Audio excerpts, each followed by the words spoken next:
Hey everyone, your host Art X Kagi here, presenting you with a brand new one-short series of What If Luffy Was Stuck in a Time Loop by Noodlehammer. Link in the description. With that out of the way, please consider subbing to my channel. Let's start. The Battle of Marineford, which would later come to be known as the War of the Best, had long since slipped away from any semblance of order. Too many unpredictable events had conspired to upend everyone's plans. Many of those events could be laid squarely at the feet of Monkey D. Luffy, whose only goal was to save his brother.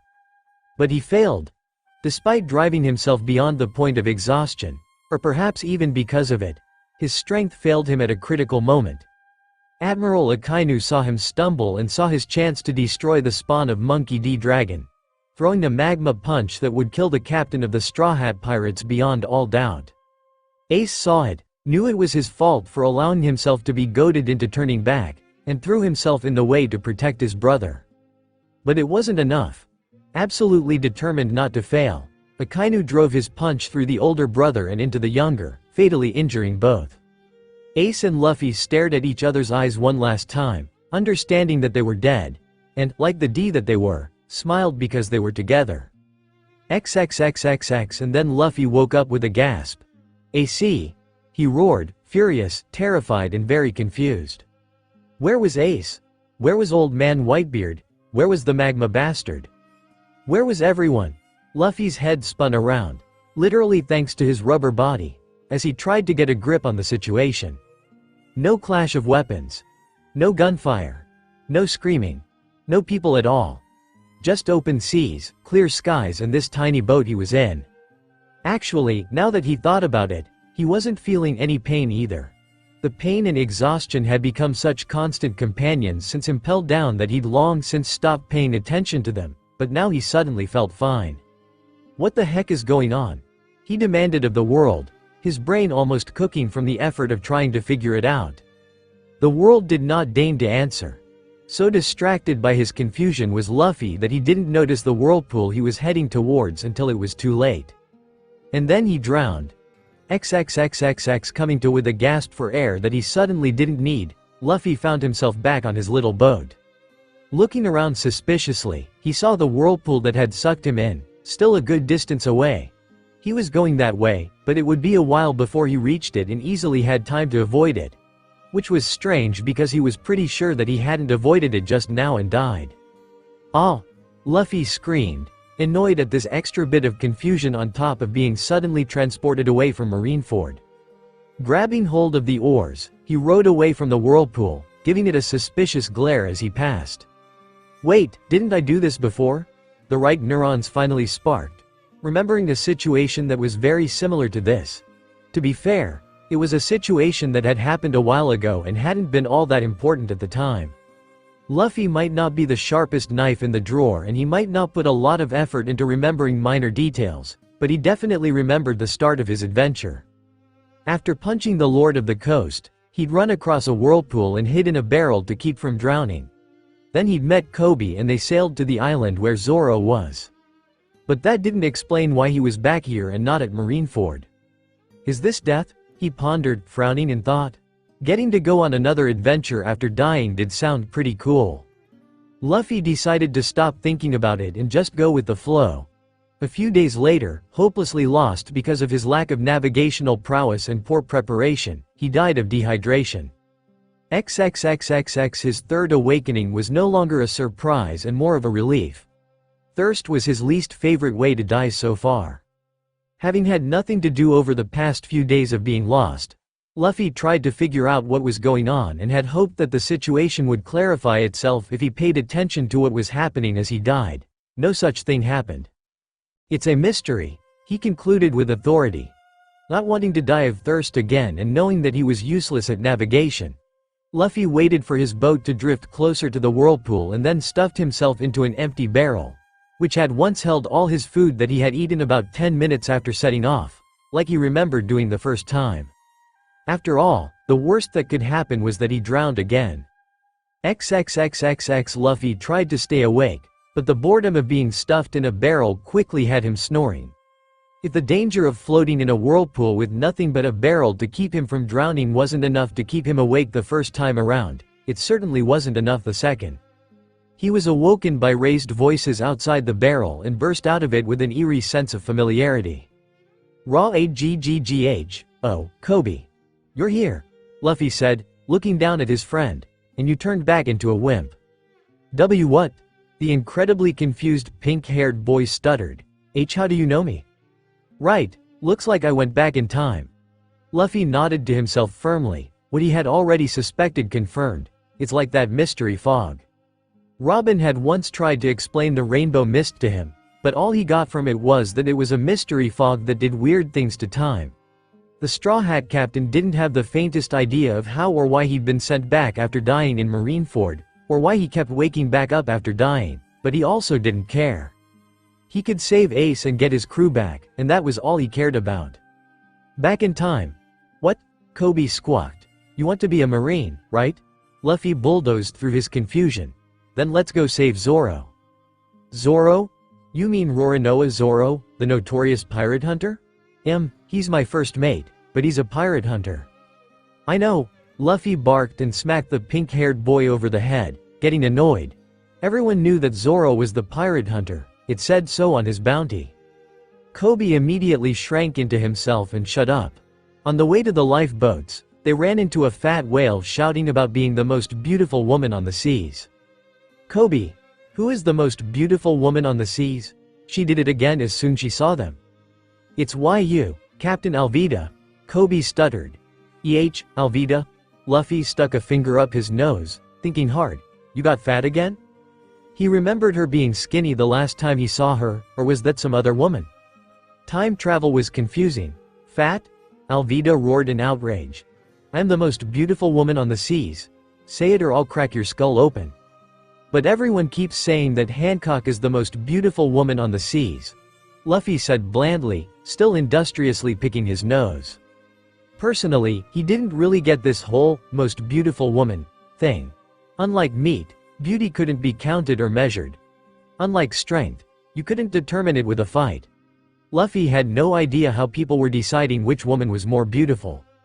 Alvida didn't like his response and rushed forward, iron mace swinging. Luffy threw a lackadaisical punch her way, not registering her as anything even close to a threat. The punch hit and she flew off the ship. The rubberman didn't notice this, busy staring at his hand like it had betrayed him. I got weaker, he wondered. Weaker? Kobe, Alvida's crew and the civilians on the luxury cruise ship shouted incredulously. Luffy ignored them, clenching his fist and staring at it. Now that he was paying attention, he was definitely weaker. He'd attained a much greater mastery of his rubber body during his voyage and that was still there, but he just didn't feel as strong as he used to be.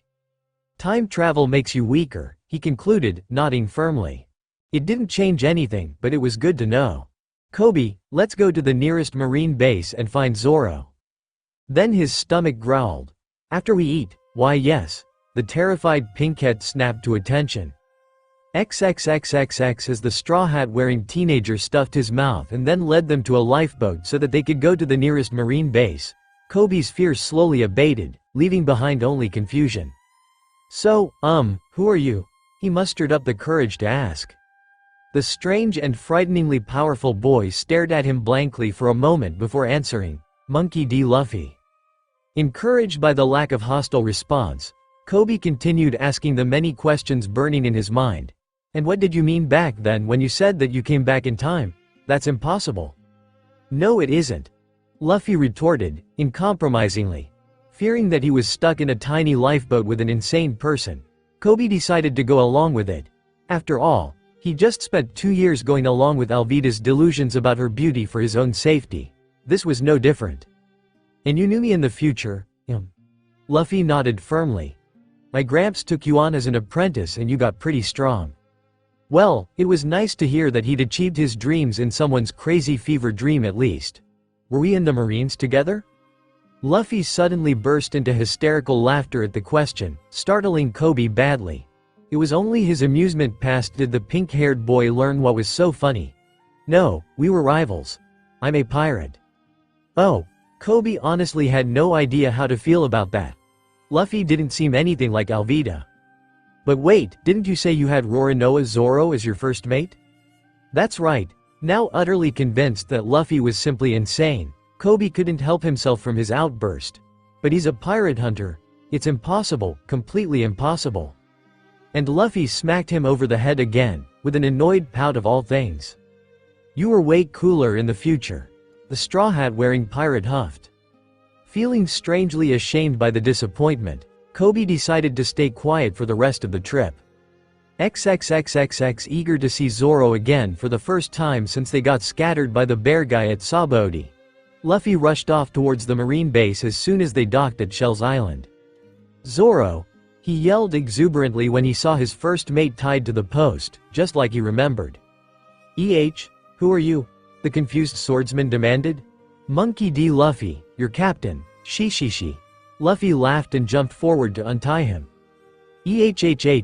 Zoro was even more confused and starting to get angry. I don't have a captain and stop trying to untie me. I swore I'd hold out here for a month and I won't let you make a liar of me. The time-looping pirate paused, genuinely hurt by the words. Even the most heinous insults would bounce off his rubbery hide easier than bullets, but hearing his nakama deny him struck deep. Luffy hadn't exactly done a lot of thinking about the implications of time travel, so it was only just now sinking in what it meant to go back in time.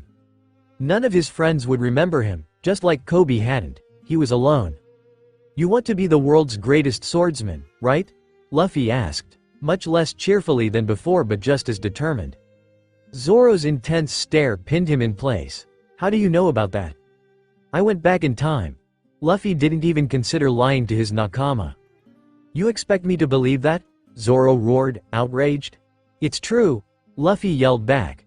We were nakama and we went to the Grand Line together. Luffy, Kobe gasped yelled over the wall, having finally caught up. What are you doing?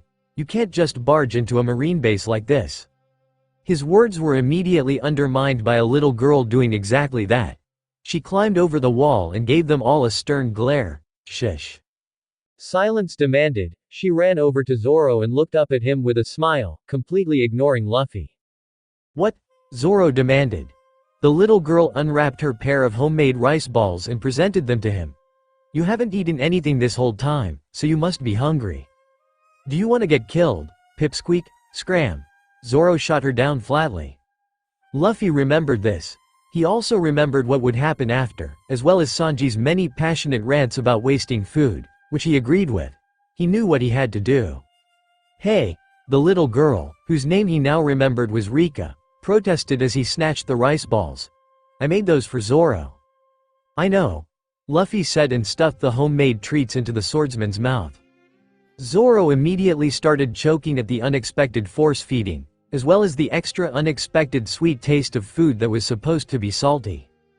There, that's a lot better than eating it after it's been stomped into the dirt, isn't it? Luffy asked. Stomped into the dirt?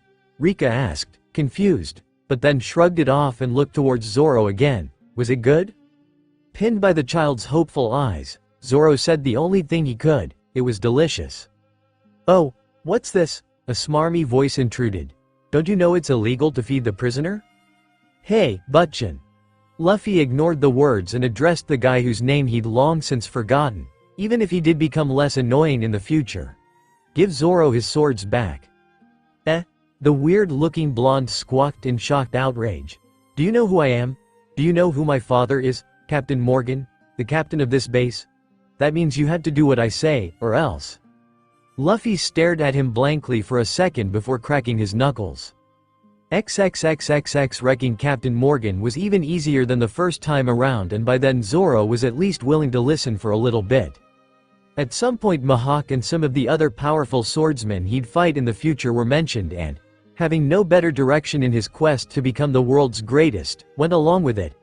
They returned to the restaurant Rika's mother operated and had a small feast while they talked, and Luffy was eager to answer any questions asked of him in as much confused detail as possible. That was a mistake. Kobe joined the Marines later on that very same day and been interviewed about Luffy. Not seeing any need to lie and still not taking his rambling seriously, the Pinkette had jokingly revealed the Rubber Man's claims about having gone back in time. There were also mentions about Whitebeard and a magma bastard, and several other things that he took to be the delusions of a fevered mind. Lieutenant Ripper also didn't think much of it himself, but he was a good officer and dutifully reported everything further up the chain. Unfortunately, people higher up the command ladder were less blasé. The East Blue was a calm place where very little out of the ordinary happened, but the top brass in Marineford and the Gorosei knew that the weirder something was, the more dangerous it was likely to be. For that reason, all Marine bases had strict instructions to report everything unusual, especially if it was weird. It took a little more than a day for word of a time traveler to trickle upwards. Then it took another day for Admiral Kizaru to find Monkey D. Luffy and drag him off in chains for a thorough interrogation. XXXXX Luffy was not a smart man. He was, in fact, a dumbass. A dim bulb. A dull stone. An absolute moron. This rather severe shortcoming was heavily offset by a bafflingly deep and simple wisdom that made him an excellent judge of character and allowed him to surround himself with highly intelligent crewmates. Unfortunately, he didn't have his crewmates with him this time. Nobody to tell him why blurting out that he was a time traveler might be a bad idea. Nobody to gag him before he could reveal dangerous secrets. Nobody to explain that Kizaru showed up specifically because of the rumors of a time traveler. The loup reset on him early into the interrogation, and a severely annoyed Luffy angrily stomped his way through events he'd already lived through twice now. Repeating the same adventure was incredibly boring to him and left him in a foul mood. He once again didn't think to censor himself in regards to the time travel, so it once again ended with the appearance of Kizaru, putting him back to the start of his journey once again. XXXXX Luffy awoke back on his tiny ship. At the exact same moment he always woke up when the time loop reset. Then he very calmly sat up and began screaming his head off. A-G-G-G-G-H-H-H-H-H, he yelled, digging his fingers into his scalp in sheer frustration.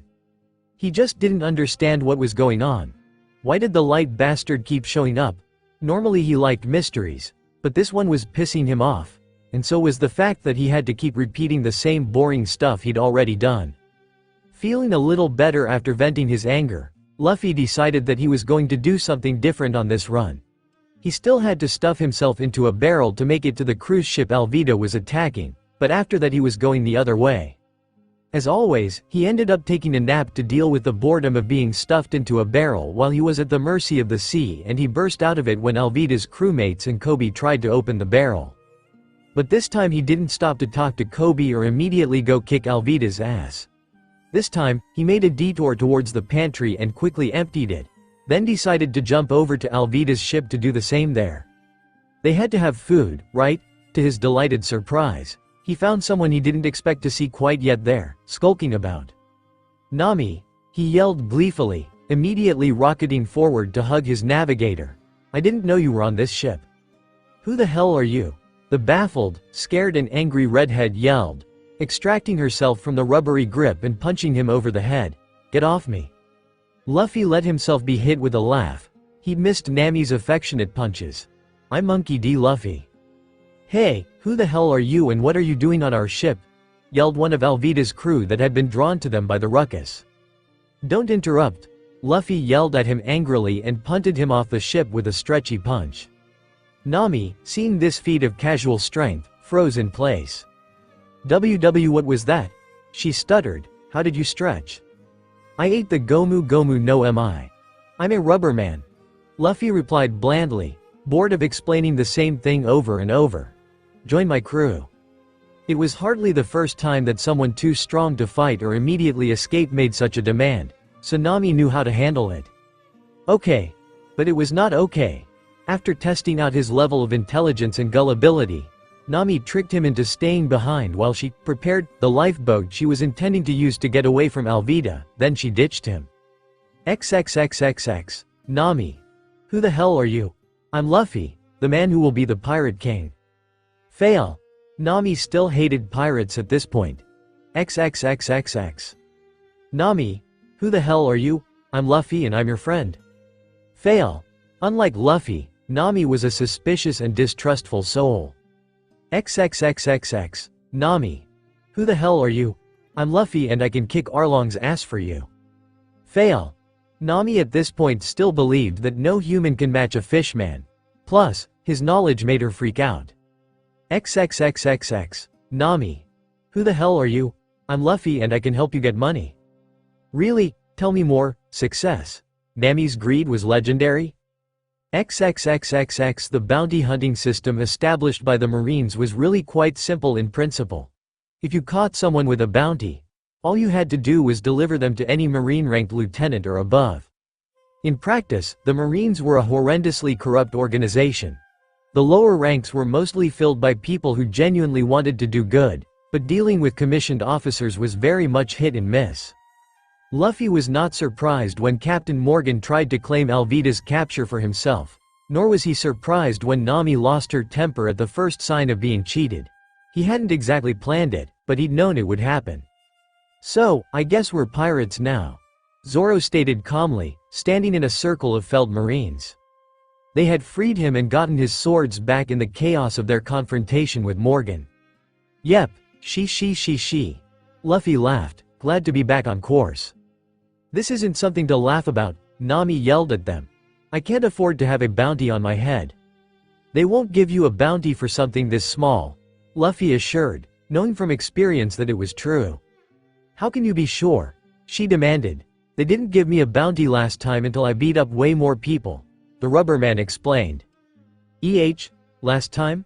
Zoro questioned with a confused frown. You were a pirate before? Yeah, then I got sent back in time and now I have to do everything all over again. It's so annoying. Unfortunately, Luffy said this while surrounded by defeated Marines, all of whom were listening intently. Admiral Kizaru caught them before they made it to the next island. XXXXX 922 Chapter 2 The chain of causation was the term that describes the sequences of events that make up cause and effect. It is the set of links binding together actions and their consequences into a coherent and sensible narrative. Even in the logic-deficient Grand Line, the chain of causation allowed people to make some kind of sense of the world, even if it wasn't the vaunted, common, sense.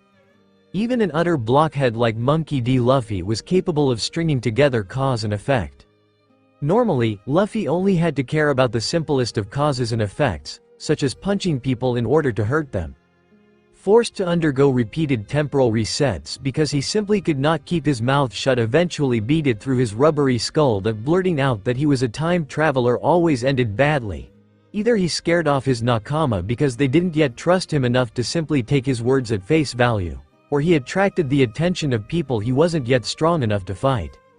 This discovery was made mostly by accident, because he simply got fed up of repeating himself. As soon as he stopped mentioning time travel, Kizaru stopped showing up.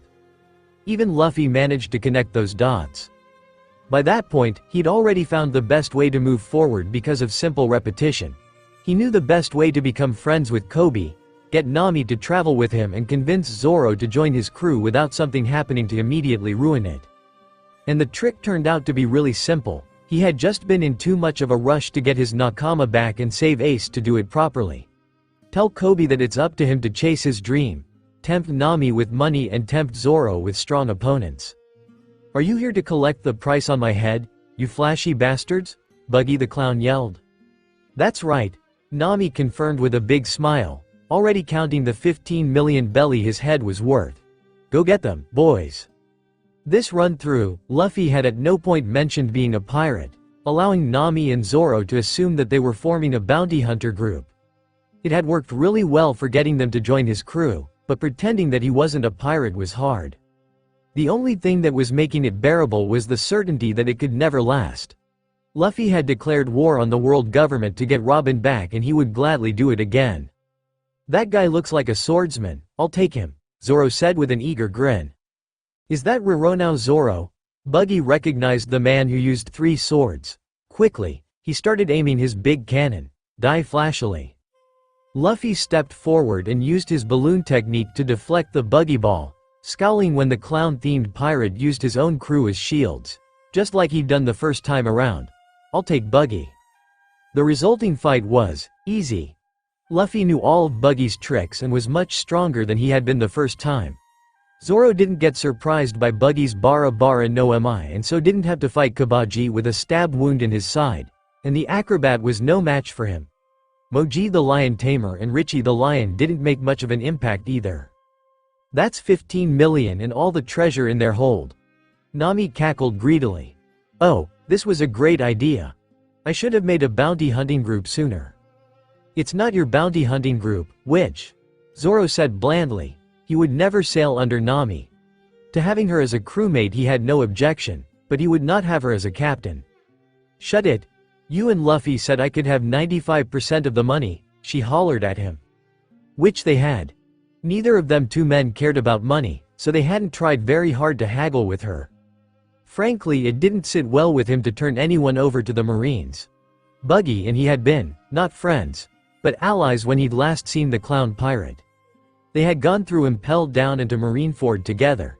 He knew that none of that had happened because of the time travel, but it wasn't something he could easily forget. Still, his crew was more important. They went to talk to Mayor Boodle and the Marines were called. It took them the better part of 2 days to arrive, but they picked up the buggy pirates without issue. In fact, they were downright happy to see them again, as the Marines were from Shellstown and still grateful to them for getting rid of Captain Morgan. With them not being declared pirates, they had left the place on good terms. Unfortunately, the delay caused by waiting for the Marines meant that Captain Kuro had enough time to enact his plans. By the time they got there, the Gecko Islands were in a state of mourning, as the rampaging Black Cat pirates had killed quite a few people, including Kaya, Mary and Usopp. Enraged at the loss and at himself, Luffy beat Kuro to death without explaining to anyone why he was attacking the butler-turned-lord. Then he went to sleep, hoping that that mysterious time travel still worked. XXXXX After losing Usopp because they were too slow, Luffy did something he really disliked doing. He sat down and thought. When remembering his adventures, he'd always focused on the excitement, the people he'd met and the cool stuff he'd seen. This time, he tried to remember how often he and his crew had arrived somewhere just in the nick of time. The answer turned out to be, a lot. Zoro, Nami, Usopp, Sanji, Vivi, Chopper and Robin would all probably die if he didn't get to them quick enough. Frankie and Brook were the only ones that weren't in immediate danger. That took a lot of fun out of the adventure and instead made it a stressful race against time. XXXXX. Are you bounty hunters? Lieutenant Ripper asked after Captain Morgan was taken down. This was the point where, in the last run, Luffy had sucked in his lips to prevent himself from blurting out the truth and instead let Nami's greed run wild. No, we're pirates, he declared this time, with both pride and relief. What? Nami screeched. You never said anything to me about being a pirate. Zoro was also a bit surprised, but shrugged it off. He didn't care what he was, as long as he remained a swordsman. Because you wouldn't join my crew if I did, Luffy complained. And that was how he learned once again that being honest at the wrong time could end badly. After that, Nami wanted nothing to do with them even when they ran into her later, because she felt that she had been tricked. The run reset before they made it to the Gecko Islands. XXXXX Try as he might, Luffy simply could not convince Nami to join his crew if he told her that he was a pirate. And if he let her think that they were setting out to be bounty hunters, then he could not convince her to keep going without collecting on Buggy's bounty. He could order it, as the captain, but she resented it and left the crew immediately so that she could collect by herself. He knew that Nami would eventually get over her hatred of pirates and put her nakama before her greed, but that wouldn't happen until the saw-nosed bastard got his ass kicked, which wasn't going to happen until after they recruited Sanji. It was a conundrum that was making his poor brain hurt as he tried to puzzle it out. Eventually, he gave up on trying to get Nami to join his crew right away. He remembered that during the first run, he didn't encounter her until he and Zoro got to the town that Buggy was wrecking. As much as it burned him to know that she was right there, he decided to see if he could recreate the circumstances of their first meeting. XXXXX Nami and Luffy's first meeting came about when she was being chased by 3 of Buggy's crew members and got inadvertently saved because the rubber man finally got himself free of the big bird that had him in its beak. Any reasonable man will tell you that this is not a set of circumstances easily repeated, especially when the one attempting to do so barely remembered what had happened. After beating up Captain Morgan and recruiting Zoro, a process that Luffy had streamlined through trial and error to take as little time as possible because he hated repeating the same boring stuff over and over, the two of them hastily prepared and set out to sea. Alas, both were horrendous navigators and changes in their time of departure, as well as Luffy's own mentality, meant that the short voyage didn't go the same way. Luffy's luck was absurd, but it wouldn't bend reality if he tried to get the same results with different actions. They got lost at sea several times. XXXXX. RRRGHHGFAAARGH. Luffy roared unintelligibly, once more back on his little dinghy drifting slowly towards a familiar whirlpool. Enraged, he smashed his fists against the little boat and broke it. As he drifted down into the depths, quickly drowning, only one thought went through his mind. I need a navigator to get a navigator? XXXXX. Hey, Kobe. Could you come with me and Zoro to the next island? We need a navigator. I'm sorry, Luffy, but I can't associate with pirates anymore. Kobe was apologetic, but firm. He had his own dreams to chase and Luffy could not bring himself to endanger them. XXXXX. Hey, Kobe. Could you come with me and Zoro to the next island? Our navigator is on the next island and Zoro and I don't know how to get there. Zoro made a noise of protest. It's to the north, isn't it? That means we just have to go up. Kobe goggled at the swordsman's nonsensical reasoning, but still regretfully shook his head. I'm sorry, Luffy, but I can't associate with pirates anymore. XXXXX. You could come with us to the next island. Luffy suggested. Our navigator is there and I heard that Buggy the Clown is causing trouble nearby. If you turned him in and asked to join the Marines, they'd be happy to take you and we wouldn't get lost at sea. Zoro looked interested in the information, but Kobe turned pensive. You really think that would be better than just enlisting right here? They'd have you mopping floors. Zoro pointed out. But if you brought in a bounty, you'd get a head start on your career. Luffy no longer felt bad about doing this to Buggy. It had only taken one run where they managed to eventually make it to Orange Town, only to see what he and his crew had done to Nami when he wasn't there to save her to cure him of any good feelings he had for the clown pirate. He felt worse about tricking Kobe like this, but asking nicely didn't work and they needed to get to Orange Town quickly. Luffy wasn't sure he could handle seeing what happened to Nami again if they didn't. Is it really okay for me to take credit for you beating up Buggy, though? Kobe asked nervously. It feels dishonest. Just work extra hard to earn it. Luffy said. The rubber man knew himself to be a terrible liar. He couldn't do it to save his life and it had already cost him several runs when he tried. Telling the truth had cost him even more runs. Through sheer, mind-numbing repetition, Luffy was being forced to learn how to be economical with the truth. Kobe thought about it for a while and then gave Luffy a firm look. Alright, I'll take you and Zoro to Orange Town and your navigator, but I won't take all the credit for Buggy's capture. You'll be the best kind of Marine, Kobe. Luffy smiled at his pink-haired friend. XXXXX. With the expertise of someone using the most basic of navigation skills instead of a random number generator or vague impressions based on current temperature, they made it to Orange Town with time to spare. This also turned out to be a problem. You're no swordsman. Zoro told the Feld Kabaji, disappointed by his performance. Luffy, meanwhile, was standing over the defeated Buggy with a frown. Nami was nowhere in sight. Oi, Luffy, where is this navigator of yours? Zoro asked. She should be close, the rubber man said, looking over the village. They never did find her, because Nami was a skittish sort and hadn't survived so long by taking stupid risks. Risks like approaching obviously dangerous individuals that she knew nothing about. XXXXX. Luffy disliked waiting, but he disliked repeating the same events over and over even more. Luffy, why are we hiding on a roof? Kobe asked, confused. Weren't we going to find her navigator? She's somewhere here, Luffy said, staring out across the town. She had been here the first time around. She had to be here now, because if she wasn't then the only place he knew where to find Nami was on Alvida's ship at the very start of his adventure and he had already failed to recruit her there. They waited for over an hour before it paid off.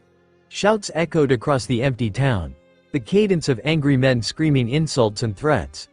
Occasionally, they also heard the higher pitch of a girl's voice, this one scared. Let's go, Luffy yelled enthusiastically, glad to be doing something.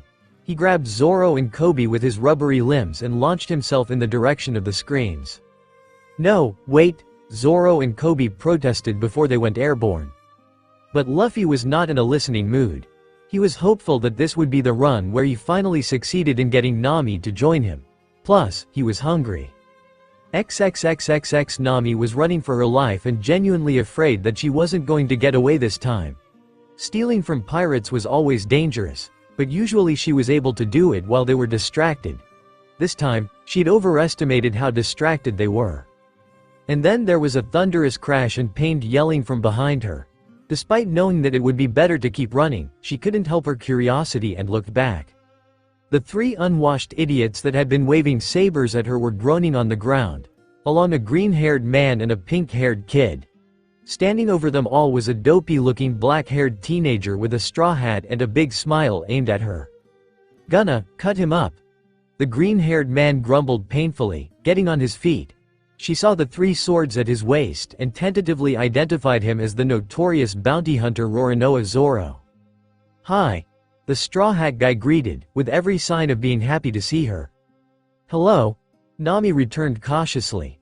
He had saved her, but something about this guy was weirding her out.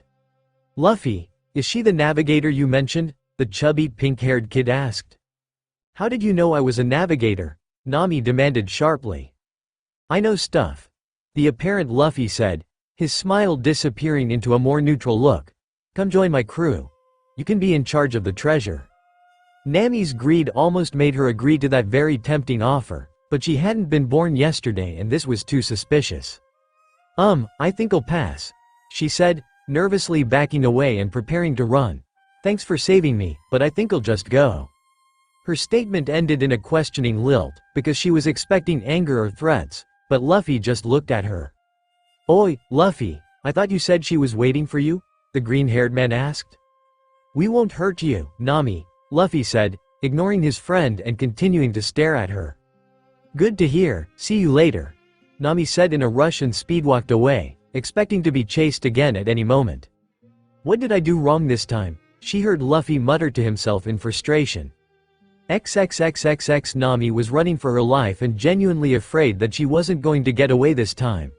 Stealing from pirates was always dangerous, but usually she was able to do it while they were distracted. This time, she'd overestimated how distracted they were. Turning a corner, she nearly skidded to a halt as she saw three more men in her way, but shouts from behind spurred her on. A moment later, she identified the green-haired one with three swords at his waist as the notorious pirate hunter Roronoa Zoro. The other two didn't look that strong, but he would definitely be able to handle a bunch of nobodies. Desperate plan decided on, Nami waved her hand at them and yelled, "Zoro, 3 more pirates coming your way." He didn't look surprised or confused, but his eyes sharpened as he called back, "Are you the navigator?" How did he know I was a navigator? The navigator? Were they looking for me? Nami didn't think she was famous enough for anyone to know her, but also didn't have time to think about it right now. "I'm the best damn navigator you'll ever meet." A predatory grin split his face. "Good, get over here." Nami needed no further invitation and quickly hid behind the swordsman. "Hi," the straw hat wearing guy greeted brightly. "Welcome aboard." Had she just joined up with someone? "Get out of the way," the unwashed idiots chasing her hollered. "That bitch stole from us. If you can't hold on to it, you don't deserve to have it," Zoro said uncompromisingly and swung 2 of his swords. All 3 of her pursuers fell to the ground with cuts across their chests. His attitude was something that Nami could get behind, when it favored her, of course. "Thanks, I was in a pretty bad spot there." Nami sighed in relief. "I'm Nami." "I'm Luffy." The straw hat guy grinned widely. "Zoro." Zoro grunted, confirming his identity. "Kobe." The small pink kid said shyly. "I'm not part of the crew, I just helped Luffy and Zoro get here." "Crew? Are you bounty hunters?" Nami asked. "Pirates," Luffy corrected. "Except for Kobe, he wants to be a marine." Nami had just been gearing up to yell about how she was absolutely not joining up with any stinking pirates when he mentioned that last bit and derailed her thoughts. "What? If you want to be a marine, then why are you hanging around pirates?" "Well, Kobe awkwardly scratched at his head. "I was an unwilling member of the Alvida pirates for the past 2 years until Luffy saved me. I was going to join the Marines at Shellstown, but Luffy and Zoro are really bad at navigating and asked me to help them get here." I am not bad at navigating. I can't help it if the ocean moves around, Zoro barked indignantly. Nami could only stare at him. What? Of course the ocean moved around, it was made of water. Anyway. Kobe coughed, seemingly deciding that it was not worth arguing with the swordsman on the finer points of navigation. I'll join the Marines after Luffy and Zoro beat up Buggy and we call them in to collect him. Nami's soul cried out in pain at the thought of 15 million belly going to someone else, but her opinion on Luffy softened considerably. Even if he said he was a pirate, he had helped out someone who'd been in a similar situation as her and was by all accounts a friendly guy. Maybe staying with Luffy and Zoro for a while wouldn't be so bad. She would still keep her guard up, though. I guess I can be your navigator for a while, she said noncommittally. Alright, let's go kick Buggy's ass, Luffy shouted, raising his fists into the air. Luffy was in a great mood all the way to the Gecko Islands. He kept grinning the entire way there. Not only did he finally get Nami to join the crew, though he knew that she wouldn't consider herself truly part of it until she was freed from the saw-nosed bastard, but he was also moving forward. Sure, he'd been to Usopp's island before, but it was better than constantly repeating the same two islands. Luffy's grin only widened when they came ashore and he was able to immediately notice Usopp and the 3 kids he had in his crew. There's someone here, Zoro said tensely, flicking one of his swords out of its scabbard. Where? Nami, still a scaredy cat at this stage, cowered behind their boat. There. Luffy grinned, pointing right at Usopp. The responding hail of slingshot bullets seemed incredibly slow and easy to dodge. Luffy remembered Usopp being a lot better than this. Time travel makes you weaker, he reminded himself. Usopp showed himself then, standing tall next to his pirate flag with a confident laugh. Ha ha ha. I am Usopp, leader of the great pirates who reign over this village. People praise me, and then praise me more, as Captain Usopp. If you're thinking of raiding this village, then forget it, my 80 million followers won't allow it. 80 million, huh? Luffy said grimly, adjusting his straw hat. He knew it was a lie this time and wanted to play around with Usopp a bit. I'll take you all on. Zoro and Nami smirked, having also seen through the lie, not that it was hard. 80 million was a good chunk of the world's population. Oh. Usopp stammered, his knees shaking, but he aimed his slingshot nonetheless. You dare face Captain Usopp and his mighty pirate armada? I will be the Pirate King, Luffy declared, putting the full force of his will into his glare. He remembered imitating Shanks the first time around and thought it would be fun to do it again. Not being much of a thinker, however, the rubber man had forgotten to account for some things. The first time around, the only challenges he had faced were those of his childhood, along with Captain Morgan and Buggy. While that was still much more than most people, his will had not yet been tempered and repeated life or death struggle. The man he was now had faced many difficult trials. He had faced warlords, admirals and monsters. He had overcome challenges of body and spirit and awoken his haki, though he hadn't had time to train it. On top of that, Luffy's biggest problem in these time loops was, ironically, his knowledge of his crew. He normally had a downright supernatural instinct about people, but now his memories were interfering with that instinct, causing him to overestimate them. The first time, Usopp had been intimidated and given up on the charade. Now, the force of Luffy's stare had him running away in panicked terror, certain that he was going to die. Luffy blinked, confused by the reaction, but then shrugged and looked at his crew with a grin. Let's get some food. Zoro and Nami had cold sweat beading on their faces. While there had been no blast of Haoshoku haki to press against their will, they had both sensed something, a primal sense of being in the presence of serious danger. Zoro quickly shook it off and grinned back, excited by his captain's strength and what it would mean for his own growth as a swordsman. He was never one to be stopped by fear. Nami was much more unnerved, but quickly hid it. XXXXX. Neither Usopp nor his 3 crew members showed up at the food place. This left a little gap in the chain of causation. Why are we heading towards the mansion? Nami asked, confused after Luffy had announced their intention. To get a ship. Luffy said. You're going to steal a ship? Nami's opinion on pirates was validated. No, I'm going to ask nicely. Nami's opinion on Luffy was once again thrown into confusion. And you think they'll just give it to us? Even Zoro was skeptical. Yes.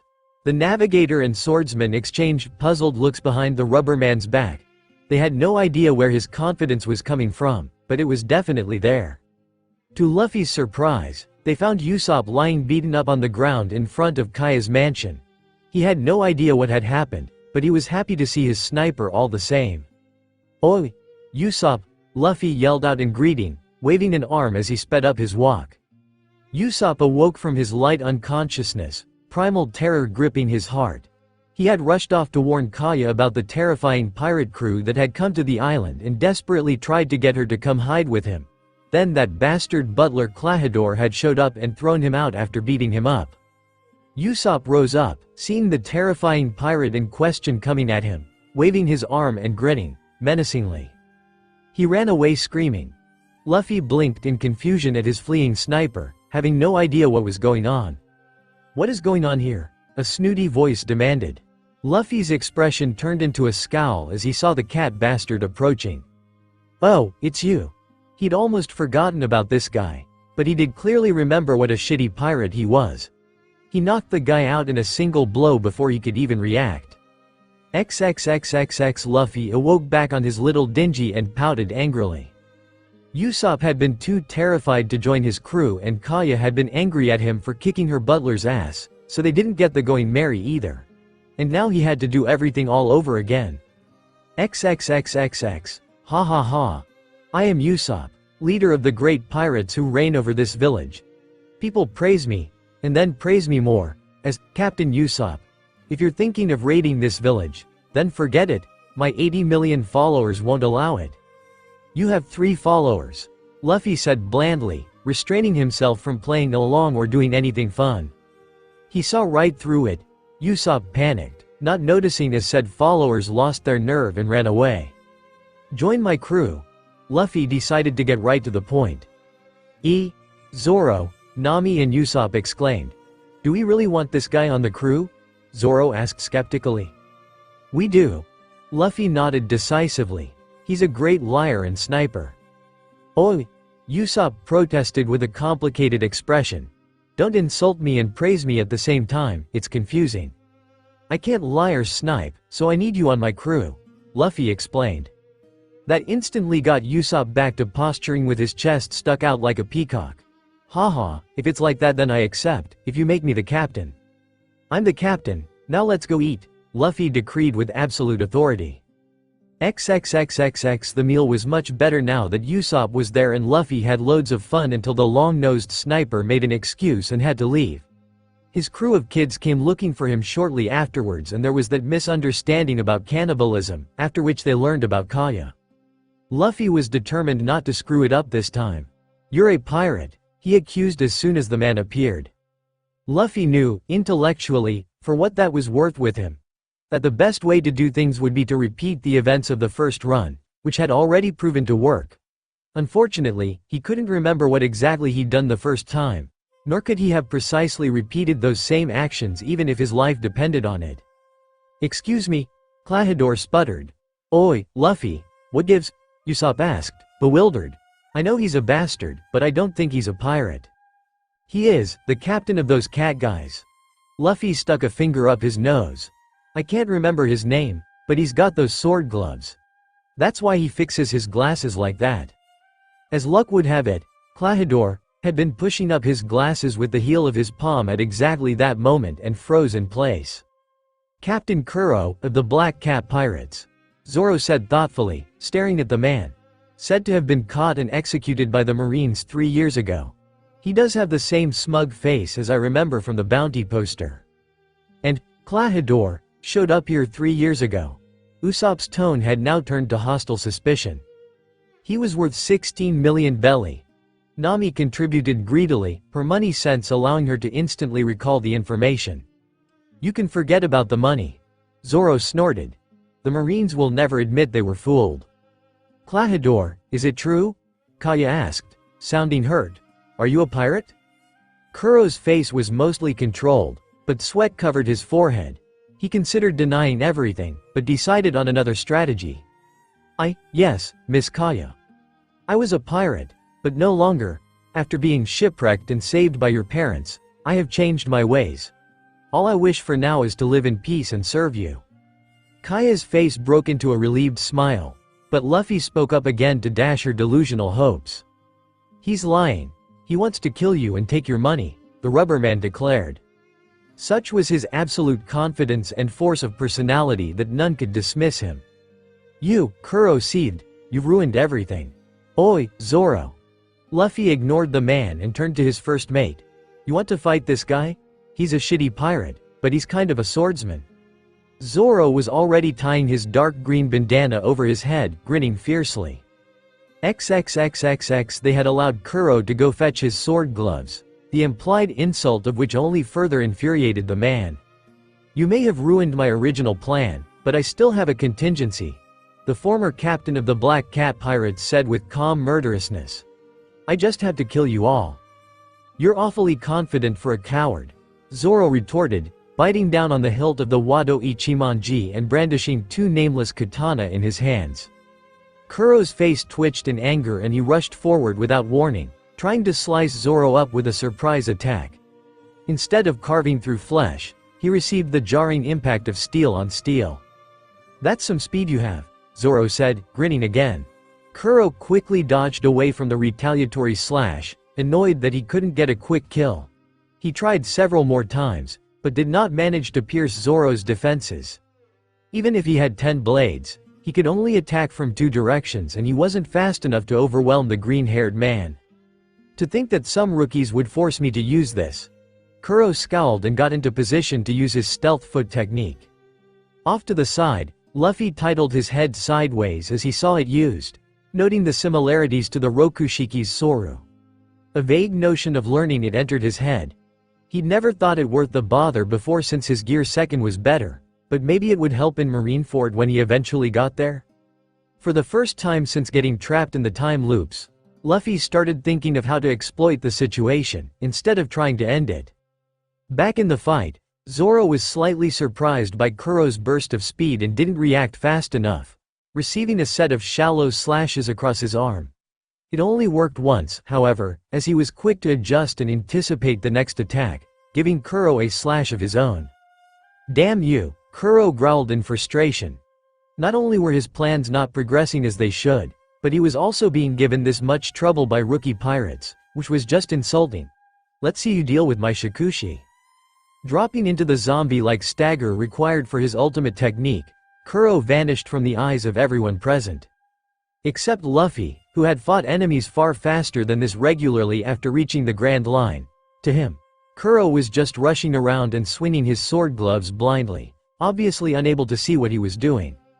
Zoro was looking around, doing his best to follow the flashes of movement and sounds of footsteps, but his senses had never been challenged like this before.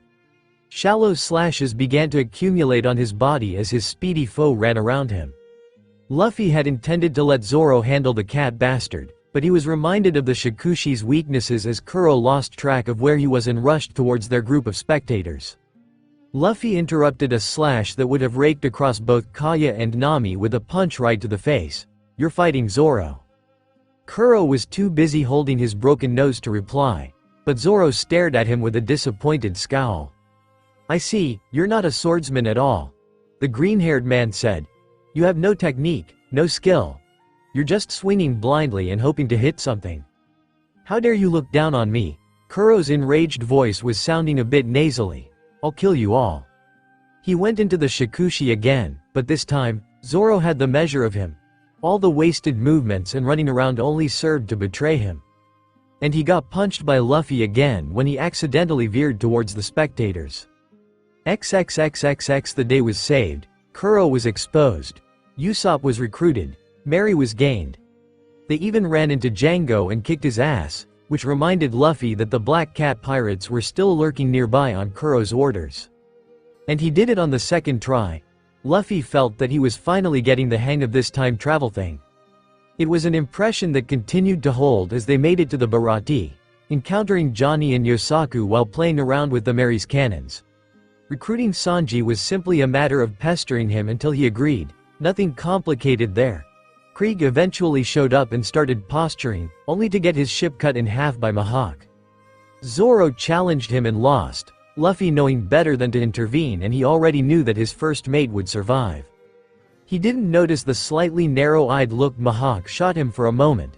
The world's greatest swordsman was a master of Kenbushoku Haki and could judge the strength of a man at a glance. He could tell that Luffy was unusually strong, but kept it to himself. The complications started when Nami stole the Mary as she had the first time. Luffy sent Johnny, Yosaku, Usopp and the wounded Zoro after her, just like the first time. Everything had been going so well that it was an especially nasty shock to arrive at Kokoyashi village only to see that it had become the site of a massacre. Usopp was nowhere to be found. Zoro, Johnny and Yosaku were dead, killed by Arlong. Nami was almost catatonic from guilt and grief, and her village was dead to the last.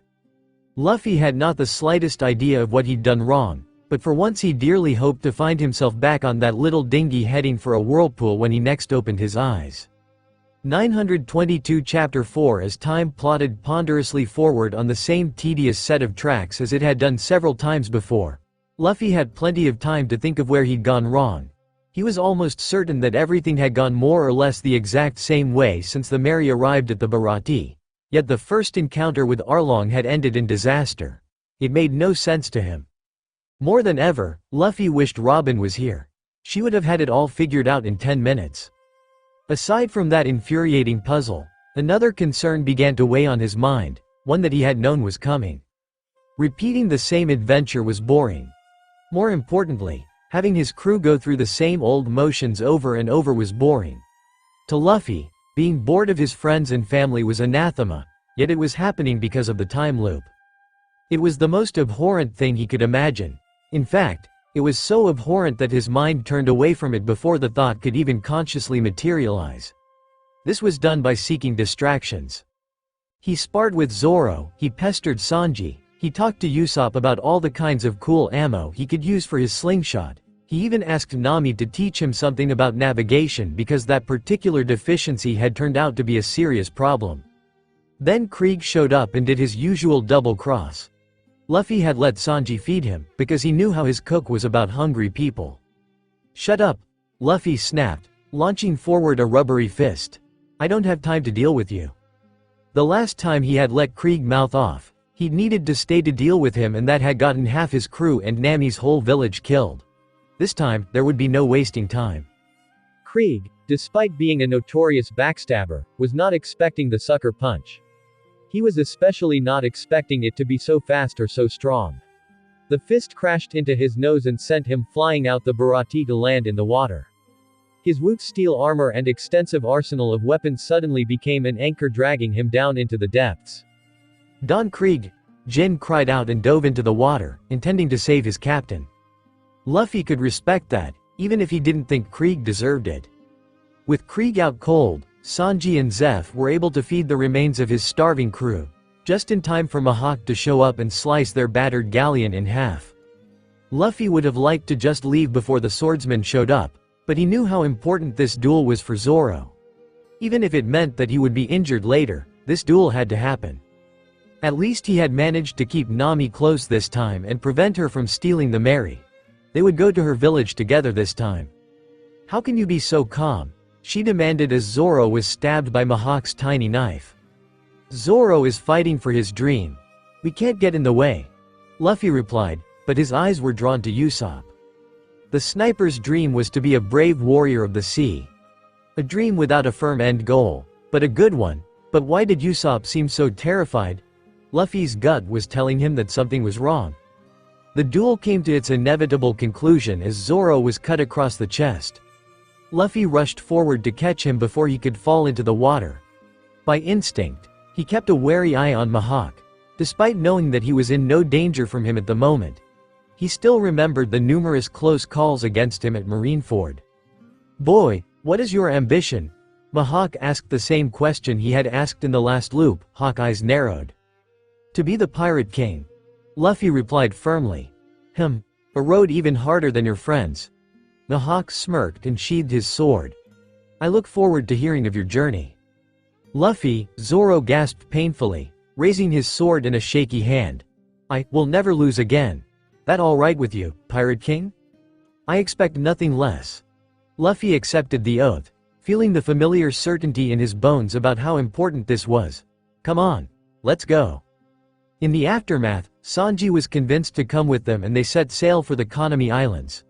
Luffy did his best to ignore Nami's visible trepidation as they patched Zoro up.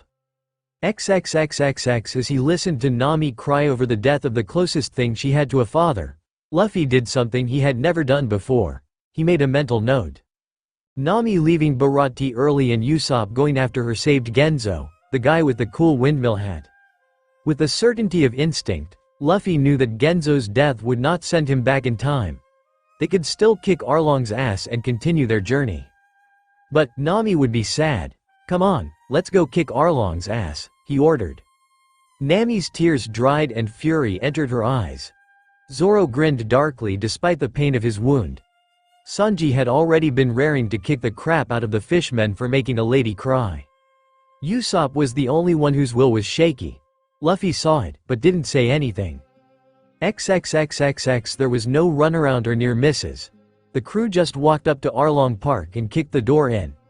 Luffy then announced their intentions by punching Arlong in the face. He was fully intending to reset this loop, but punching Arlong in the face was never the wrong thing to do. As expected, that got the fishmen all angry. The mooks got taken out with one move from Luffy. Sanji beat the crap out of Karubi. Zoro borrowed Johnny and Yosaku's swords and defeated Hatchin with some difficulty due to his injury. Usopp ran away from Chu. The fishman then came back, claiming to have killed the sniper. Luffy knocked him out with a single blow. Seeing his crew defeated, Arlong finally stepped up. "You damn humans," he seethed. "How dare you strike at your betters?" "Shut up." Luffy shut him down blandly, punching him again. Arlong roared and threw himself into the fight, but it was no good. Unlike the first time they'd fought, Luffy knew all his tricks.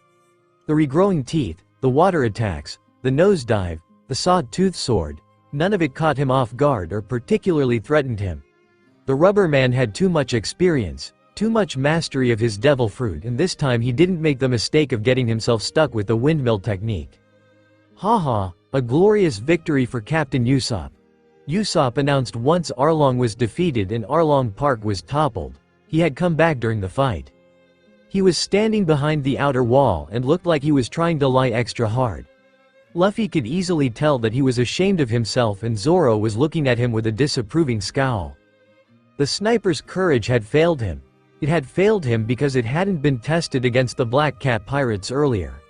As he saw the cracks that would tear his crew apart forming, Luffy understood this and knew that he had screwed up. He had taken away Usopp's chance to stand on his own feet and he had added to Nami's pain by not saving Genzo. That night, after they buried Genzo next to Belmere, Luffy threw himself off the cliffs and into the sea.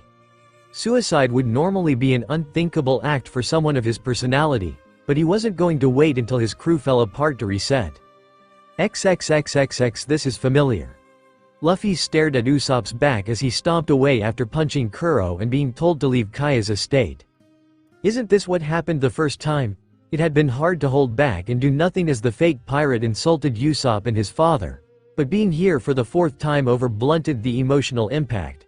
This entire situation was more tedious than anything now. Luffy had no idea how to set up a situation that would let Usopp show his courage, so he simply stood back and observed. It wasn't his style, but the adventure wasn't exciting anymore anyway. "I'm gonna go talk to him," he said, leaving Nami and Zoro behind. They voiced no objection and hung back, letting him catch up to Usopp at the shore easily. The sniper was still fuming as he glared out at the sea. "Yasopp is a great pirate," Luffy said by way of introduction, sitting next to his friend. "That stupid butler doesn't know anything."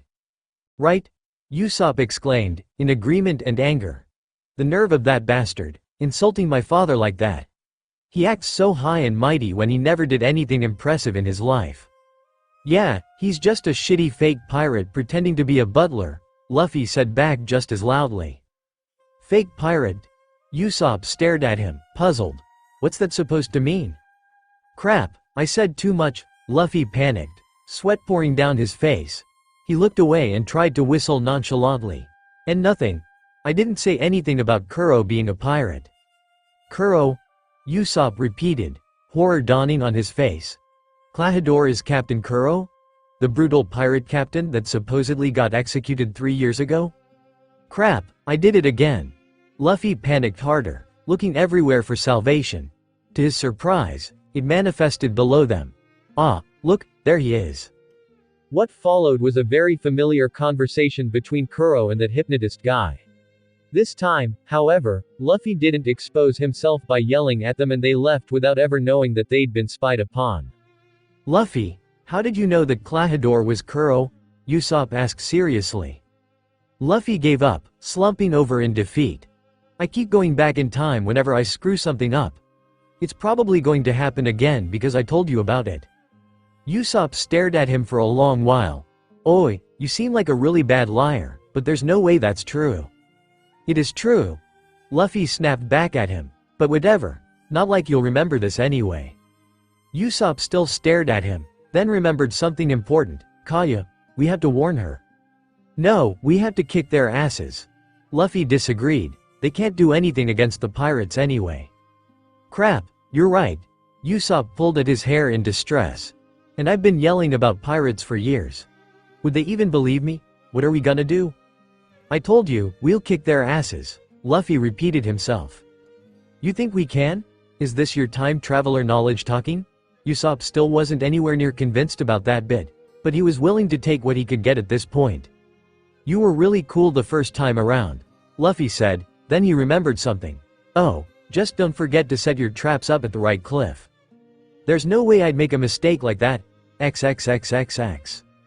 After much laborious thinking and attempts to remember, Luffy guessed with about 70% surety that the Black Cat pirates would attack from the north side of the island. This was mostly done by asking Usopp where he would set up his defenses and then saying they'd come from the other side. Nami panicked about her treasures, which was again familiar and as good as confirmed Luffy's guess. This slope is the only way to reach the island from the shore.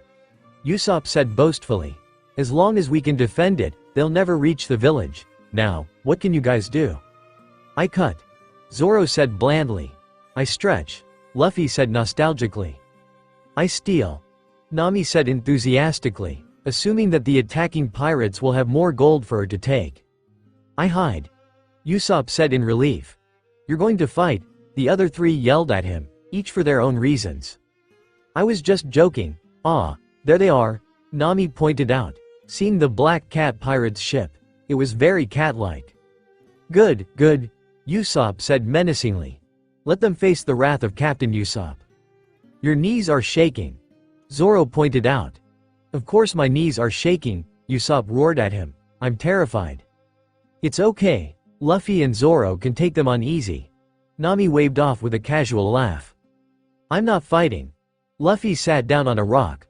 I won't stain my swords with the blood of weaklings, Zoro agreed. We can't fight them either, we'll die, Nami and Usopp shouted in unison. You'll be fine. Luffy dismissed. You have your staff and slingshot and the oil. These guys are weak. So are we. The rubber man gave them a serious look that shut them up instantly. I am the man who will be the pirate king. My crew is not weak.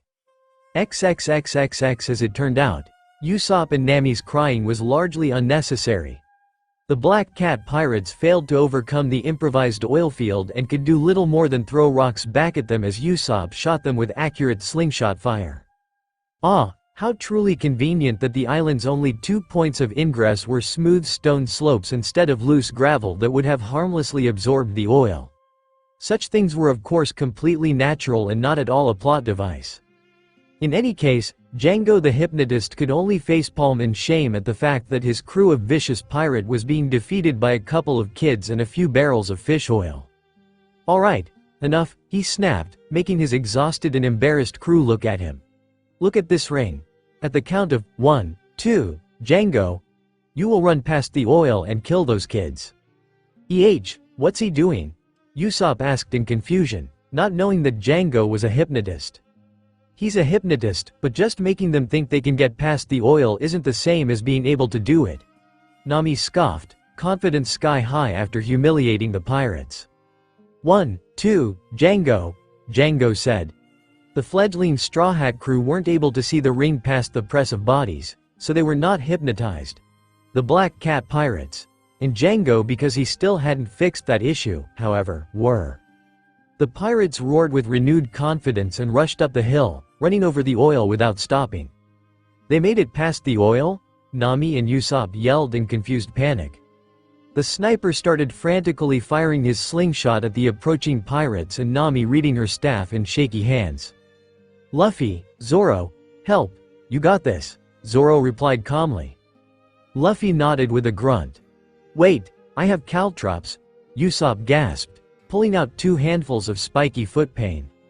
"Oh, you have some good stuff." Nami grinned demonically. "Gimme."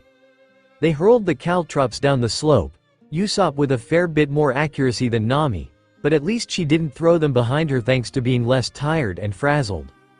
This new hazard was not appreciated by the Black Cat pirates, particularly by Django. "You little," the hypnotist snarled, spinning his chakram and throwing it. Usopp squealed in mortal terror and bent backwards like a limbo champion, just barely avoiding the chakram cutting his nose off. "Watch where you're throwing that thing," he shouted back in fear-powered anger and readied one of his special shots, Gunpowder Star. Django got hit in the face by the exploding projectile and was instantly knocked out. "What is going on here?" an incredibly displeased voice asked. "Captain Kuro." The demoralized Black Cat pirates cheered. "Zoro, this one is yours," Luffy ordered. "Aye, Captain." The swordsman grinned. XXXXX Zoro prevailed against Kuro, which left only Sham and Butchie of the Black Cat pirates unscathed. They came to the conclusion that their captain had grown weak in the past 3 years and charged to fight the Straw Hats, and failed horribly. With Kuro having nearly killed Mary, there was no need to explain his deceptions and Kayug gladly gave them the going merry to continue their adventures on. Once at sea, Usopp brought up the subject that had been burning in his mind. "So, Luffy," the sniper began casually, "you said you were a time traveler." He was less skeptical than before, having gotten a better feel for what kind of man his captain was. Nami and Zoro exclaimed in shock. "Usopp, you weren't supposed to talk about that. I don't want to go back to the beginning again," Luffy yelled in outrage. "You really think you're a time traveler?" Nami asked incredulously. "I thought this was just another of Usopp's lies." "Oi." Seeing that it was too late, Luffy deflated and admitted it. "Yeah, I keep going back in time whenever something goes wrong." "If you keep going back in time, then you know what we'll run into next," Zoro noted. He was as skeptical as Nami, but willing to give his captain the benefit of the doubt.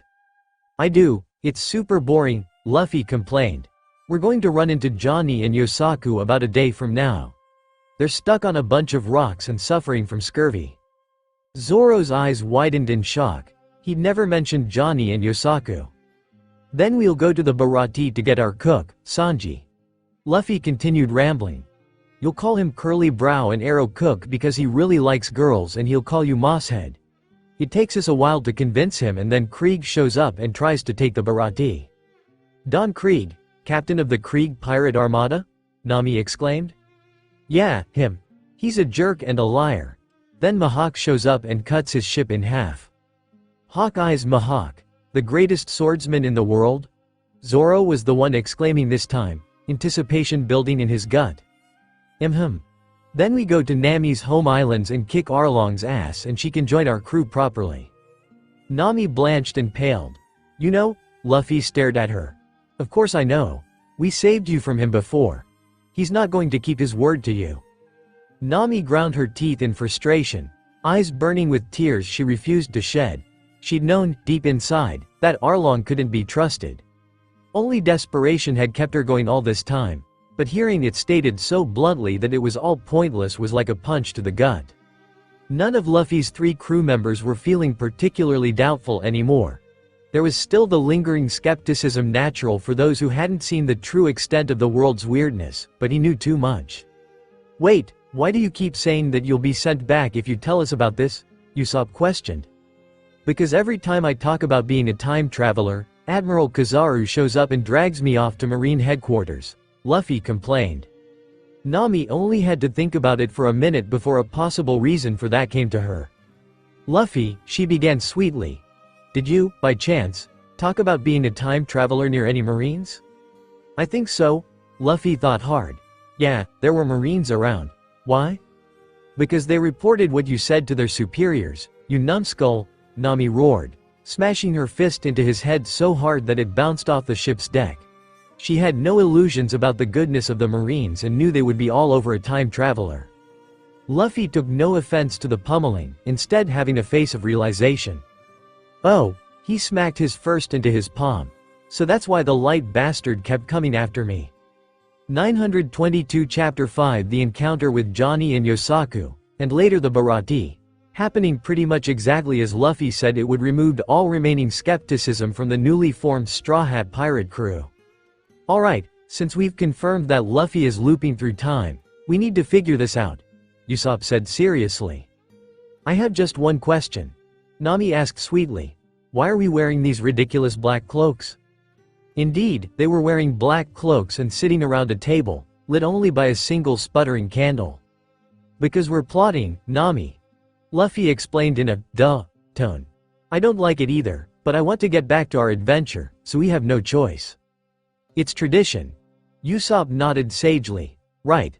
Luffy nodded as well. What have you learned so far? Zoro asked, covered in his own black cloak and holding a bottle of booze. I've learned that time travel is mysterious, the rubber man said seriously. They waited for him to elaborate, but the pleased expression on his face clearly showed that he was done. Okay, that's nothing then. Nami rolled her eyes, not sure why she had expected anything else. How did it start? I was at Marineford, trying to save my brother from being executed. Marineford? Zoro asked incredulously. You mean Marine headquarters? That's right, everyone was there. Luffy gesticulated. Because Ace is in Whitebeard's crew, the old man went there to get him back, too. There was a big war. And you took us into the middle of that? Nami screeched in shocked horror. No, Luffy frowned deeply. We got scattered before that, on Sabaody. I punched one of those celestial dragon assholes and Kizaru showed up to fight us, along with that bear guy warlord. Bear guy? Zoro repeated, going over what he knew of the warlords. Since Mihawk was one of them, he knew quite a bit. None of them really fit the description, but some of them fit it less. Bartholomew Kuma? Yeah, him. Luffy nodded vigorously. He ate the paw fruit and was able to push things away. He pushed us all away and scattered us. I got sent to Hancock. Boa Hancock? Zoro once again asked for clarification, this time with more incredulity in his tone at his captain's weird luck. The Pirate Empress, another warlord? Yeah, her. Luffy was pleased with how this was going. His crew was helping him figure things out. She was a big jerk at first, but then she became really helpful. She even let me hide under her clothes so I could break into Impel Down. Usopp and Nami hadn't been drinking anything, but they still managed to do a spit take at that. Zoro had been drinking, and did a proper one. She let you hide under her clothes? They shouted. Why's that weird? Luffy asked, confused. Nami, Usopp and Zoro exchanged looks of understanding. He's hopeless. Wait. Usopp realized something. Are you saying that we got scattered? Then you seduced a warlord into sneaking you into the most secure prison in the world and after that you went to fight a war in Marineford? Seduced? Luffy repeated cluelessly, then shook it off as irrelevant. They moved Ace just before I got to him, so I had to chase him to Marineford. I almost died so many times. Then, I did die. The mood suddenly turned somber as he continued. I gotten him free, but we had that magma bastard admiral, Akainu, chasing us. He insulted Whitebeard and Ace turned back to fight him. The idiot. Luffy finished with a yell. I went to help him, but my body stopped listening. Akainu was going to kill me. So Ace jumped in the way, but his fist went through both of us. We died, and next thing I know I was back at the start of my adventure. They were all silent for a minute as they thought that over. Nami and Usopp were having serious second thoughts about this crew after learning what kind of craziness their captain would end up dragging them into. Zoro, on the other hand, didn't mind the craziness. What he did mind was the notion that he hadn't been there with Luffy when this war went down. Crewmates should always fight together. Was there anyone there with a devil fruit that would have sent you back? Nami asked tentatively, trying to get back to figuring out the time travel. Nope. Luffy said immediately. Another silence descended before Usopp broke it. I got nothing. Me neither. Same. I told you it was a mystery. Well, whatever, the navigator said tentatively. Maybe something will come up later, for now we should focus on the more immediate problems. You said that Usopp and I need to get to Kokoyashi to save Genzo? Nami was still having some trouble with the idea of trusting Luffy. Even if she no longer doubted that he had indeed traveled through time, years of fear and hate and bitterness still lingered. It was hard to put her faith in this crew to save her and her village, no matter how much she found herself liking them. Only Luffy's ironclad certainty and the knowledge that Arlong had already killed Genzo in one loop allowed her to silence the voice of doubt that kept insisting that she could still pay the fishman off. That voice was wrong, no matter how loud it was. She'd known it ever since Luffy had said that Arlong would betray their deal, just as she had always known he would but never wanted to acknowledge because it was the only scrap of hope she had. That's right. Luffy nodded. We had to chase after you the first time because you stole our ship and Usopp saved him just in time. The navigator almost began sputtering out excuses, before realizing that Luffy wasn't accusing her of anything. I'm staying here for Mihawk. Zoro cut in uncompromisingly. Your fight is more important than my village? Nami bristled. It's fine. Luffy interrupted before another word could be said. I'll stay here with Zoro until he's done with Mihawk and then we'll come after you. Just keep the windmill guys safe and don't start anything until we get there. Luffy could hardly get the words out of his mouth. Keep their heads down? Avoid trouble? Only repeatedly losing his nakama forced him to consider such notions? Right. Nami took a deep breath and let it go. She was still angry at Zoro's obsession with Mihawk, but would let it go as long as her village was saved in the end. We can stay at mine and Nijiko's house until you get there. Arlong usually leaves me alone for a few days after each of my trips. And she wouldn't be saying anything about the amount of belly in their tangerine garden this time. XXXXX Zoro clenched his teeth around the hilt of Wado Ichimonji, preparing for the most important duel of his life. Mihawk had come, just as Luffy had said he would. Thoughts of Nami came to the fore and made him scowl. Zoro took being part of a crew deadly serious. Nami was part of the crew and he would fight for her to the death, but his and Kuina's dream was within reach. He couldn't bring himself to let this chance go, no matter how reckless he knew it to be. Then Mihawk unsheathed his tiny little necklace dagger. Oi, what's the meaning of that? Zoro demanded, insulted. I'm no beast that goes all out when hunting a rabbit. Mihawk responded placidly. Even if you've made a bit of a name for yourself, this is the East Blue, the weakest of all the seas. Unfortunately, I don't carry any blade smaller than this. His teeth dug into the hilt of his sword in outrage. That's enough making fun of me. But his anger didn't help him. His onigiri, a technique that nobody so far has managed to completely block, was stopped in its tracks by that tiny knife. Frog in the well, know how big the world is, Mihawk said softly, not strained at all. And Zoro suddenly knew that he was completely outmatched. When Luffy had mentioned encountering Mihawk, Zoro had assumed that he would win. Usopp and Nami had also assumed the same, he knew. But Luffy had known better and not warned him. Zoro appreciated his captain's respect. With nothing else to do, he threw everything into a vicious attack. There was still a desperate hope that he could fulfill his promise to Kuina here and now. A minute later, that tiny knife threatened to pierce his heart. Why don't you step back? Mihawk asked. Zoro remembered his promise, his oath to Kuina. He also remembered Luffy, to whom he'd pledged loyalty, and Nami, who was relying on them to save her village so that they could sail together. The wound wasn't serious. If he stepped back, a small bandage and a little rest would be all he needed to recover. They would easily be able to continue on their journey and he would be able to challenge Mihawk again in the future. But it felt like there was an abyss behind him. If he took a step back now, his body might be fine, but his spirit would not be. With forewarning of facing Mihawk, this battle had been on his mind more than usual. I can't, he said, the previous rage at being so outclassed gone.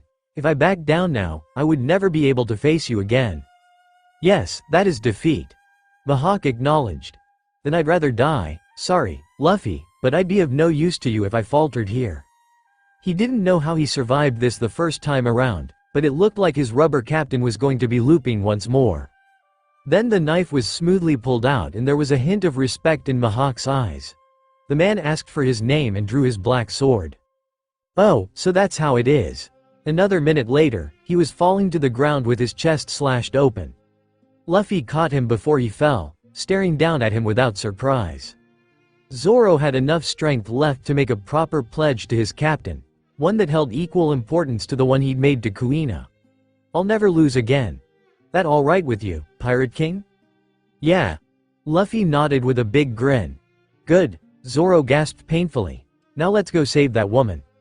XXXXX. The first thing Nami did after getting back home was visit Genzo and demand to know if he had anything that would provoke Arlong into killing him. As it happened, the old man had managed to get his hands on a gun. As if guns would do anything against Arlong, she was able to convince him to get rid of it, and that she had friends coming who would be able to kick the fishman's ass. He seemed more relieved at knowing that she had friends than at the prospect of being free from Arlong's tyranny. That didn't make her cry at all. The next few days were spent with Nijiko, hiding Usopp in their house, and moving her treasure somewhere else just in case. The wait was nerve-wracking, but nothing much happened in the end. Finally, Luffy and the others arrived. Zoro borrowed Johnny and Yosaku's swords, got himself briefly looked at by the village doctor, and then they went to challenge the fishmen. It was almost anticlimactic how easily they won, but her doubts were fully silenced and she was able to join the crew without holding anything back. XXXXX. After the obligatory party to celebrate being rid of Arlong, Luffy remembered to gorge himself on ham melons. They set sail for Logatown. Of course, there was something that had to be done for Sanji as well. Why are you all dressed in creepy black cloaks? The cook asked, taking a pull of his cigarette. Because, Sanji, we are about to induct you into a terrible secret. Usopp said dramatically, doing the Gendo Ikari pose. Put on the cloak and take a seat at the table. Sanji looked towards Nami and Zoro, silently asking them if he was serious. Luffy was, of course, a lost cause. Just do it. Nami sighed. Being told to do it by a pretty girl instantly removed all of the cook's hesitation and he swirled the cloak over himself dramatically before sitting down. Alright, what is this terrible secret? The secret is that Luffy is stuck in a time loop, Usopp revealed. Once again, Sanji looked towards Nami and Zoro for confirmation. Luffy was nodding, but that didn't really mean much. It's true, the swordsman said. He told us everything that would happen in Baratie and Nami's village. Sanji took another deep pull of his cigarette before replying. You expect me to believe that, you shitty mosshead? You wanna go, curly brow? Zoro barked back instantly. See, I told you they always fight. Luffy laughed. This is not the time for that. Nami screeched at them, reaching out to grab each of their ears. Sanji, I believe Luffy traveled through time. Isn't that enough? Of course it is. Nami Schwan. Sanji instantly changed his opinion, making kissy faces at the navigator. Good, because this means we have advance information and can strategize before we arrive at the next island. Nami nodded authoritatively. Luffy started picking his nose, glad that he was able to leave the thinking to his crew. Wait, before we get to that, how did this even happen? Sanji asked. People don't just randomly get stuck in time loops, do they? He finished a bit uncertainly. We don't know. Zoro's face sported a smile of utter malice. What we do know is that Luffy got under Boa Hancock's clothes in the future. Boa Hancock, the pirate empress? The warlord? The most beautiful woman in the world? Sanji's tone could only be called petrified. That's her. Luffy confirmed happily. She was a jerk at first when I dropped into her bath, but became really nice after I jumped on her back, always cooking me lots of food and helping me with stuff. The words slipped right past Sanji's rationality and deep into the lizard part of his brain, which was in his case comprised entirely of libido. Luffy's words had been literal, but Sanji's brain translated it into something a whole lot more lewd. He erupted from his position and started viciously kicking Luffy in the face. You shitty rubber, how dare you apologize for everything. It took a while for Nami to drag the meeting back on track. Alright, now that we've stopped screwing around, her words were more of a warning and a threat than a statement. Luffy, what are we going to be running into in Logatown? Smokey. The rubber man declared firmly. The rest of the crew waited for an explanation, but none was forthcoming. Who or what is Smokey? Nami asked with exaggerated patience. He's a marine that turns into smoke, Luffy elaborated. A devil fruit? Usopp asked curiously. A logia. It makes him impossible to hit because he's smoke. How are we supposed to beat that? The sniper despaired.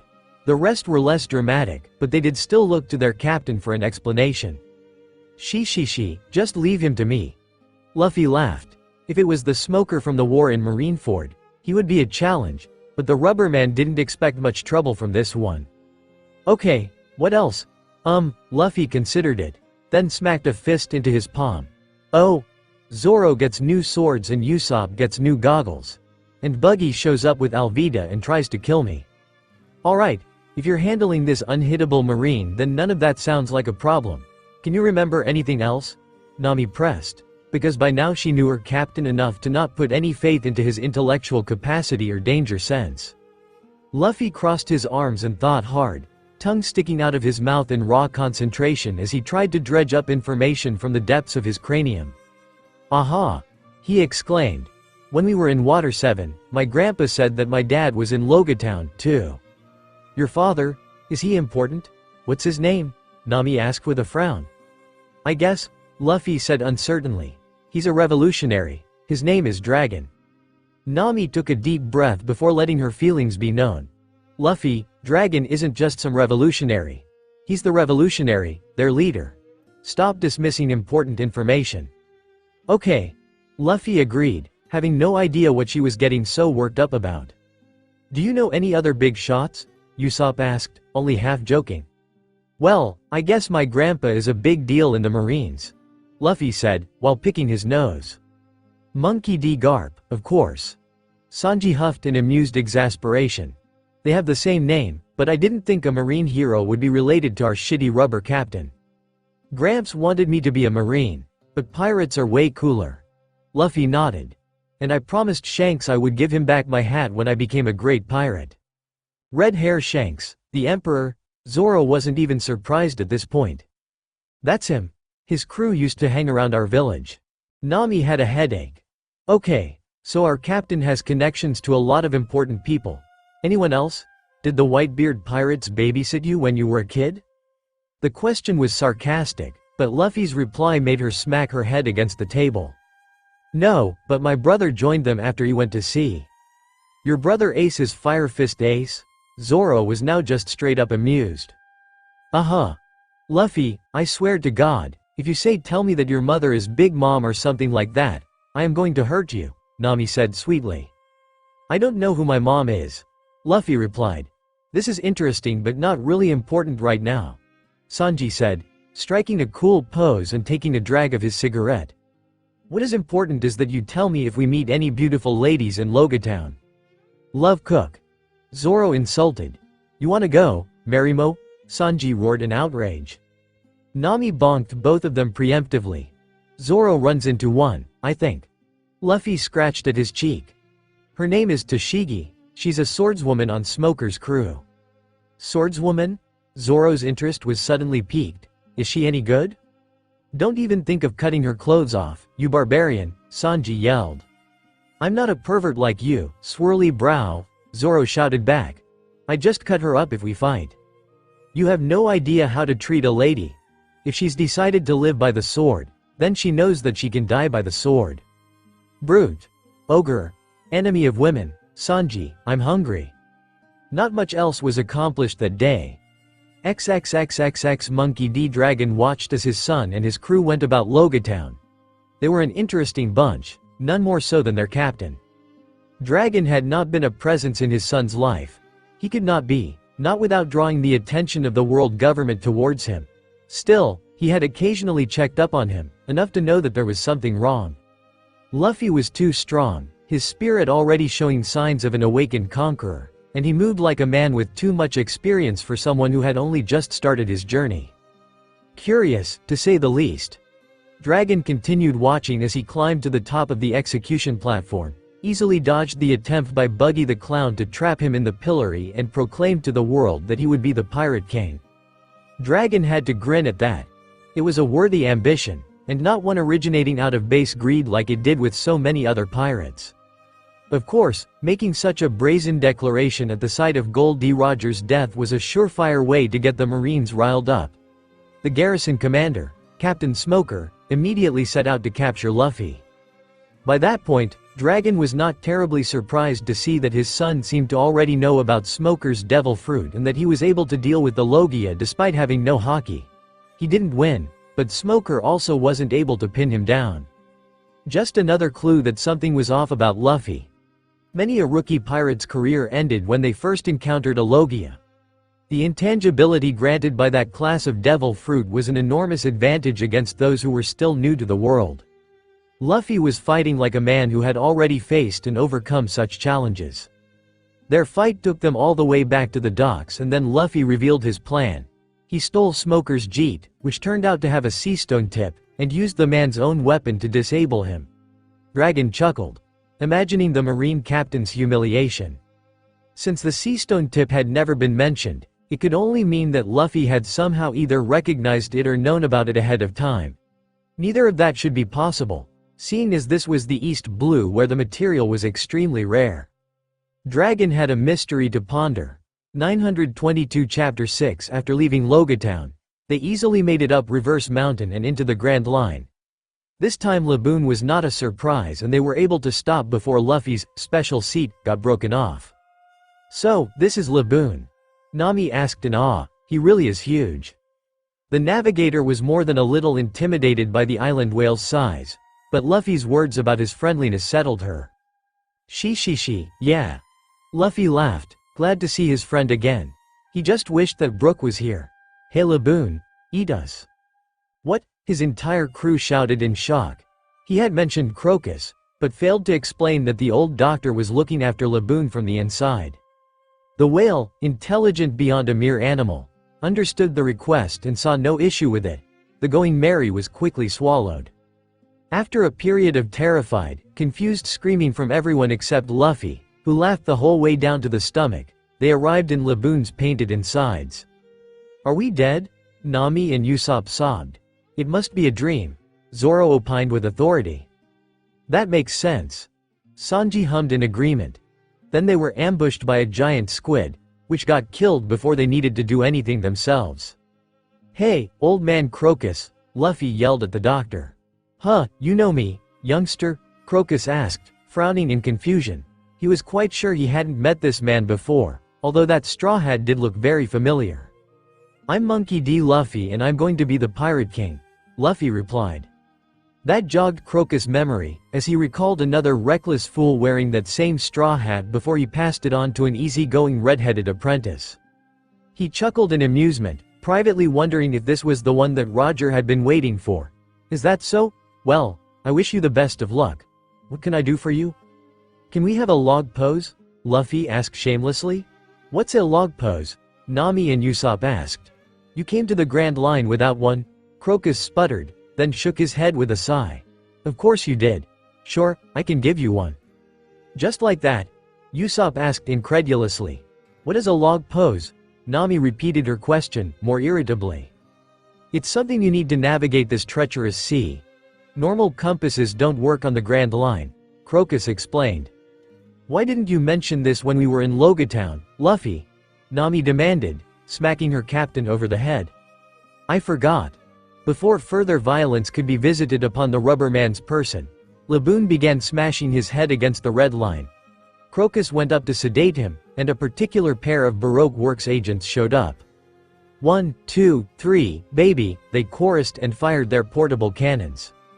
Because Luffy hadn't been bouncing around Laboon's insides, he hadn't knocked Mr. 9 and Miss Wednesday into the sea of gastric acid.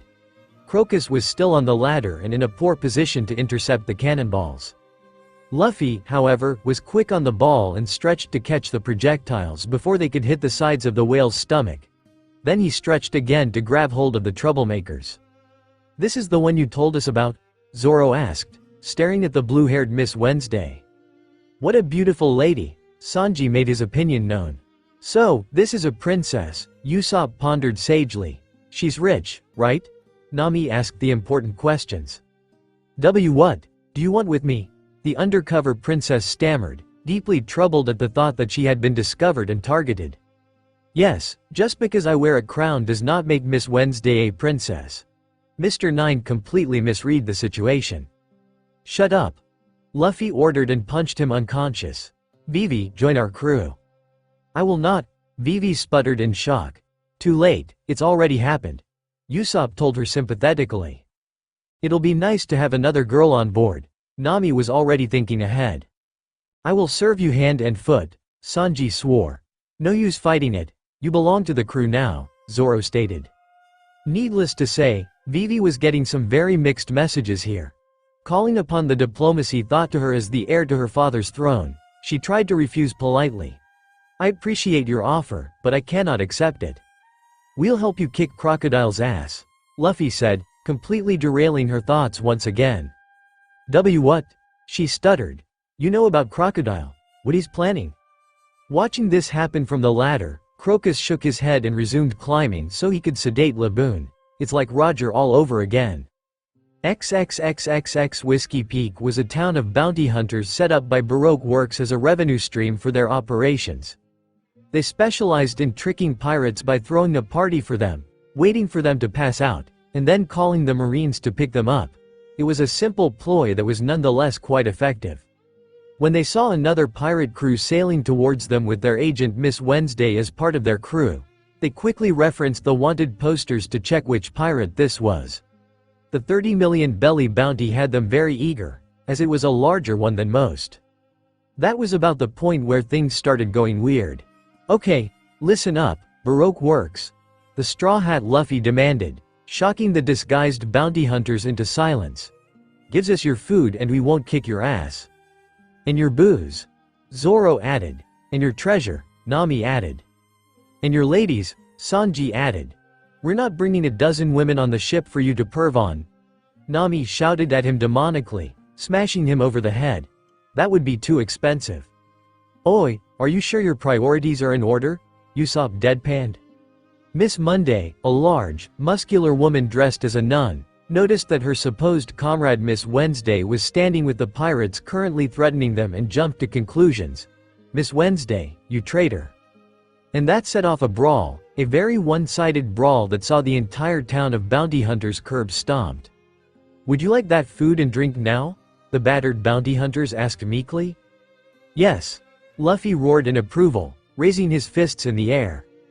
XXXXX observing from a hidden spot some distance away from the town. A very bemused Nico Robin wasn't sure what to make of this development. XXXXX Vivi was still very uncertain about the story that this crew, apparently her crew now, of pirates had told her. Time travel? It sounded ridiculous. Still, there was no denying that their captain had information that he would be hard-pressed to find, and he didn't exactly come across as a mastermind or sleuth. Unless he was just really good at hiding it. Vivi took a suspicious glance at him, seeing him devour a plate of food, and accidentally swallow the plate as well, leading to an episode of choking until he managed to spit it out. Probably not. Leaving the wrecked town behind, she walked with Igaram and Karoo to their ship. Igaram had initially intended to go out as a decoy, but the Straw Hat captain had bluntly told him that he was coming along. It worried her, why he didn't want the captain of Alabasta's royal guard leaving his sight. Then she suddenly had a whole new set of worries. Miss All Sunday, Vivi exclaimed as the mysterious woman suddenly appeared on the ship just after they left Whiskey Peak. Miss All Sunday? Nami echoed in concern. Who is she partnered with? Mr. Zero, the boss, Vivi hissed. I found out about his identity by following her. Correction. I allowed you to follow me, Miss All Sunday said with a smile. Ah, Robin, you're here. Good. Straw Hat Luffy suddenly interjected, and for the first time ever, Vivi saw the eternally cool and mysterious Miss All Sunday stumble. Her smile dropped and she suddenly looked very tense. How do you know that name? She demanded. You're part of my crew, of course I know your name. Luffy said an outrageous thing. Vivi was glad that she wasn't the only one to be incredulous. The entire crew was shocked, except for the blonde cook, who was celebrating the addition of another beautiful lady. I don't recall joining your crew. Miss All Sunday was a lot more restrained, but it was clear that she was also incredulous. I know, it sucks. Luffy whined. But it's fine, you're here now so it's all good. Miss All Sunday burst into laughter. Just like that? You think you can recruit me so easily even though I am your enemy? Vivi hated to agree with the high-ranking Baroque works agent, but the other woman had a point. You're a good person, Robin, and I know you're only helping the stupid sand croc because you want to know the true history, Luffy replied. Once again, Vivi got the pleasure of watching Miss All Sunday be rattled. Even more so than when the rubber captain revealed that he knew her name. Oh, you really are well informed. Still, she managed to keep her voice steady. It makes me wonder what else you know. The poneglyph under the palace doesn't say anything about the true history. All it says is the location of some ancient weapon. Luffy revealed further. What was this about a poneglyph under the palace? Something her father hadn't told her yet. That seemed to strike Miss All Sunday deep. The woman who had always seemed so perfectly poised and in control wilted like a dying flower. Sure of that, are you? Yes. With no doubt or hesitation, the rubber man crushed Miss All Sunday's obvious hopes. But it's fine. You can learn the true history with our crew. It's on Raftel. Dangling my desires in front of me like that to make me join you. You're quite the devil, aren't you? Miss All Sunday regained some of her cool demeanor as she teased. How is it that you know all this, anyway? That's because I'm A. And then he was interrupted by a punch to the head by Nami. Don't tell that to everyone you meet, the orange-haired woman yelled at him. She hasn't agreed to join us yet. But she has, Luffy whined, holding his head. A secret, Miss All Sunday mused. I've always liked secrets, and you all seem convinced that I'm going to join your crew despite being so shocked at your captain's invitation. It wasn't an invitation, he said you're already part of the crew. Mr. Bushido grunted. Damn straight. Luffy yelled, throwing his fists in the air. Look, I don't know you and you seem dangerous, but if Luffy says you're part of the crew then it's too late to say no, Usopp explained. You can't be too bad if he wants you with us. Nami shrugged, leaving Vivi feeling a bit betrayed. Despite their difficult first meeting, she thought that they were friends. Why were they getting so chummy with Crocodile's partner? I'll never turn down a beautiful lady. Sanji added his own voice to things. I'm going to have to think about what you told me, so I'll be leaving now. Miss All Sunday said, swinging herself off the ship and onto a big turtle that served as her transport. Sure. Luffy didn't object, much to Vivi's surprise. See you later, Robin. The easy acceptance seemed to be another thing that rattled the so-called Robin, but she said no more and simply left. What the hell? Vivi finally gave voice to her frustrations. Unseen by them, Robin almost absently broke the necks of the unluckies, knowing that no good would come of having any reports of what had happened reach Crocodile. XXXXX The path to Little Garden was characterized by Vivi and Igaram protesting Luffy's decision to make Robin, or Miss All Sunday as they referred to her, part of the crew. That ended once Luffy put his foot down on the matter. But the Alabastan princess was still not happy with it. Not that it ended up mattering. Luffy remembered Nami getting sick, but he hadn't remembered any of the details and there was no accounting for the behavior of disease-carrying insects. With Robin killing the unluckies to hide her conversation with Luffy, they did not get a chance to report to Crocodile, which in turn meant that Mr. 3 and Miss Goldenweek were not sent to Little Garden to eliminate them. That in turn meant no eternal pose to Alabasta, since Robin had been too rattled by their conversation to offer one. The Straw Hats were forced to stay on Little Garden longer. More indifferent people contracted Kestia and, without access to a doctor on the level of Kureha, died. Worse still, Luffy hadn't really paid attention to how they even got off Little Garden the first time around, and thus had no idea that Sanji had tricked Baroque Works into providing the way. The others couldn't help much. The crew met their end there several times as Luffy tried to figure out how to get past this new hurdle. It was particularly annoying since he felt that they couldn't just bypass the prehistoric island. Dory and Broggy were really cool and had given clearer shape to Usopp's dream. He tried several times to stubbornly find a way ahead, before eventually giving up and trying to recreate the steps of his first run. Thus began the days of woe. XXXXX. But why would we waste time on Little Garden when we have an eternal pose to Alabasta? Vivi demanded in distress after hearing of Luffy's plan despite not crushing the eternal pose that Robin had given them. Because it's important we go there and we need to pick up Chopper before getting to Alabasta. Luffy tried to explain, something he was notoriously bad at. I know this Chopper fellow is your crewmate, but you can go get him after we save my country. I'm sure we have an eternal pose to Drum Kingdom. Vivi insisted. I can't agree to delay my return even if that is how you did it before. And Vivi was far from convinced about the time travel.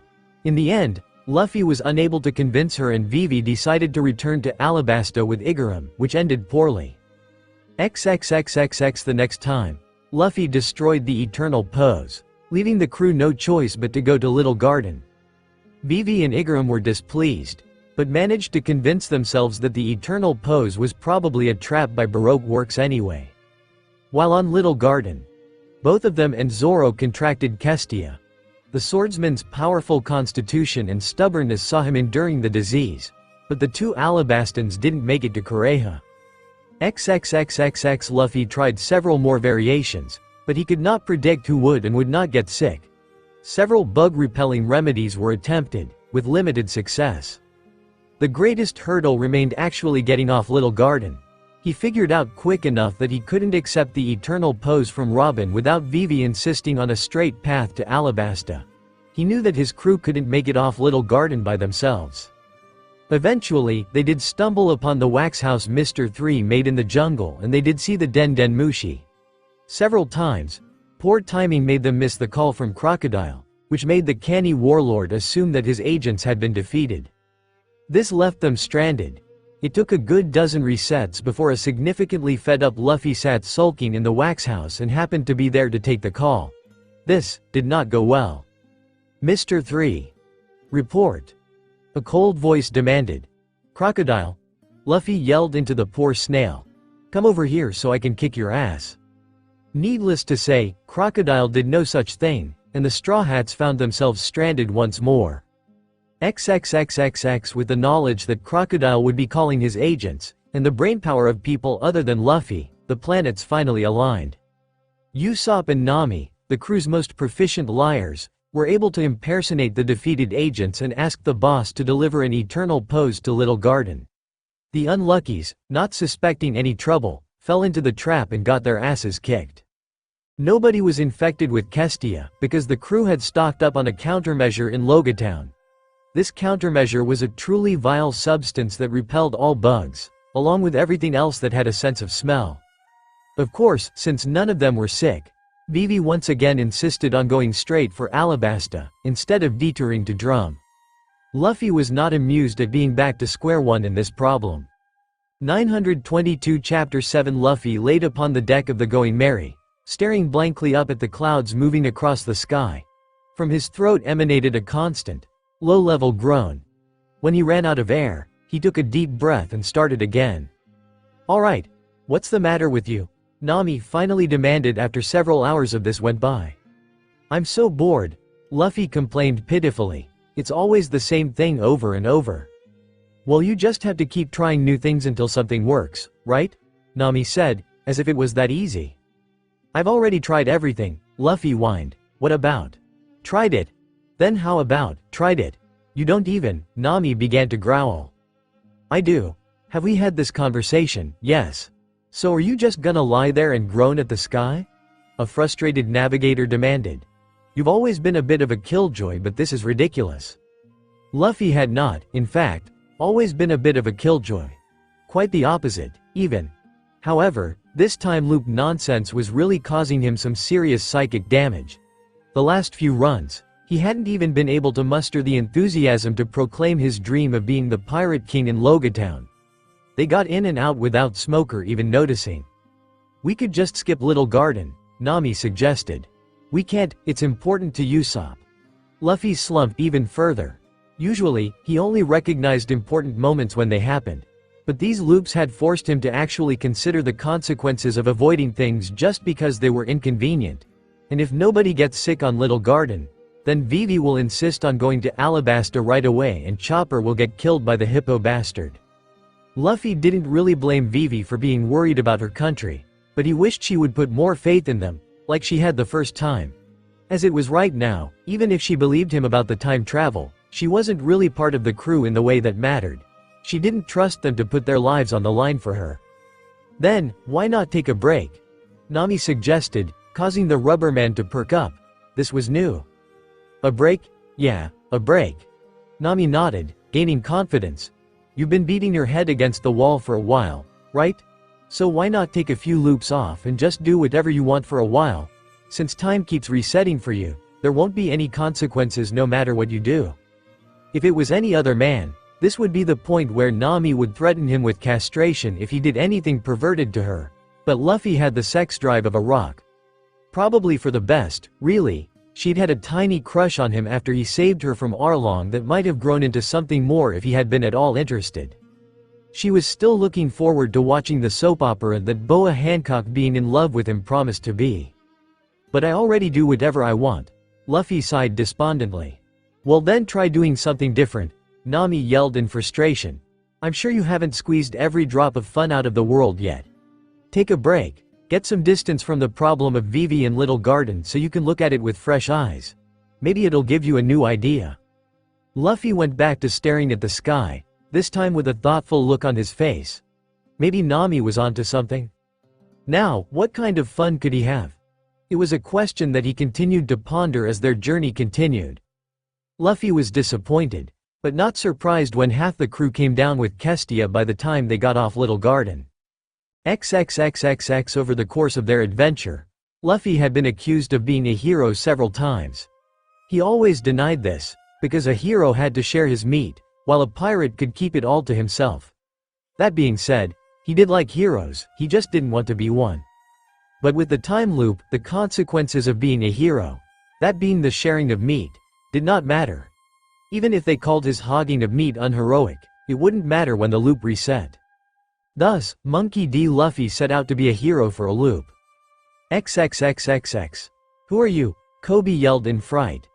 Monkey D. Luffy, hero. The rubber man claimed. Now I need you to help me find a cape. XXXXX. Who the heck are you two? Nami yelled in fright as he appeared in front of her on Alvida's ship. Some nobleman's fancy cape that he took off the pleasure boat the pirates had been attacking tied around his shoulders.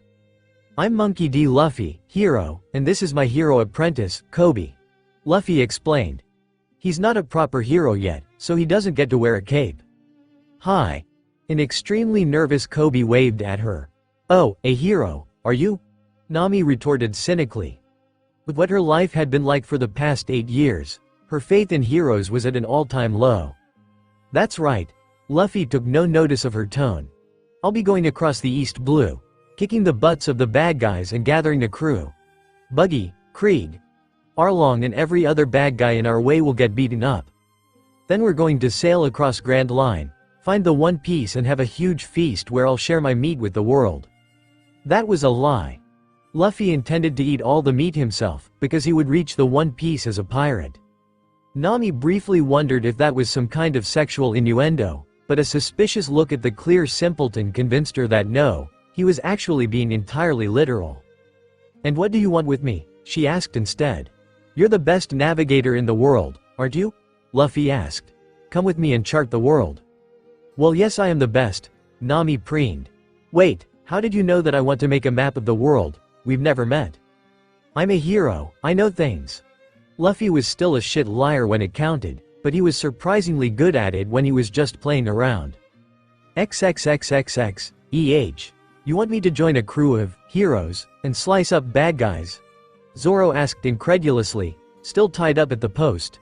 And wear a cape? That's right, Luffy affirmed. I know you made a promise to stay here for a month, but that guy with a butt chin lied and his father is a jerk, so I'm going to kick their asses. Get your swords back and then we'll go. Don't just decide for me, and how did you know all that anyway? I'm a hero, I know things.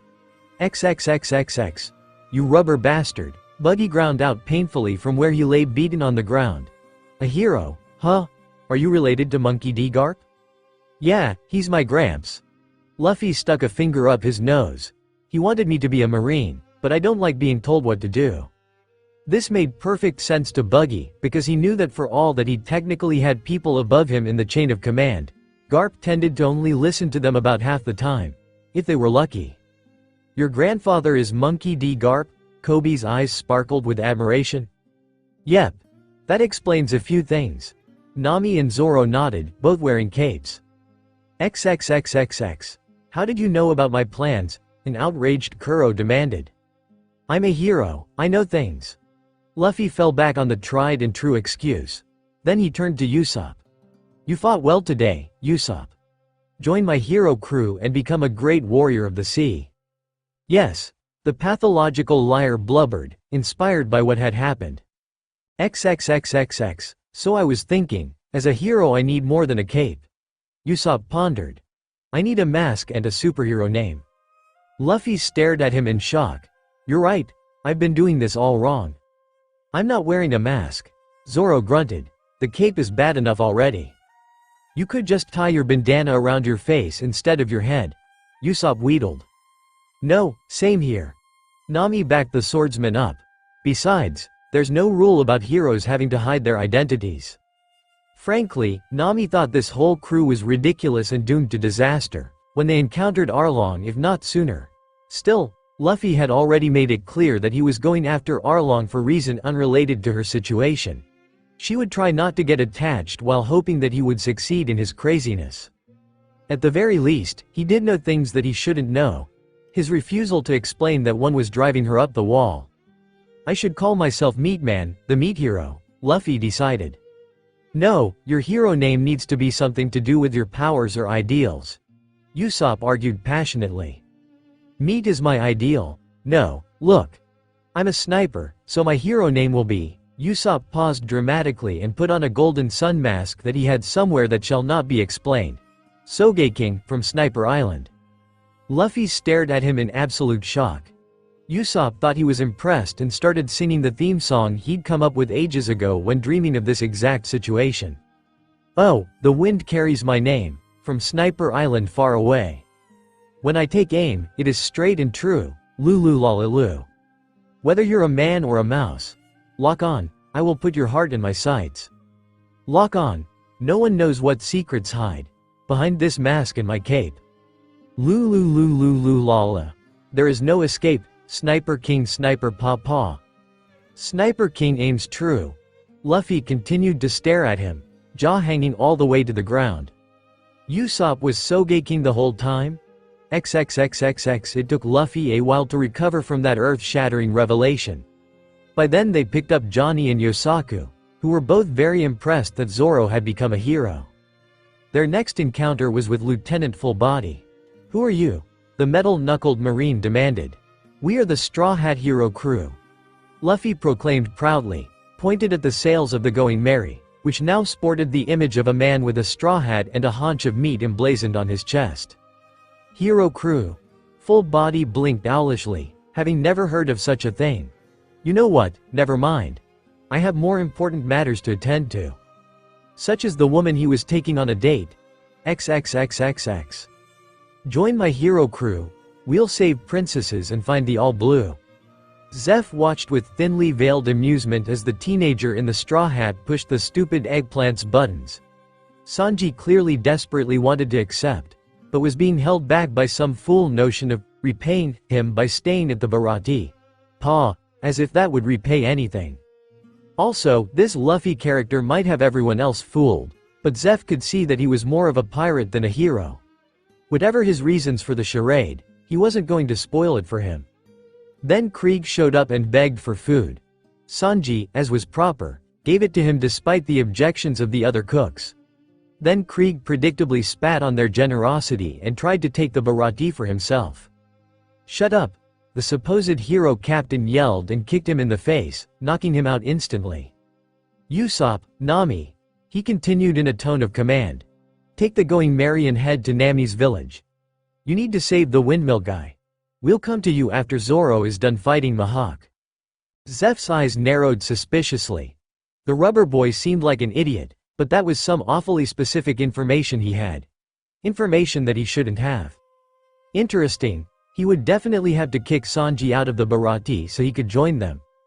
XXXXX. Who are you? Arlong asked with calm fury, sitting in the pile of rubble he'd been punched into. Monkey D. Luffy, hero. The rubber man gave the usual reply for this run. You made Nami cry and hurt these people, so I'm going to kick your ass. You? A mere human? Arlong sneered, preparing to show this fool his place in the food chain. As it turned out, Luffy's place in the food chain was considerably higher than his.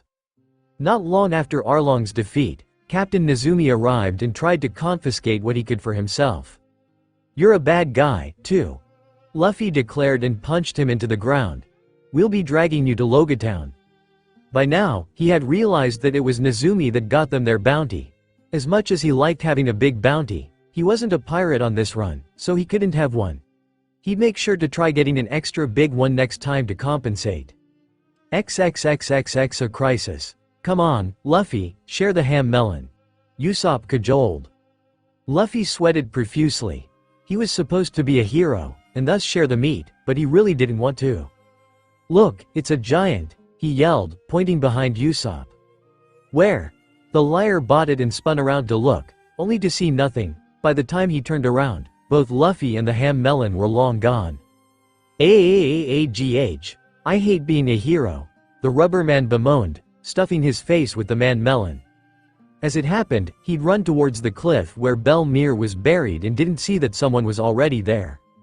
Why set out to be one, then? Nami asked, bemused by the outburst. I just wanted to do something different, but I hate sharing my meat, Luffy explained. Nami smiled and approached, sitting down next to him. Don't worry, Luffy. After he saves the day, the hero can eat as much as he wants. That's why it's called the hero's portion. Really? Luffy asked hopefully. Really? Nami assured and leaned in to give him a kiss on the cheek. So eat up, hero. Luffy stared after her as she ran away giggling, utterly confused. What was that about? Well, the important part was that he didn't have to feel bad about not sharing his meat. XXXXX. So, you're a hero and you brought me this corrupt marine captain? Smoker deadpanned, puffing away at his cigars. Nezumi was taking bribes from Arlong to keep what he was doing to the Konami Islands hidden from the Marines. Nami said defiantly, staring at him. They're lying. A beaten-up Nezumi screeched. Smoker didn't look impressed. I always did think it was strange how quiet that corner of the East Blue was, and you wouldn't be the first corrupt marine captain this crew has brought down. You can't possibly be taking their word over mine. I'm a marine? Nezumi screeched again. I'll be calling the Konami Islands to verify their story of course, but I'm already smelling a rat. Smoker glared at him. He had a particular hatred of dirty marines. The higher-ups would want him to cover this mess up, maybe even declare the crew of heroes as pirates, but they could go eat shit. Thanks, Smokey, Luffy laughed. Don't call me Smokey. XXXXX. Heroes, huh? Monkey D. Dragon mused, slightly confused. Everything he'd heard about his son said that he had his heart set on being a pirate, so where did this come from?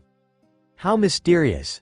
XXXXX. Oi, Luffy, since we're heroes we should help this lovely lady. Sanji suggested after they had saved Laboon from Mr. Nine and Miss Wednesday. We will. The rubbery captain nodded. She's a princess and heroes save princesses. How did you know? Vivi spluttered. I'm a hero, I know things. XXXXX. With no bounty on his head, the Baroque Works agents in Whiskey Peak had no reason to try setting off their trap. But Luffy still coaxed them into a party. Then the Mr. 5 pair arrived and a short fight broke out. With the reveal of Vivi's and Igaram's true identities, things got a bit messy, but a surprising number of the people there supported her. As it turned out, loyalty between comrades was easier to foster than loyalty to some mysterious boss. But why can't we go directly to Alabasta? Vivi complained about their heading. You said you would help. We will, but first we have to go to Little Garden. Luffy repeated, once again not explaining anything. He'd tried explaining before and it was boring and never worked. Oh my, and here I was, about to offer you an eternal pose to Alabasta. The unknown voice said lightly. Well, unknown to everyone except Luffy. Thanks, Robin. You're the best, he said with a wide smile. That derailed everyone, none more so than Robin herself. Luffy, that's Miss All Sunday. Mr. Zero's partner, Vivi exclaimed. I know, he nodded, but she's also Robin, a good person. You seem awfully certain of yourself, Robin said, regaining her composure at least outwardly. I'm a hero, I know things. So I've heard.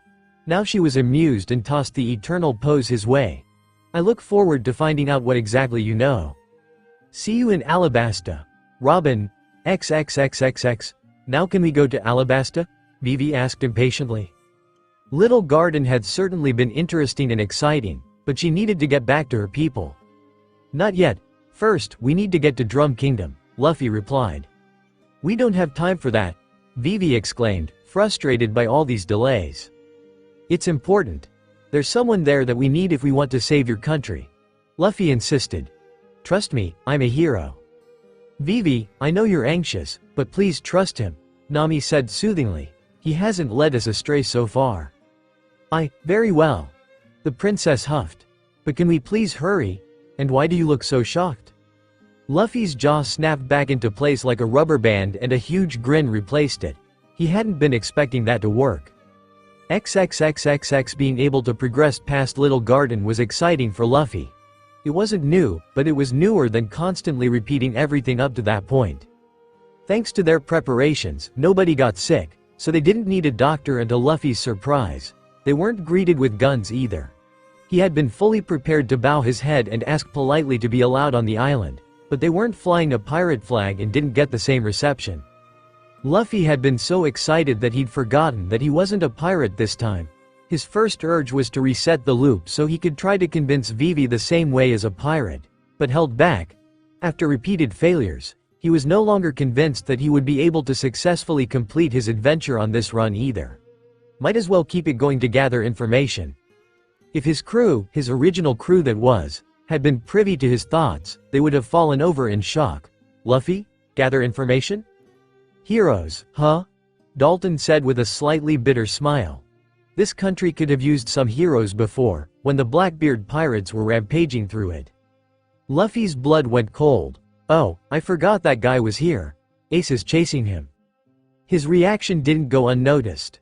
Zoro, ever vigilant, narrowed his eyes at his captain. You know him, Luffy?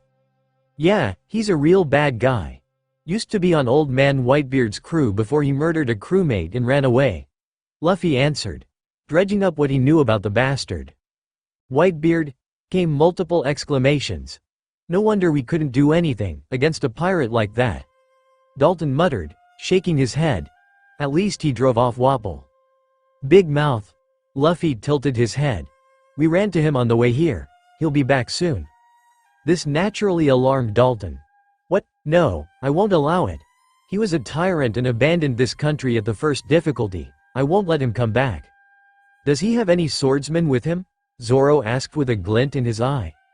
I don't think so, Luffy answered, frowning in thought. He's got a hippo and two weird guys that can fuse together. It's kinda cool. Chess and Marimo. Dalton offered. Is that why we're here, Luffy? To prevent Wapol from oppressing this country? Vivi asked. Impatient as she was, she didn't want to leave Drum to its fate either.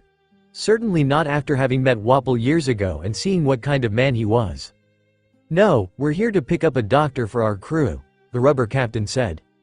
But the only doctor left on the island is Kureha, and I don't think she's going to leave, Dalton pointed out. The old lady has an apprentice, Chopper.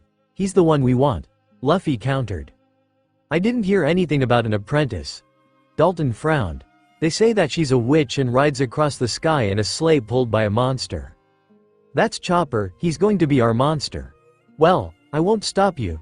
Dalton was clearly skeptical. But I must warn you that Dr. Kureha acts almost like a pirate. She comes and goes as she pleases, heals people and then takes whatever she wants as payment. XXXXX. With no one dying of Kestia, there was no need to climb the Drum Rockies.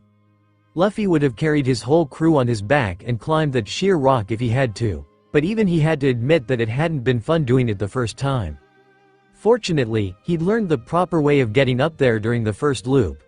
They were met at the castle gates by an irate Kureha. Who are you? You don't look like you need a doctor, the old woman demanded irritably. We do need a doctor. We're a hero crew and we're here for Chopper, Luffy announced, cape flapping in the wind. A hero crew? A shocker, Chopper echoed, hiding behind the door the wrong way. That's right. We're going to sail the Grand Line all the way to the end and have lots of adventures. We need a doctor to come with us, the rubber man explained. Oi, Luffy, Sanji said calmly. That's a raccoon dog. I'm a reindeer, Chopper roared, transforming into his heavy point. See, he's cool. Luffy pointed out the obvious. Chopper shifted back to his normal brain point form and started wiggling in delight. It doesn't make me happy to hear you say that, you asshole. And what makes you think I'll let you take my apprentice? Kureha broke in, brandishing a scalpel. Because he wants to go on an adventure and we'll kick Wapol's ass when he comes back, Luffy answered. Wapol is coming back, Chopper exclaimed. XXXXX. The fight against Wapol was pretty anticlimactic. The fat former king just wasn't much of a threat, and with the Straw Hats not running around, he was also outnumbered. Convincing Chopper to come with them was harder, but all it really took was some persistent pestering because he actually wanted to go. And he was super impressed at the thought of a crew of heroes. Then, they were finally off to Alabasta, much to Vivi's relief. XXXXX, AC. The joyous shout shocked the Whitebeard's 2nd Division commander out of his meal. A moment later, a rubbery missile hit him and wrapped its hands around him. Luffy, Ace sputtered in shock. How are you here? And why are you wearing a cape? Why wouldn't I be here? Luffy tilted his head sideways in confusion. You know I was going to set sail when I turned 17. Yeah, but I figured you were still in the East Blue since you didn't get a bounty yet. Ace reasoned. And again, what's with the cape? Oh, I decided to become a hero instead of a pirate, Luffy explained. The entire world stopped making sense for Ace. Luffy, not a pirate? It did not compute. His little brother never shut up about becoming the Pirate King. What? He blurted out, unable to say anything else. Then Luffy suddenly stopped grinning and his expression sobered, instantly alarming Ace. A lot of stuff happened. Come meet my crew and I'll explain. Damn right I will. Whatever had happened to Luffy, Ace wanted to hear it. XXXXX introducing Ace to his crew presented some surprising and unexpected problems. Those who recognized him were extremely wary of the powerful pirate, but the most extreme reaction came from Nami. Your brother is a pirate? She spat angrily, confusing Luffy severely. It took him several seconds to reason out that this Nami had never really gotten over her hatred for pirates. Since the Straw Hats weren't a pirate crew, she had no reason to ever consider that some pirates were worse than others. Don't worry, Nami. Ace is a good guy, he argued. To his relief, she simmered down. Interesting crew you've got. Ace commented. But why is everyone wearing a cape? Because we're heroes, Chopper explained enthusiastically. He decided not to touch that one. Right, so, Luffy, you said you had something you need to tell me? XXXXX Luffy had not intended to talk about the time travel thing again, at least not in this loop, but he also hadn't expected to get this far into it. So that's why you always seem to know what's going to happen, Vivi exclaimed. It's so boring. Luffy whined. I even tried being a hero instead of a pirate just to make it more fun. You wanted to be a pirate? Nami asked, stunned. Luffy nodded with a grunt. The Pirate King. I can't believe you, the navigator shouted. It's not like the world government would let us stay heroes after we recruited Robin anyway. Luffy picked his nose. I'm surprised we made it this far without getting a bounty. Why do you want to recruit Miss All Sundays so badly? This time it was Vivi scowling in distaste. She's already part of the crew, and a good person, Luffy explained. A good person that helped plunge my country into civil war, the princess said bitterly. That was the Sand Croc. He reminded her. Alright, hold it, Ace interrupted, turning to his little brother. So you're saying that I lose to Blackbeard and he uses me to start a war between the Marines and the Whitebeard pirates?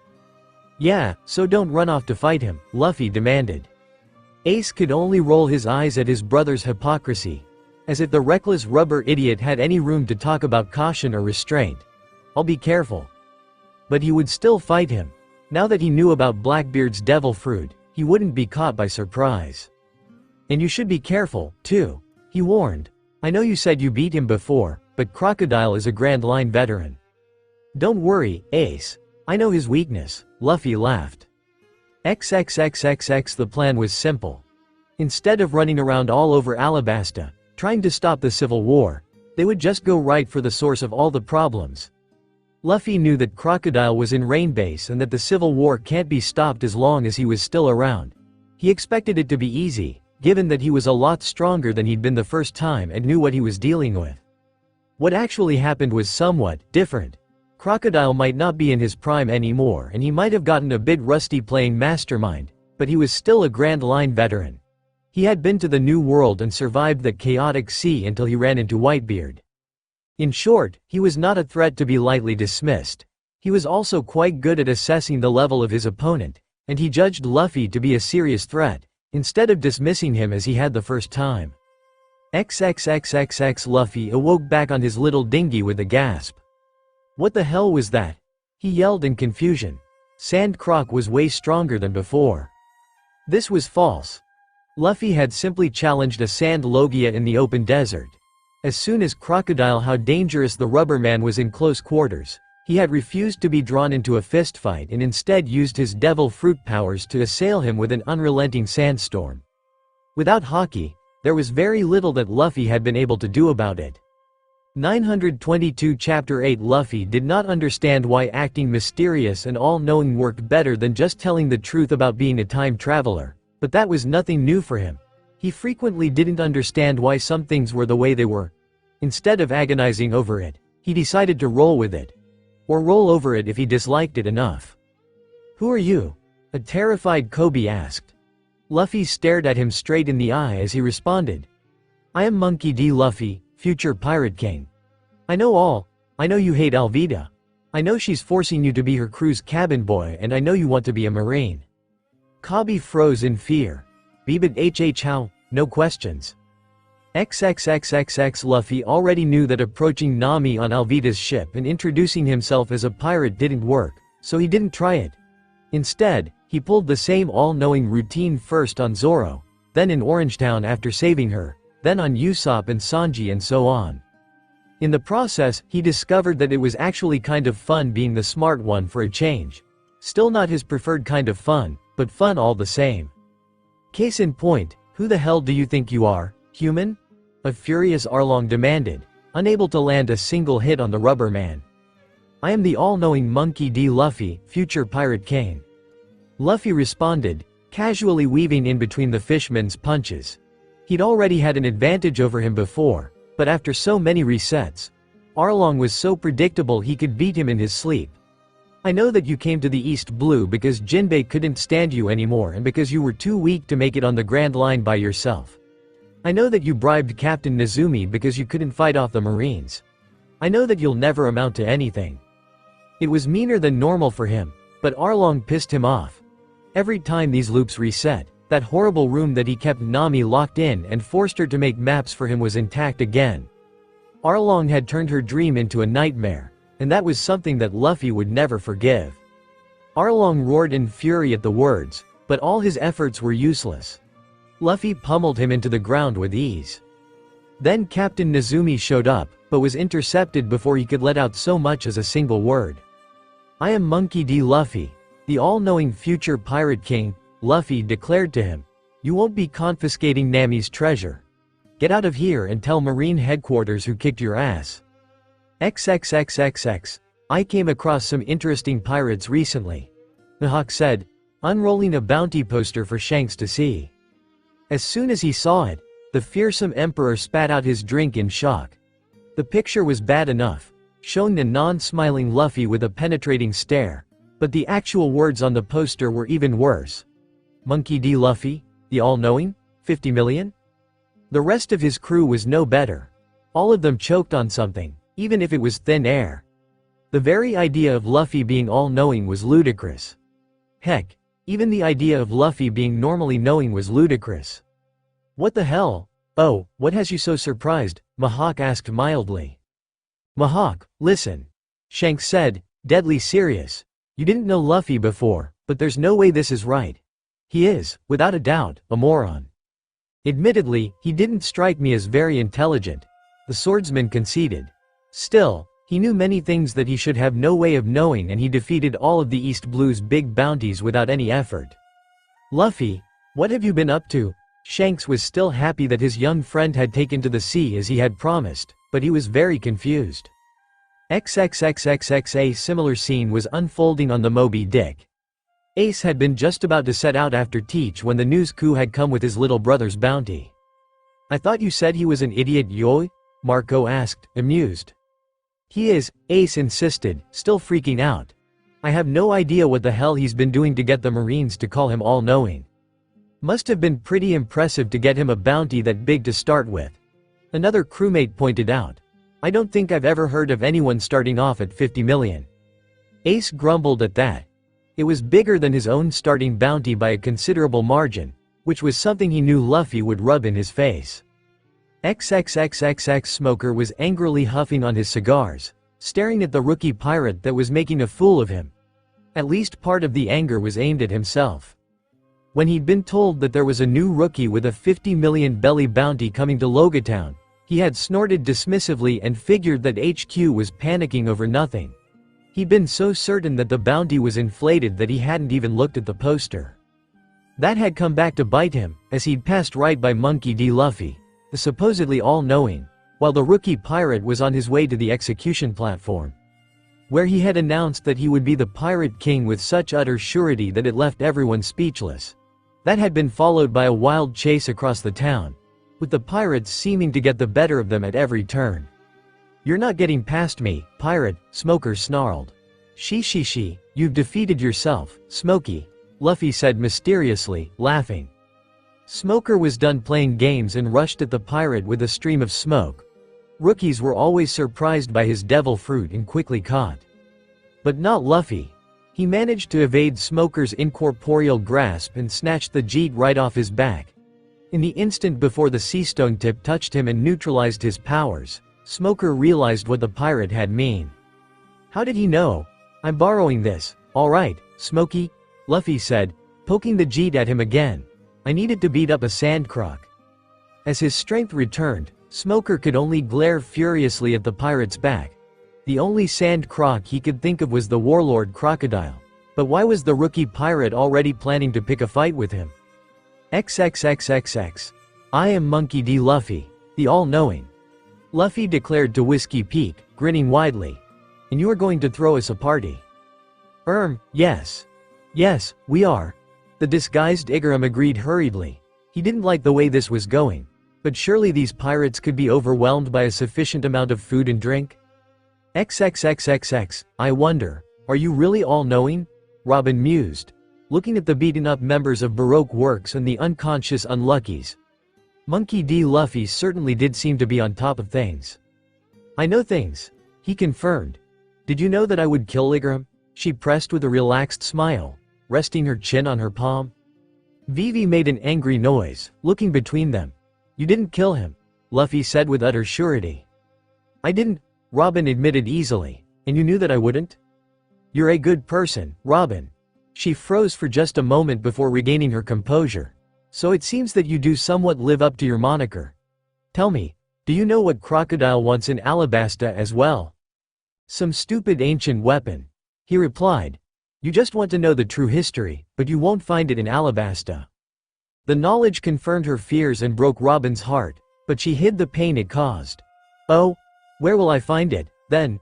At this point she was quite convinced that he really did have some strange source of information, even if he wasn't all-knowing. At the end of the Grand Line, with us, Luffy said seriously, staring into her eyes. Is that an invitation to join your crew, Captain San? Robin asked. Trying to poach me away from Crocodile? You were never his nakama. Luffy, are you sure about this? Vivi asked, deeply skeptical. Robin is a good person, Vivi, she just needs a chance. Well, how can I do anything but agree when you show so much faith in me? Robin said. Permission to come aboard, Captain. Luffy was not one to hide his emotions, so he rather damaged his all-knowing persona by staring at the archaeologist in shock. This was hardly the first time he had invited her to join the crew right here, and certainly not the first time he had told her about the poneglyph in Alabasta or where the true history could be found. But never before had Robin actually joined right away. Did acting mysterious and all-knowing really have that much effect on people? XXXXX, but there's no reason to go to Little Garden. Vivi insisted. We don't have time to waste on detours. It's important to Usopp. Luffy said. Then we need to go to Drum Kingdom to pick up our crew's doctor. Both Vivi and the newly recruited Robin, both familiar with the Grand Line, frowned in confusion. But, Drum is between Water 7 and the Sabaody archipelago. Vivi said slowly. It would add several weeks to the voyage just to get there, never mind coming back. Luffy-san, I am willing to trust that you know what you're doing when you insist on going to Little Garden, but I won't accept that kind of delay. Luffy's jaw dropped in shocked confusion. No, that's not right. Drum Kingdom is right after Little Garden. Captain San, where did you get that idea? Robin asked. Her tone was amused, but her eyes were sharp. It was always like that before, an increasingly panicked Luffy insisted. Before, Robin pressed. Captain San, what exactly is the source of your information? The rest of the crew leaned in further, just as curious. Luffy had always brushed their questions aside before and never seemed surprised by anything, so this was very new to them. Seeing that the jig was up, Luffy abandoned his all-knowing act and shrugged. I'm stuck in a time loop. This is the first time that something is different. You expect us to believe that? Nami, Usopp, Zoro and Sanji all shouted at him. It's the truth. Luffy shouted back. Why do you think I know everything? Do I look smart to you? Oof, so that's how it is. Robin chuckled, more relaxed now that she had the situation figured out. As a Grand Line veteran, she knew not to dismiss anything as impossible. Luffy had never struck her as either a liar or the type of individual concerned with gathering knowledge. So brute force repetition was a good explanation. You've already lived through these events. That's how you knew what Crocodile is planning and what my true goals were. How many times have you looped? I wasn't counting. Luffy shrugged again. Anyway, this is the first time I managed to convince you to join my crew this early. Please help me get out of this stupid loop, Robin. Oh, what makes you think I can help you? She asked, raising an eyebrow. Because you're super smart, the smartest on the crew, he replied immediately. Alright. I will do my best. Tell me how this got started. Everyone paid close attention as Luffy once more explained the situation in Marineford, interrupted by the usual exclamations when he dropped some shocking bit of info about his family. Devil fruits often have strange and esoteric powers that you wouldn't expect. Robin mused. Could it be that you unknowingly used your Gomu Gomu no Mi to stretch time itself, causing it to spring back like a rubber band? That would be my best guess, given that the loop seems to reset every time you lose someone close to you. So I just have to keep all my Nakama alive? Luffy asked. That's what I was going to do anyway. Wait. Nami interjected in a tone of someone just realizing something. If you're constantly looping through time and your goal is to keep us all alive and together, then why the hell have you been acting like you know everything instead of just telling us? You told me to, he said blandly. Like hell I did, she yelled, bashing him over the head. But you did, he whined. I was bored of doing the same thing over and over again and you told me to have some fun.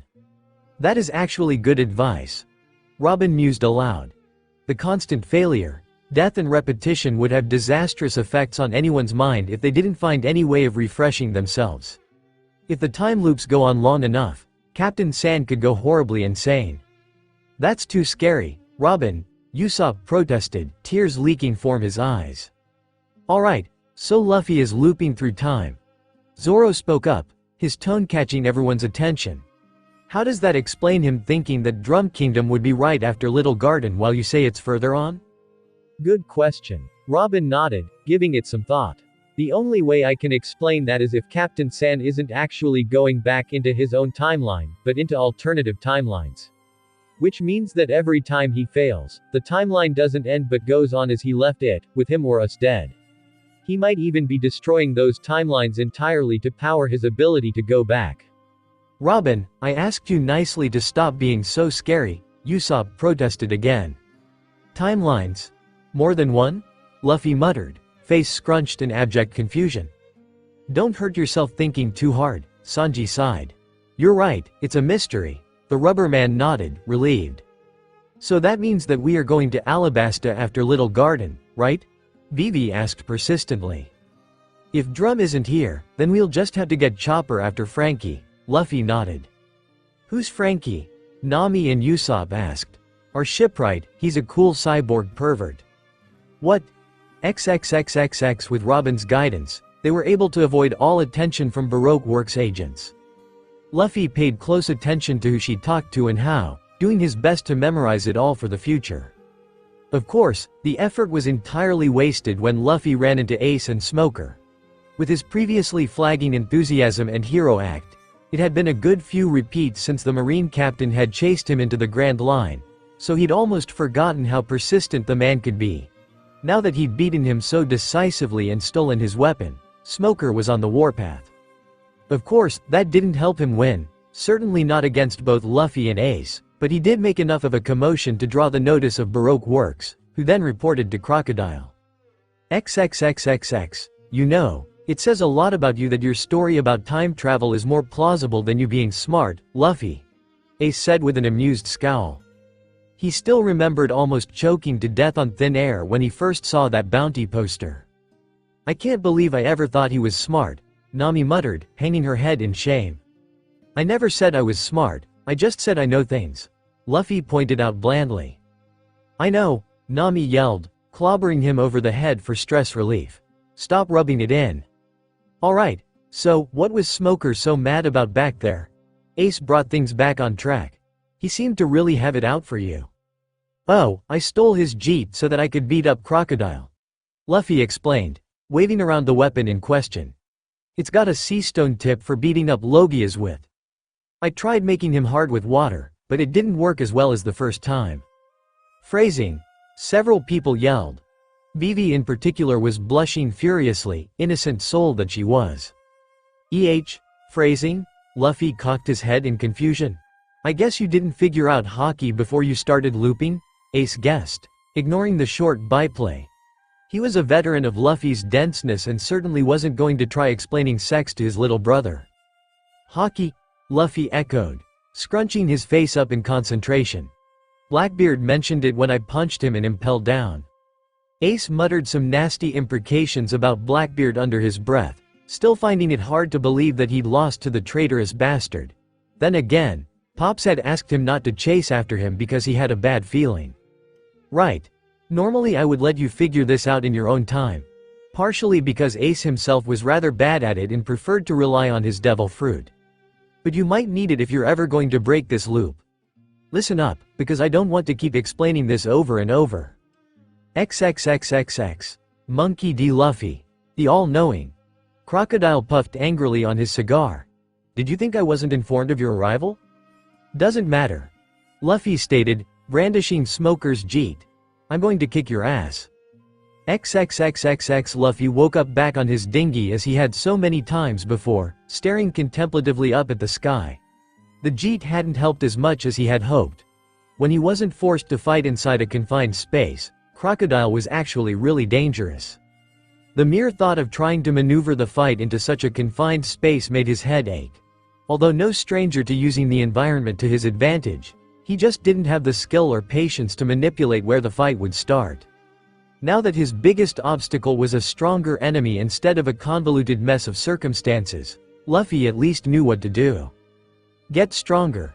Simple. 922 Chapter 9 Teaching Luffy how to read and do basic math had been a medium-grade miracle that had taken the combined efforts of Makino and Ace years to achieve. He hadn't learned how to read until he was 12. To this day, he could generously be said to have the reading comprehension of your average 10-year-old. By most anyone's metric, Luffy was an idiot. Academically, it was true. Luffy would never be able to grasp complex ideas or abstract thoughts. The scientific method was lost on him, because he would lose track of what he'd already tried or get bored of doing things in order. Whether it was because his rubber brain had trouble conducting electrical signals or, more likely, he'd just always been that way, Monkey D. Luffy would forever be a moron. On the other hand, he was a monster of kinesthetics. When it came to mastery of his own body, it could quite literally be beaten into him. Give him a strong opponent to fight and you could almost see him getting stronger. That was what his grandfather had done for him. It was how he got so strong fighting the animals on Mount Corvo. It was how Rayleigh would have trained him if he got that far in his adventure. Luffy just knew that the best way to learn was by doing things, so that was how he approached his training. "You really thinking me kicking you is going to make you stronger?" Sanji asked skeptically after the whole time travel thing had been explained and his captain had told him what he needed. The cook puffed on his cigarette for a long moment before replying. "Get the Marimo to do it. I need to make a treat for Nami Swan. She kissed me on the cheek 2 loops ago," Luffy revealed. "You shitty rubber," Sanji growled and launched a flurry of kicks at his captain.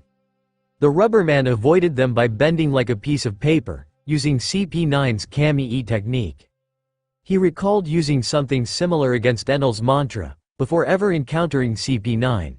Now he was perfecting it. Soru was already mastered, although he didn't quite have the leg strength for it yet. Jeppo was still a work in progress and so was Rankiaku. Tekai he was having problems with because of his rubber body and Shigen he wasn't too interested in, although he still planned to learn it since the pigeon bastard mentioned that it was necessary in order to learn the Rokuogen. The other technique that Lucci had shown him, the Seimei Kikon, Luffy realized he already knew. He used it to heal by eating meat. This is too easy. Luffy realized that he wasn't getting anything out of this. Sanji at this point was just too weak and slow. That was why he closed his eyes and tried to dodge by instinct. Immediately, he started taking kicks to the face. Haki, a mysterious power that let you fight Logia devil fruit users. Ace hadn't explained it very well and Luffy hadn't understood it. Robin had tried to facilitate that conversation, but in the end the only thing Luffy got from it was that it was a mysterious power that you gained from facing and overcoming challenges. Kenbushoku Haki was the only one he had the slightest inkling of true understanding of. Enel had called it mantra, but it was definitely the same power. Ace had confirmed it. It was a power that let you sense people and what they would do, which sounded incredibly useful. "Oi, what are you doing?" The cook stopped. His rage cooled thanks to getting a few kicks in. "Boa Hancock, the pirate empress, the most beautiful woman in the world, fell in love with me in a day," Luffy said blandly. He'd gone through enough loops to have learned plenty of ways to motivate Sanji. "Die for your sins," the cook roared and unleashed a furious barrage of kicks at his captain. Luffy, with his eyes closed, failed to dodge most of it, but he refused to open them. This was the way to get stronger. He still wasn't sure how he would train Busashoku Haki, short of maybe having Zoro slice him up, and he was completely lost on Haoshoku. It wasn't like he didn't want to find difficult challenges to overcome, but this stupid time loop wouldn't let him do anything new. What Luffy didn't know was that simply maintaining his will against the weight of time pressing down upon him was already gradually growing the strength of his spirit. It wasn't as big of a burst of growth as had come from the many hardships he had suffered in the first go, but it was a consistent and steady. XXXXX Of course, sparring would never be as effective as real combat, so Luffy made sure to use the enemies they encountered for training, not that they realized or appreciated it. "Stand still, human," Arlong screamed, punching, biting, nose-stabbing, slashing and throwing water like a madman. Luffy paper noodled his way through everything. Occasionally he would close his eyes and do it that way, but he didn't think that he was using Haki to dodge. Arlong was just too predictable to him. Giving up on that, he poked the fishman in the chest with a finger. "Shigen." "What was that supposed to be?" Arlong snapped, uninjured. Luffy's finger had bent instead of piercing through him. Luffy gave it a sour look, still dodging return attacks. He had a feeling that he needed to train up his fingers to be able to do that, training which he lost every time he came back. Trying something different, he lashed out with his leg, so fast that there was a whip-crack sound at the point of his toes. A blade of air took Arlong across the chest, but instead of cutting him open it left only a welt. "You are too weak to hurt one of the superior fishman race," Arlong gloated. "All you can do is run away, like all humans." "My crew kicked your crew's ass," Luffy pointed out. In fact, Sanji had been practicing the Rankiaku on Karubi. He was already better at it than Luffy, thanks to his leg-focused fighting style. "I will kill them for that after I kill you," Arlong spat. Luffy couldn't even be bothered. Tekai. All the watchers were baffled as the previously untouchable rubberman suddenly stopped dodging and allowed himself to get wailed on. "Luffy, What are you doing? Nami screeched, both angry and afraid. Oi, is this really the time to be training? Sanji questioned, with Usopp nodding in agreement. It's always a good time for training. Zoro weighed in from the ground, in a great deal of pain from the injury Mihawk gave him. Arlong froze, hearing this comments. Training? You're using me for training? Luffy shrugged. What else are you good for? Curiously, this did not make the fish man calm down. XXXXX. WHAAAAT. The marine officer in charge of assigning bounties bellowed into the Den Den Mushi. Repeat yourself, Captain Nezumi. The corrupt and beaten up captain on the other end dutifully did as he was ordered and described the techniques that one Monkey D. Luffy had been using against Arlong. This is a disaster. Lieutenant Commander Branu moaned.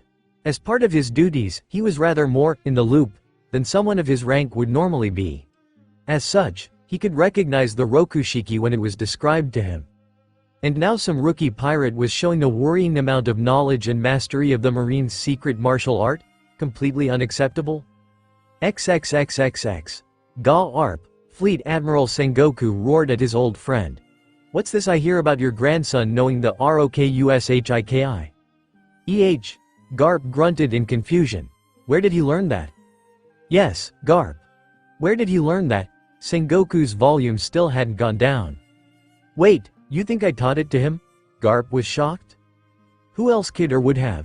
Don't know, don't just shrug it off. XXXXX. What the hell is this? Nami screeched, holding up a bounty poster. Straw Hat, Monkey D. Luffy, 60 million belly? Why is it so high? Ooh, it went up. Luffy grinned happily. That was double his previous starting bounty. Don't be happy about it. Nami clobbered him. And why are you being accused of stealing marine secrets? Normally, pirates were simply accused of a bunch of generic crimes like raiding and pillaging, whether they actually did them or not. Stealing marine secrets stuck out like a sore thumb. Oh right, that Rokushiki stuff. Luffy nodded in understanding. The Marines don't like it when pirates figure out their techniques. They're doing it wrong anyway. Zoro grunted. Why would you launch air blades with your legs when you could do it with swords? Are you picking a fight with me, Marimo? Sanji roared. Bring it if you've got the guts, Arrow Cook, the swordsman scoffed. None of you are taking this seriously at all. Nami despaired. Usopp patted her on the back sympathetically. XXXXX. Captain Smoker usually didn't bother looking at a pirate's bounty poster. Usually, the bounties in the East Blue were small and so far below his strength that there was no point. No ship that flew the skull and crossbones when sailing into Logatown ever sailed out of it. For a 60 million bounty, which HQ had called him to make absolutely sure that he caught. Yes, that one you looked at. This created some problems for the Straw Hats.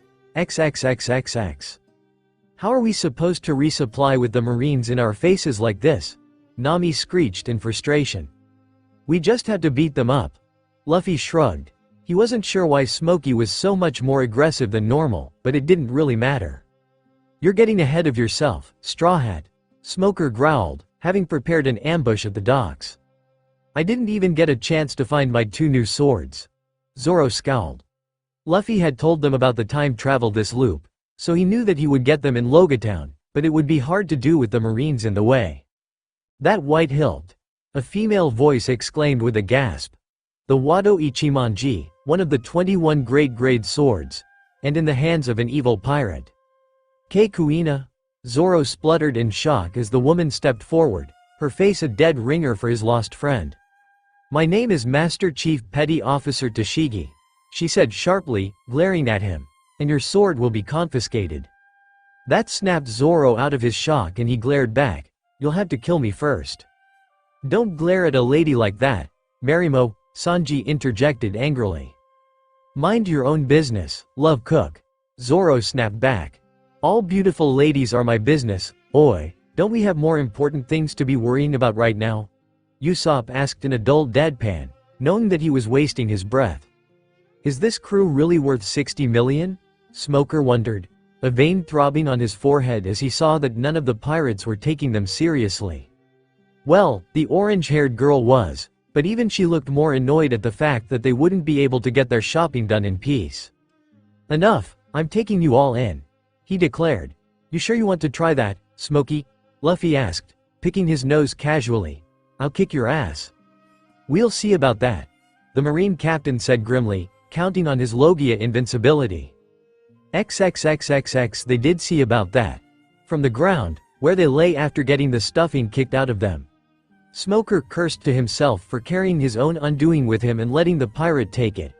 Because of that, he had to watch as the Straw Hat Pirates had free reign of Logatown while the Marine garrison lay defeated. It was a horrible humiliation, but not the disaster it could have been. For all his fears, the Straw Hats didn't pillage the town for all it was worth. Instead, they just went about their shopping. Sure, the captain yelled about how he would be the Pirate King for all to hear, and the conviction in his voice was terrifying, but they didn't hurt anyone. Smoker then realized what kind of pirates he was dealing with, in many ways the most dangerous kind. XXXXX, Robin, Robin. I know you're here, Luffy bellowed into the air of Whiskey Peak. Robin. I don't think your friend is here, Luffy, Vivi said awkwardly. But she's always here, he complained. Robin was, in fact, present, but she simply refused to show herself. After seeing the Straw Hat Pirates demonstrate the Rokushiki, she had come to suspect that they were part of Cypher Pole and would not risk a meeting. That their captain apparently knew she was here, even if he couldn't find her, was even more worrying. XXXXX, Cypher Pole, Crocodile pondered after Miss All Sunday reported to him of the supposed pirate crew that Princess Vivi had joined up with. Awfully careless with their techniques if that was the case. True, Robin conceded. But I can't think of any reason for a rookie pirate crew to know those techniques.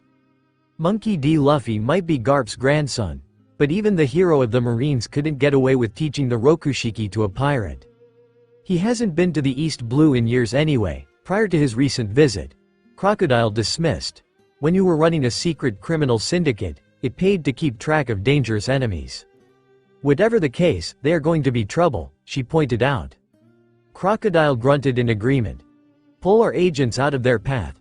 Pirates or government agents, the desert doesn't care. XXXXX, so that's what the stealing marine secrets thing was about. I was wondering. Ace shook his head. You're just accepting the time travel story? Usopp asked incredulously. It had taken him quite some convincing to accept it. I know my brother and he's a shitty liar. The veteran pirate snorted. Besides, there's no way a weakling like him could have gotten a bounty that big right from the start. I'll kick your ass, Ace, Luffy hollered, offended. Even time travel won't be enough for that. Ace continued to tease. Wait, I need you to explain hockey to me again, Luffy remembered. I told you about that, too. Yeah, but you suck at explaining it. Even with Robin helping out, I couldn't understand what you were saying. You suck at understanding it, Luffy. This time it was Ace who was offended. XXXXX Crocodile could not afford to be seen fighting government agents, even undercover ones. He also couldn't allow them to snoop about his operations. It was a conundrum, but he had a solution. As soon as the Straw Hats left the safety of the coastal cities, they were battered by sandstorms. Endless, relentless sandstorms. It didn't matter how strong they were or who they worked for, the sandstorms allowed them no respite. They couldn't go forward or back, forced to take shelter where they could. But they didn't have an infinite supply of food or water. Eventually they ran out and died of dehydration, just another set of victims taken by the desert. It wasn't a strategy Crocodile would usually think to employ, not least of which because it required him to put everything else on hold while he used his devil fruit for several days in a row. But as a secret means of long-distance attack it worked beautifully. If the Straw Hats were Cypher Pole agents, then nobody could ever prove it was him who had killed them. XXXXX 922 Chapter 10 Luffy was well aware that he could ask Ace to take care of Crocodile for him. It was also something that he never even considered doing. Not once in his life had he ever asked anyone to solve his problems for him, and he wasn't going to start now. Trusting your friends to do their part was one thing, but running to your big brother was quite another. A man had to stand on his own feet and face his own challenges. Such was the will of the conqueror. Crocodile was admittedly a problem, however. Luffy wasn't so dumb as to not notice that things were getting worse instead of better, so he was clearly doing something wrong. Alas, He didn't really understand how the Sandcroc thought, so the reasons for this eluded him. Deciding to ask his crew for their opinion later, Luffy focused on something less frustrating, namely, his bounty.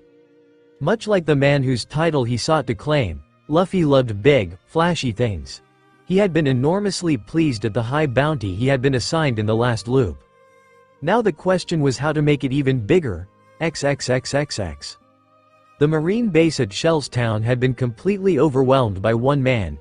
Axe Hand Morgan was beyond furious. "You dare come here and defy me?" he growled rhetorically. "I have the highest rank on this island. That means I am the greatest."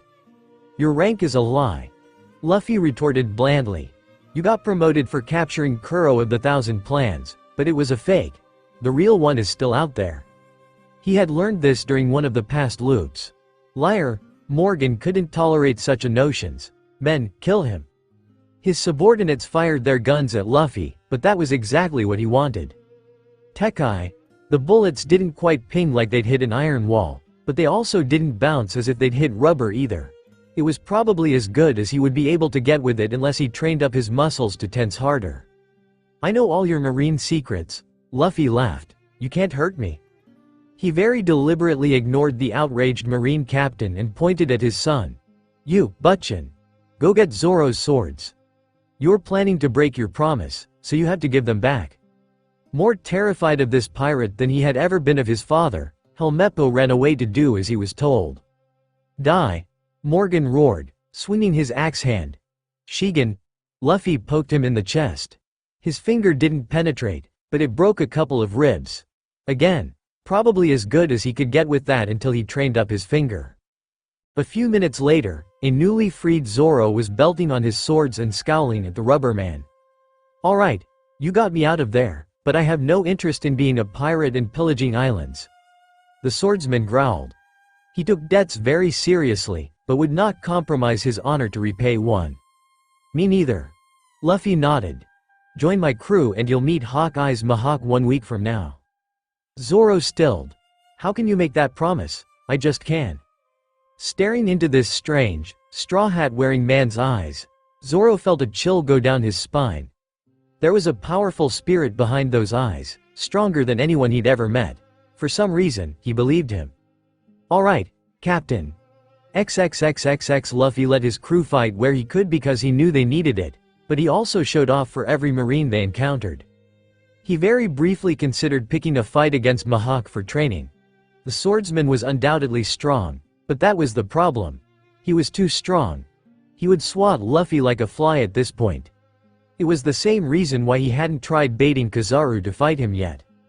So he went back to his previous plan of getting his bounty up, which was where he was now, after casually beating Arlong into the ground again. "Call Marine Headquarters and give me your Den Den Mushi," he demanded of Captain Nezumi. He had to make sure they gave him his proper bounty after all. "Luffy, what are you doing?" Nami yelled. "I just need to talk to some people," Luffy replied, answering nothing. "Marine HQ. What is it, Captain Nezumi?" the snail asked. "This is Monkey D. Luffy, future Pirate King," Luffy said. "Captain Nezumi was taking money from the Arlong pirates to leave them alone, so I beat him up. Put my Gramps on the line." "You are the grandson of Monkey D. Garp?" the marine on the other end concluded incredulously after a good 10 seconds of silence. "Yeah, put him on. One moment." Luffy hummed as he waited, ignoring his crew's flabbergasted expressions. "Luffy!" the snail suddenly roared. "What's this I hear about you becoming a pirate? I told you that you were going to be a marine." "Never," Luffy yelled back. Even these time loops couldn't convince him to try it, partially because they'd probably make him scrub floors until it reset anyway, but mostly because the thought of being a marine made his skin crawl. "Listen up, Gramps. I'm going to be the Pirate King and I already know that Rokushiki thing that CP9 does. I want 100 million belly bounty." "You cheeky little shit," the snail bellowed even louder. "You call me up after becoming a pirate and demand a ridiculous bounty on your head? And how do you even know about CP9? "I stole a bunch of marine secrets," Luffy claimed, remembering that to be the cause of his high bounty in the previous run. "From who?" "From the Marines. Aren't you listening?" he complained. "Which Marines?" Luffy, Garp audibly ground his teeth together. Luffy hadn't anticipated this question. Spam something? Some stupid guy in a leather mask that likes to talk a lot.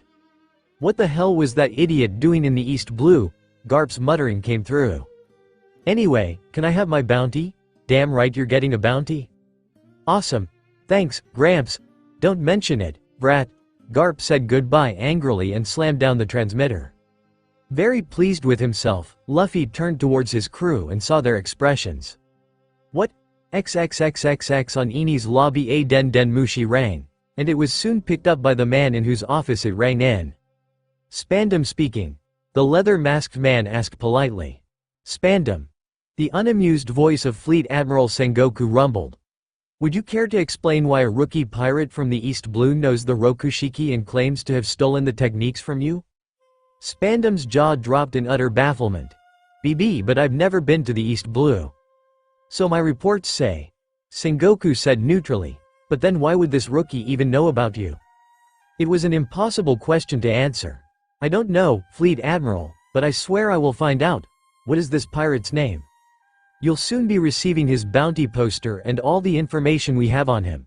I want him captured and interrogated yesterday. Spandam, Sengoku thundered, slamming the transmitter down. Shaking and sweating, Spandam rapidly thought over what forces he had available. They were few, quite honestly. He was only in charge of the CP9 members that used Eni's lobby as a base, which currently amounted to a grand total of 3 operatives. Rob Lucci, Kaku, Khalifa and Bluno were on an important mission and couldn't be spared, leaving him with Jabra, Kumadori and Fukuru. Jabra was the strongest and Spandam wouldn't feel safe without him nearby, leaving Kumadori and Fukuru. Both were weirdos, but one was significantly more reliable than the other. XXXXX Smoker and Logatown couldn't muster any more resistance than they already had, and so were easily defeated. Luffy once again stole the jeet, still thinking it his best chance against Crocodile at this point. It was only as they arrived at Whiskey Peak did things start going different. Most notably, they were not welcomed by a throng of fakely enthusiastic bounty hunters. Instead, the town held both the peculiar silence of a graveyard and the noise of a theater. Like leaves scattered by the autumn winds, you have fallen to the ground. The weird, face-painted, pink-haired, kabuki actor-looking guy with a great mass of pink hair pontificated. He was wearing a black suit that absolutely did not fit with the rest of his aesthetic and dramatically spun amongst shakuho in his hands. Every word he said was dragged out and every syllable emphasized. When you reach the other side, seek out my mother in heaven and tell her that I am well, and killing, he continued. Igaram! Vivi exclaimed in horror, seeing the fallen body of her friend. Who the hell is this weirdo? Nami and Usopp wanted to know. What's CP9 doing here? Luffy tilted his head in confusion. Is the pigeon guy here, too? He would actually love to fight him again. Monkey D. Luffy. The CP9 agent declared dramatically. Or normally, for him. You have learned secrets and arts not meant for you. I am Kumadori and I have been sent down from the mountains to capture you and call you to account for your sins. Yoi? Yoi?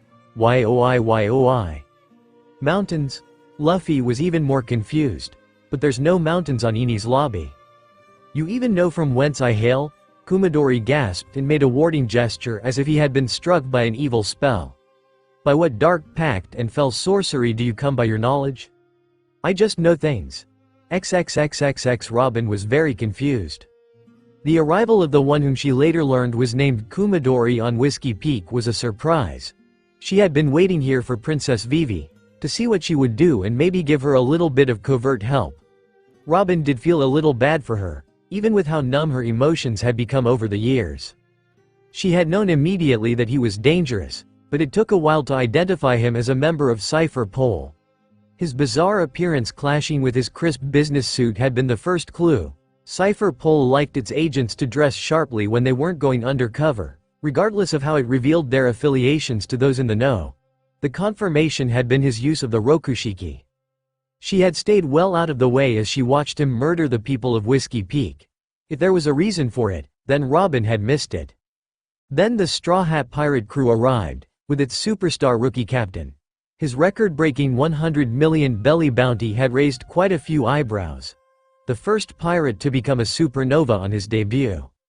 Learning that he had apparently somehow gotten his hands on CP9 secrets and mastered the Rokushiki certainly explained why the Marines were so furious. And how did he know what Eni's lobby looked like? Or that CP9 was based there? Even she hadn't known that, and she knew a lot more about the secretive organization than most. Then they started fighting and Robin became even more confused and impressed. Captain Luffy wasn't just keeping up with Kumadori, he was winning. XXXXX Luffy was having some fun for a change. Oh, he was certainly quite angry that Igaram had been killed, but he would be back in the next loop. In the meantime, he had a strong enemy to fight. Although not as strong as he would have liked. Luffy may have lost a good chunk of his strength when he was sent back, but he was still stronger than this guy. The lotus blooms at the break of dawn. Kumadori declared nonsensically and dramatically, jumping into the air. Renkyaku Renge. His legs blurred, sending out a flurry of air slashes. Individually weak, but so many that it could cut a man to ribbons. Luffy deliberately weaved through the many attacks, doing his best to dodge it all. He took a few slashes, but nothing serious. That's pretty cool, he admitted. I've been trying out something, too. Gomu Gomu no Renkyaku Muchi. Luffy threw out his leg, letting it stretch for quite a distance. Then he abruptly jerked it the other way, causing the rubbery appendage to crack like a whip. Combined with the Renkyaku technique, this created an immensely powerful flying air slash that screamed through the air towards Kumadori. Yoyoi, the Kabuki-themed CP9 agent yelped and quickly threw himself sideways. The attack just barely missed him, hacking off a good chunk of his hair before continuing to fly towards the town of Whiskey Peak, eventually slicing through several buildings. I see now that I cannot defeat you, Kumadori declared, falling to his knees. To atone for this failure, I will commit seppuku. Oi, really? Zoro deadpanned, watching the weirdo draw a wakizashi and aim it at his stomach. I pray that my comrades will wash away the stain of my failure, Kumadori said sorrowfully and stabbed himself with the blade. Tekai, and it bounced off. Don't play around with us like that, Usopp and Nami roared, outraged that they had felt even a moment of sympathy for the strange man. I cannot die, Kumadori wailed in shame. Is this the will of my mother in heaven? Could she be telling me not to give up, even when it seems hopeless? No, you should definitely kill yourself for what you did to Igaram, Vivi said mercilessly. Why, if my enemies wish me dead, then I shall fight on, Kumadori declared. Behold, a millennium in the sea. A millennium in the mountains. Inhaling the wind, swallowing the mist. I lived as a hermit and completed my training, and lo, I mastered this life return technique. In nature, from the hair on one's head, from one's vital organs to the tips of one's toes, even to the end of one's short hairs, there is not a single spot that cannot be controlled with one's consciousness. Seimate Kikon Kami Shibari. His pink hair suddenly exploded in volume and surged forth like a nest of snakes, seeking to bind the rubberman. It took you 2,000 years to learn this technique? Luffy was unimpressed. And gullible. He easily dodged away from the comparatively slow hair. I can do it, too. Watch, Seimate Kikon. At his will, his fingers started stretching and wiggling without external manipulation. It was still a work in progress, but he'd at least managed to get it to work on something other than his stomach. That's creepy, Usopp and Nami decried. Sanji was wondering what else could be controlled by such a technique, a perverted expression growing on his face. Kumadori gasped in shock. XXXXX Kumadori was defeated without any dramatic neck-to-neck battle. Luffy was simply stronger than him and the CP9 agent eventually couldn't keep up anymore. Then he took a deep breath and yelled, Robin, come on out. Freezing in fear, the hidden archaeologist contemplated what to do. The Straw Hats were obviously not Cypher Pole agents. There was a limit to how convoluted even the world government was willing to make its plots. Deciding to play it safe, she used her powers to form a mouth and a pair of ears in a nearby hidden spot to speak. How did you know I was here? She, you're always here, Robin. Luffy laughed. Join my crew and I'll help you find the true history. Reeling back in shock, Her reply came back a lot sharper than before. How do you know about that? I know, because we are the people Jaguar D. Saul told you about. You belong with us, Robin. The shocks just kept on coming and it was destroying her composure. She hadn't heard the name of the gentle giant in decades.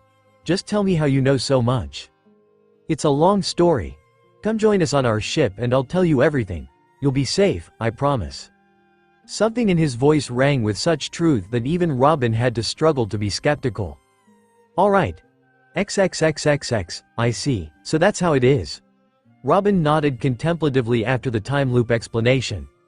Why didn't you tell us about this sooner? Nami, Vivi, Sanji and Usopp yelled, far less even-tempered about the revelation. I did tell you, so many times. Luffy complained. It gets boring explaining the same thing over and over. Oi, stop your belly aching. Zoro spoke up when they continued berating him. He told us now, didn't he? Anyway, Robin, I need to ask you something, Luffy said, ignoring the brewing argument between his crew. I will do my best to answer, the archaeologist promised. I'm getting stronger, so why are things getting worse? I am going to need a little more detail. A short explanation of what he'd been doing the past few loops and Robin had the answer. Foo, I see where you've been going wrong, Captain San. She chuckled. Crocodile is an arrogant man, but he isn't stupid. Your unusually high starter bounty and the reports about your feats that he has no doubt received have made him wary. Rather than risk you disrupting his plans, he chose to kill you at a distance. If you want to lure him into battle, you should hide your strength instead of flaunting it. Also, it may be better if you do not immediately recruit me to your crew. I know quite a bit about Baroque works and having me turned traitor against him would also make him cautious. But sneaking around like that is hard and boring. Luffy whined. Granted, he did have some fun doing it in that marine base they landed in after coming down from Skypia, but that had only been for a short time. Sneaking around and hiding his strength for weeks sounded impossible. I suppose you could also continue beating your head against a wall. Robin shrugged. With an infinite number of tries, you're bound to eventually become strong enough to knock it down. Thanks, Robin. She was being sarcastic. Nami and Vivi yelled at him, each for their own reasons. I wasn't, actually. Robin denied. Brute forcing his way through the obstacles in his path is indeed an option in his situation, if not a very intelligent one. It may take him thousands of resets and drive him to the very brink of sanity, but if the description of Haki is accurate, then he could continue to accumulate strength without limit. Eventually, none would be able to stand before him. I'll try hiding my strength next time. Luffy pouted. While the thought of being that strong was appealing, the thousands of resets was not. XXXXX with Igaram's confirmed death, Vivi was grieving, but also focused and angry. Luffy hated seeing her like that and redoubled his private promise to keep the man alive. Knowing that a reset was guaranteed, he didn't bother trying to convince her to detour to Little Garden or Drum Kingdom. This resulted in reaching Alabasta several days earlier and would have meant missing Ace. However, something else happened that took priority over that development. Zihahaha. So you came to Alabasta after all, Straw Hat. Zihahaha. Blackbeard laughed. His crew was with him and they were clearly ready for a fight. What are you doing here? Luffy demanded, angry and confused. You've earned quite a bounty on yourself, the biggest rookie bounty ever, Zihaha. Blackbeard casually explained. If I bring you in after exposing whatever Crocodile is doing here, the Marines are sure to offer me a Shichibukai position. Blackbeard did not for one moment believe that Crocodile didn't have some ulterior motive for playing hero to some random kingdom. He'd met the man long ago, after all. Plus, biding one's time for years until the time was right to execute a long-term plan was the exact same thing he had done. Not if I kick your ass, Luffy shouted and launched himself at the treacherous older pirate. Blackbeard was surprised by his speed and took the hit full force. It knocked him into a building, but didn't actually hurt him much. Zihaha, I see your bounty isn't just hot air, he laughed. You got incredible hockey for a rookie. Probably for the best that I take care of you early. Kill his crew, boys. We only need the captain, Zihaha. Luffy wasn't going to let that happen and fought the enemy captain with all his skill. He employed his rubber techniques, the Rokushiki and everything else he knew. It wasn't enough. XXXXX. Luffy awoke back at the start of his adventure and took a deep breath, reminding himself that his crew was alive again. They hadn't been ready for Blackbeard and his crew of veterans. Luffy hadn't been ready. Seeing his crew killed in front of him while he was taken captive was the worst. He understood keenly why he had to hide his strength now. Blackbeard had been drawn to him by his high bounty. A bounty that attracted more trouble than he could handle. 922 Chapter 11. Despite his desire to absolutely kick Blackbeard's ass, Luffy's bullheadedness had been somewhat cooled by the constant repeats. If he could fight the man over and over without the weeks it took to get to Alabasta, he would have gone for it without thinking. As it was, he was just not willing to go through that much lead up every time. And so he decided to take a more subtle approach. Instead of showing off at every opportunity, he held back and only used as much strength as necessary, letting his crew do most of the work. It seemed to pay off as his bounty was once more set at 30 million, something that caused him to sulk for a day despite it being the goal. He told his crew about the time travel as well and trained them hard so that they would be prepared for anything. When they made it to Whiskey Peak, he held back on recruiting Robin despite his own desires and managed to somehow convince Vivi that a detour to Little Garden in Drum Kingdom was important. Luffy didn't realize it, but the dozens of repeats had increased his instinctive grasp of people. He no longer made the mistake of mixing up what he knew of them from the first run and what they were like now. On top of that, this trial had further honed his spirit, allowing him to get Vivi to fully trust him much faster than before. Alas for his plans, they were dashed when they actually reached Drum Kingdom.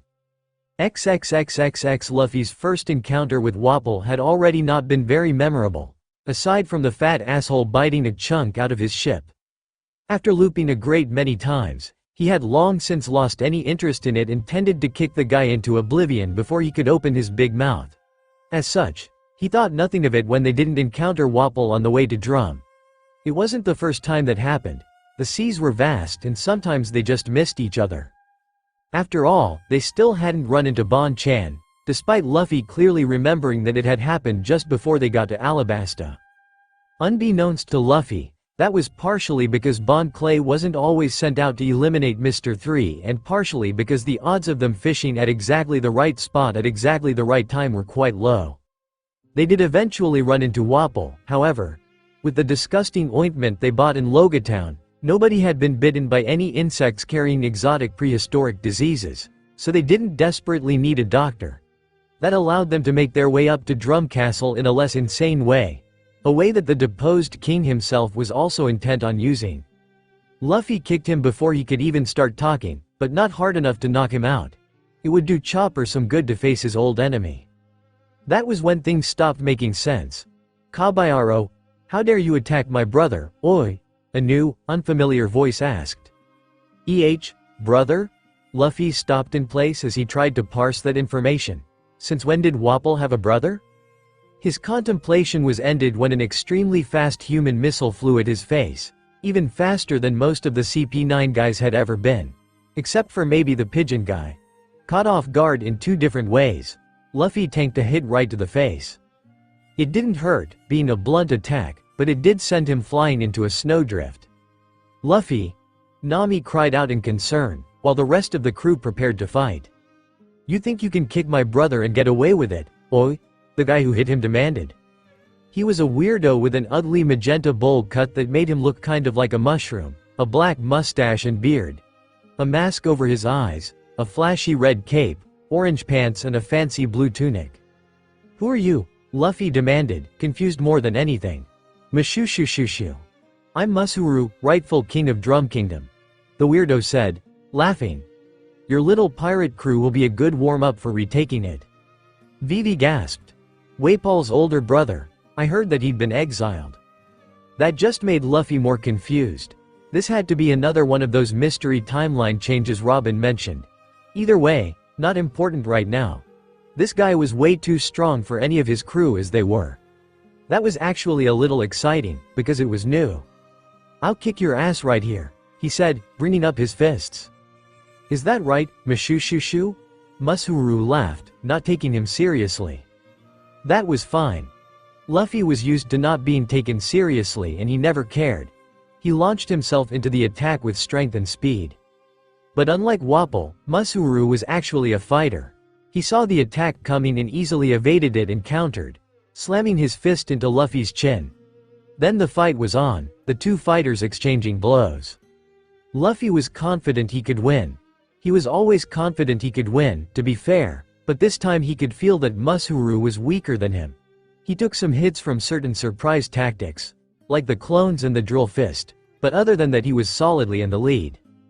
His body wasn't quite strong enough to keep up, but his practice with the life return technique had since let him activate Gear Second without even having to use his legs to pump blood faster. He was having fun and definitely winning, until Masuru pulled a dirty trick.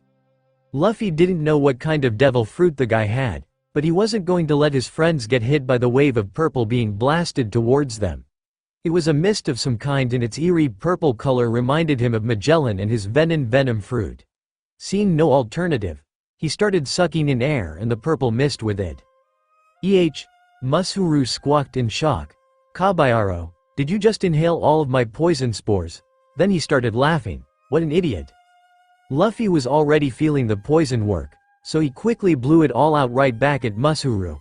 Predictably, the man was immune to his own fruit and Luffy's condition continued to rapidly get worse. He could barely breathe. I screwed up. That was one of the last thoughts he had before losing consciousness. The absolute last one being that he wished to fight this bastard again so he could beat him. XXXXX annoyed, Luffy nonetheless repeated his low-profile run. And when they encounter Vivi at Twin Capes, he asked her a very important question. Does Wapol have a brother? Vivi was startled by the seemingly random question. Wapol? The king of drum? Yes, he has an older brother named Masuru, though I heard that he had been exiled for some reason. This made Luffy very happy. XXXXX Luffy was significantly less happy a few days later. Drum Island, Vivi said, baffled. Is that why you were asking about Wapol and his brother back at Twin Capes? Yeah. Luffy nodded firmly, prepared to do his usual line of arguments that would convince Vivi that they needed to detour there. But Luffy, Drum Kingdom is further down the Grand Line, between Water 7 and the Sabaody Archipelago. The princess explained. The rubber captain's jaw dropped in shock. It moved again? XXXXX with no chance of facing the poison mushroom bastard again. The crew continued on to Alabasta. Luffy continued to maintain a low profile and made sure that no Baroque Works agents could report to Crocodile. But he was, in the end, still Monkey D. Luffy, quite possibly the most reckless man alive. XXXXX Crocodile angrily chewed and puffed on his cigar as he received the news. Some no-name rookie pirate had just come out of nowhere and returned Nefertari Vivi to the kingdom. That by itself wouldn't be a big deal, but the princess went straight to her father and told him everything, including details about Mr. Two's powers that she shouldn't have. Miss All Sunday, he said coldly, speaking to his prime suspect. How exactly did the princess learn about Mr. Two? The Okama weirdo was his secret ace in the hole, the means by which he could always stir up more chaos at need. As long as he had that option, it mattered very little what anyone tried to do to stop him. A few orders under the guise of either King Cobra or Koza would have undone it all. Nico Robin looked as unruffled as ever. I'm afraid I have no idea. As far as I know, she never came into contact with Mr. Two or anyone who knows about his devil fruit. Considering that he and Nico Robin were the only ones who knew about the clone fruit, that narrowed the list of suspects considerably. Nobody except you, Crocodile growled, slowly raising his golden hook. Nico Robin was the only one that could read the poneglyph. Much of his plans had hinged on that fact, but not all of them. The ancient weapon had to be somewhere in or near Alabasta. If he couldn't trust his partner to not leak information to his enemies, then he couldn't trust her to tell him the truth about what was written on the poneglyph, which made her useless. XXXXX Luffy blinked in confusion as he awoke back at the start of his adventure. He had no idea what had gone wrong this time. XXXXX. Does Wapol have a brother? Vivi was startled by the seemingly random question. Wapol? The king of drum? Yes, he has an older brother named Masuru, though I heard that he had been exiled for some reason. Luffy grinned for a moment in victory before asking his next question. Okay, but where is Drum? Between Alabasta and Little Garden. Vivi replied even more confused. Why are you asking all these questions about Drum, Luffy? Because we're going there, he replied, now grinning freely. Finally, things were the way he wanted them. What? Why? Vivi spluttered, somewhere between indignation and alarm. My people need me. We can't afford to stop on every island on the way. We need to stop there if we want to save your country, Luffy asserted. Usopp wouldn't find his true motivation if he didn't see Dory and Broggy's duel of honor, and Chopper was Chopper.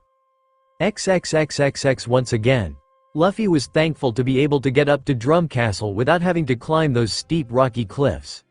The memory of having to do that the first time around was still quite prominent and, even if he didn't regret it for a moment, was not an experience he wanted to repeat. Knowing what was coming and not being burdened by a sick crewmate, the Straw Hats made their way leisurely up to the castle and worked on convincing Chopper to join their crew. The little reindeer obviously wanted to do it already, and Luffy was always up to horsing around with a friend. Eventually, Wapol and Musuru made it to the castle and started their usual posturing and demands to take down Dr. Hylaluk's pirate flag and surrender to be executed for their crimes. Luffy kicked the big mouth in the face, as he always did these days. Kabayaro, how dare you attack my brother, oi? Musuru showed up almost immediately. He's annoying, Luffy answered honestly. That brought the Spore Man up short. He is, but he's still my brother and I'm going to kill you for kicking him. Only I get to kick him. I'll kick you, too, the Rubber Man promised. Mashushu. Musuru laughed. You will you? Then come and try it. Luffy could hardly refuse such an invitation and flashed forward, entering gear second with life return and then using Soru to further increase his speed. He was in Musuru's face before the other man could react, having not expected such a fast opponent. As promised, he lashed out with a kick, nailing the Spore Man right in the chest and sending him flying. You're strong, Musuru groaned, picking himself up. He had never met anyone who was stronger than him and was honestly not enjoying the feeling. Yep. Luffy nodded, thinking it was a compliment. This time, knowing what he had to watch out for, he rushed forward again and kicked him further away. Take care of his crew, he yelled to his friends. I've got this guy. I've just about had enough of you. Musuru muttered darkly and went on the offensive. Unlike the first time, there was no adjustment period as Luffy got the hang of his movements. This time, he already knew, and thus had a serious advantage. The spore techniques were not surprises either, and there was nobody to get caught in the poison spore wave. You're not as strong as I thought, Luffy said in disappointment after a couple of minutes of kicking the guy around. Yeah, he was faster and stronger than most people this early into the Grand Line, but he wasn't that great of a fighter. It was obvious to see that he'd never been truly challenged in his life. I'll show you, Musuru slurred, obviously a bit concussed. He tried to throw out an overwhelming wave of toxic spores, but Luffy saw it coming and jumped high in the air. Then he inhaled a huge amount of air to turn himself into a balloon and blew it out to disperse the spores. Once he was back to normal, he finished Musuru off with a Rankyaku. I never want to deal with this guy again. He shook his head, hoping that whatever mystery power was messing with the time travel would just stay on track. XXXXX with Drum Kingdom behind them, it was time to once more tackle Alabasta. Luffy still had no idea how to do that. No matter what he tried, it seemed that Crocodile had something he could counter with. If it was a fight, Luffy could rely on his instinct to see him through, but this was a battle of the mind and he knew that he was too dumb to win. So he did what he always did when it was time to do some thinking, he offloaded it onto his crew. Alright, so you beat him the first time because he wasn't taking you seriously enough and you were fighting underground, Usopp said seriously. Luffy nodded with an equally serious grunt. If he's out in the desert, I just can't touch him. He had stopped trying to use Smoker's Jeet against the Sand Croc. It worked worse than water or blood. They do say that the sand fruit is invincible in the desert. Vivi gnawed at her lip worriedly. She had been in such a rush to return to her kingdom, but now that they were here she also had no idea how to deal with Crocodile. This is why we shouldn't be picking fights with veteran pirates who have decades of experience, Nami complained, but didn't actually suggest abandoning Vivi and Alabasta to their fate. The Sand Croc isn't that tough, Luffy insisted, which was only partially bluster. He was confident that he could win, as long as Crocodile couldn't just disperse into sand and run away, or turn the very ground against him. Veteran pirate he might be, but he was incredibly rusty and his will had weakened from decades of nothing but easy victories. The only real problem was pinning him down. What about that dance powder stuff? Usopp suggested. If we could make it rain, then he wouldn't be able to run away or use most of his powers. Vivi immediately shook her head. Dance powder was how this whole rebellion against my father started. Using it would probably provoke the rebels into attacking. We need to take out his underlings, Zoro said calmly, keeping his eyes closed. If he can't perceive our moves, then he can't react to them. I haven't tried that before. Luffy agreed. Alright, where are they? Sanji asked, on board with the plan. Luffy lifted his finger and opened his mouth to reveal this information, only to realize that he didn't have it. I don't know. That set off a bout of screaming as the more intellectually inclined members of the crew berated him for not paying attention to important details. Such was life on the Going Merry. XXXXX Luffy had at this point been forcibly cooled down enough that he would not disagree to the idea of spending a few loops gathering information and then using it to get past Alabasta. As long as it worked, he was willing to try nearly anything at this point. His crew, however, was not looping and were not as sanguine about resetting. From their point of view that was the same as death. So, knowing Crocodile's plans, where they had to be executed and his most important underlings, they decided that they would simply talk to Koza and King Cobra. Then wait for him to come to them. Thanks to knowledge from past loops, they knew that he was based in the oasis of Kotoria, instead of in Yuba as Vivi's outdated knowledge said. With Vivi's connection to the impetuous leader of the rebellion and the information she had, convincing him wasn't hard, especially as the man harbored some doubts at the rebellion he had started. Hothead though he was, Koza had had a very high opinion of King Cobra before the dance powder scandal and his father's support of the king was unshakable. Being told that it was all a frame job by Crocodile was something that he wanted to hear. After getting assurances of safe passage from Vivi, he agreed to go to Alubarna with them and talk to the king. Severely annoyed at having all his hard scheming work undone, Crocodile decided to detonate the bomb he'd been saving as a just-in-case measure and destroyed all of Alubarna. Meanwhile, Mr. 2 was sent to the rebel camp and staged a coup under the guise of one of Koza's lieutenants. It was messy, but this way Crocodile could come in after the fact and punish the rebels for their horrible crime, leaving him as the obvious candidate to take over rule of the country. Or so it would have happened if the loop didn't reset. XXXXX Luffy smacked a fist into his skull, producing a hollow, thunk, sound despite his rubber physiology. I forgot about the bomb. There was just so much to keep track of. He needed to consult an expert on keeping track of details. XXXXX. We're the people Jaguar D. Saul told you about. Robin's composure shattered before those words. How do you know about Saul and what he told me? Time loop.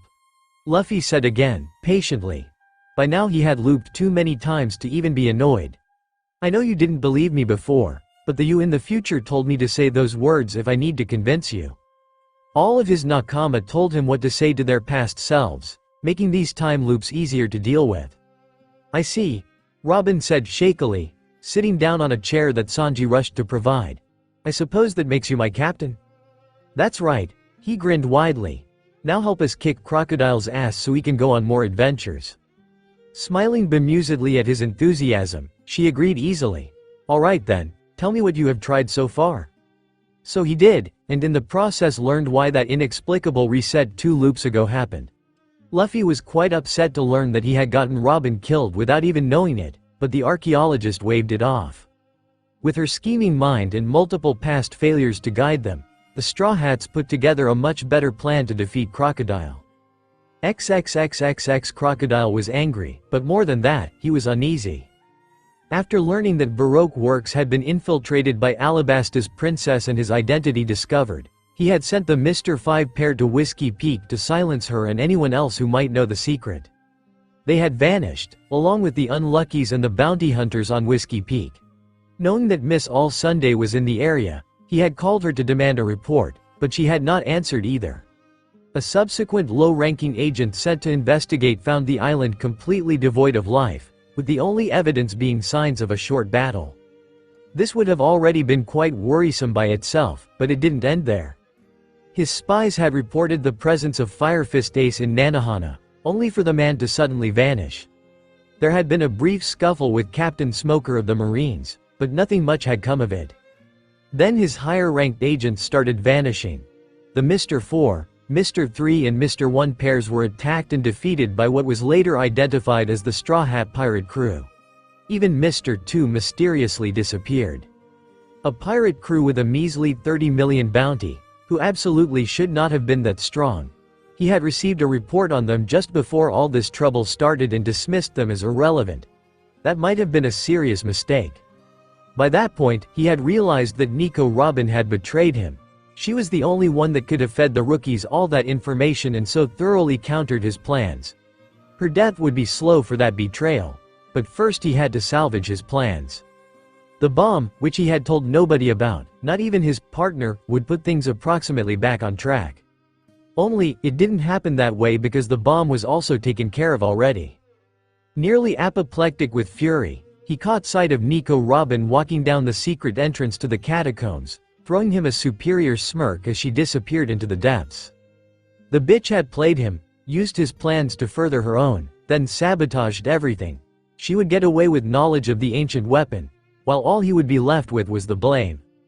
Enraged beyond reason, he charged down after her, determined to make sure she didn't get away with it, only to realize that there was yet one more layer to Nico Robin's betrayal. Monkey D. Luffy, the 30 million belly rookie, stood waiting for him in the catacombs, cracking his knuckles. "Now you've got nowhere to run, Sand Croc," the little brat said threateningly, far more threateningly than someone his age and inexperience should be capable of. Crocodile scowled and thought, trying to figure out why the kid was talking as if they'd fought before. XXXXX with Robin at the wheel and having enough information to finally make a plan that didn't result in a backfire, the situation in Alabasta was handled remarkably quietly. The Marines didn't even know what had happened until King Cobra gave a speech and explained things, with Koza at his side. Mr. 2 had been intercepted along with his fellow agents. The Okama had instantly believed Luffy when he explained the time travel, though he had still insisted on fighting for his current comrades. After getting beaten up by Sanji, however, he and the Rubber Man had themselves a long crying session as they reminisced over their adventure and impelled down. Only Luffy was doing any actual reminiscing, but Bentham was so moved by the story and Luffy's emotions that he simply rolled with it. This time, the Okama didn't have to sacrifice himself to assure the Straw Hats escaped since the Marines didn't scramble fast enough to catch them. Finally having broken through the wall holding him back, Luffy was giddy with excitement. He knew that they didn't have to go to Sky Island again, but he did recall that Enel intended to destroy it after he flew to the moon on his flying ship. Also, he may have mentioned the gold to Nami, after which his navigator refused to hear any word about not going. Luffy didn't really mind. It would mean getting to save the friends he'd made up there and beat up the lightning idiot again, which he expected to do easily. Alas for those plans, he had forgotten about the encounter with Blackbeard in Jaya and immediately lost his temper upon seeing the man. XXXXX waking up back in his dinghy, Luffy glared up at the sky. He had no idea if he was capable of not fighting Blackbeard as soon as he saw him. XXXXX Omake, kinda. Is it always like this? A bewildered Will Turner asked his temporary ally, Captain. This is a bit worse than normal, I admit, Jack Sparrow conceded. Food. The bellowed command echoed throughout the pirate port of Tortuga. The young man who had issued it was sitting at the bar, devouring everything that came within reach. Sometimes, he even paused to spit out the plates after he was done shoveling their contents into his gullet. He did not restrict himself to his own food either. No scrap of food within reach was safe, and considering that he could seemingly stretch, that reach was quite considerable. Pirates, being an ornery lot, didn't take well to have the food stolen from their plates or even their hands, but the stretchy young man in the straw hat didn't even stop eating as he fended them off. Grinning, Jack sauntered over to the very interesting man and sat down next to him. Greetings, he said. I'm Captain Jack Sparrow. Monkey D. Luffy. He said, pausing just long enough to swallow before talking. I'm going to be the Pirate King. Jack's eyebrows shot up in surprise. That's quite the lofty ambition. How do you plan to get the pirate lords to vote for you? Being one of the pirate lords himself, although the title was rather fluid, he was genuinely curious to know. Vote? Monkey, or perhaps Luffy, asked back, looking at him as if he was stupid. I'll become the Pirate King when I sail to the ends of the Grand Line and find the One Piece, the greatest treasure in the world. Jack exchanged a baffled look with Will, having never heard of any of this. Still, best not challenge a madman's delusions. That's quite a dream, but you'll need a crew to do that, won't you? Mad or not, this strange fellow was obviously quite strong and not very smart.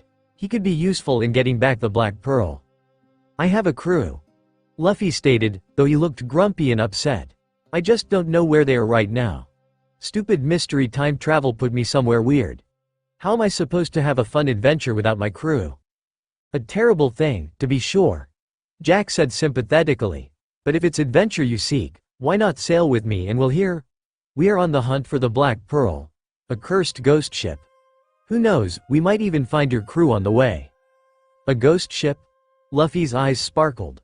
That's so cool. Is the Black Pearl anything like Thriller Bark? That's where I found my musician, Brook. He's a skeleton. Are you sure this is a good idea? Will muttered to his ear. Of course it is, Jack asserted, lying through his teeth. A good idea, much like a bad idea, was only good, or bad, in hindsight. XXXXX, still think this is a good idea, First Mate Jack Sparrow, Will Turner asked mockingly. Jack had been demoted, on account of Luffy refusing to be anything other than the captain. The scrawny-looking man had the strength of 100 men and was impervious to gunfire. It made it hard to argue with him. Sometimes, Mr. Turner, you have to roll with the punches. Jack lectured sagely. Yes, being made an underling is a tad humiliating, but our esteemed captain has made it clear that he does not consider us to be his real crew, so he will eventually leave. Even better, he isn't the type to kill us when he does so. Mark my words, by the end of this I'll have my ship. You'll have your lass and Barbassa will have a bullet in his heart. If we don't starve to death before getting that far, Will said flatly, staring at Luffy, who was currently devouring their entire stock of food. Jack nervously twirled his beard. Yes, that is admittedly a concern. If there was one good thing about the time loops, it was that they could repeat the parties, and more importantly re-eat the food. Luffy was propped up against a wall, distinctly ball-like and bloated from how much he'd shoved down his gullet. I'm just not strong enough to fight Blackbeard yet, he complained to his crew, and I can't get strong enough with these stupid time loops. Then why not simply go around him? Robin asked, holding a glass of fine wine. Thanks to their carefully executed plan, which Luffy gave her full credit for, she ended up being considered a national hero in Alabasta, much to her bemusement. King Cobra could not announce such a thing without drawing the wrath of the world government, of course, but she was being treated with the highest respect. It was a strange change of pace for her. But he's right there, Luffy whined. I want to kick his ass. Idiot, Nami screeched, although with less force than normally since she was also pretty stuffed. How many times did you have to fight Crocodile because you wanted to kick his ass? Why not just let Ace kick his ass? Usopp suggested, wanting no part of such a scary pirate. Because I want to do it, Ace is going to be pissed at us for lying to him about where to find Blackbeard, Zoro commented. It's for the best, Robin said unrepentantly.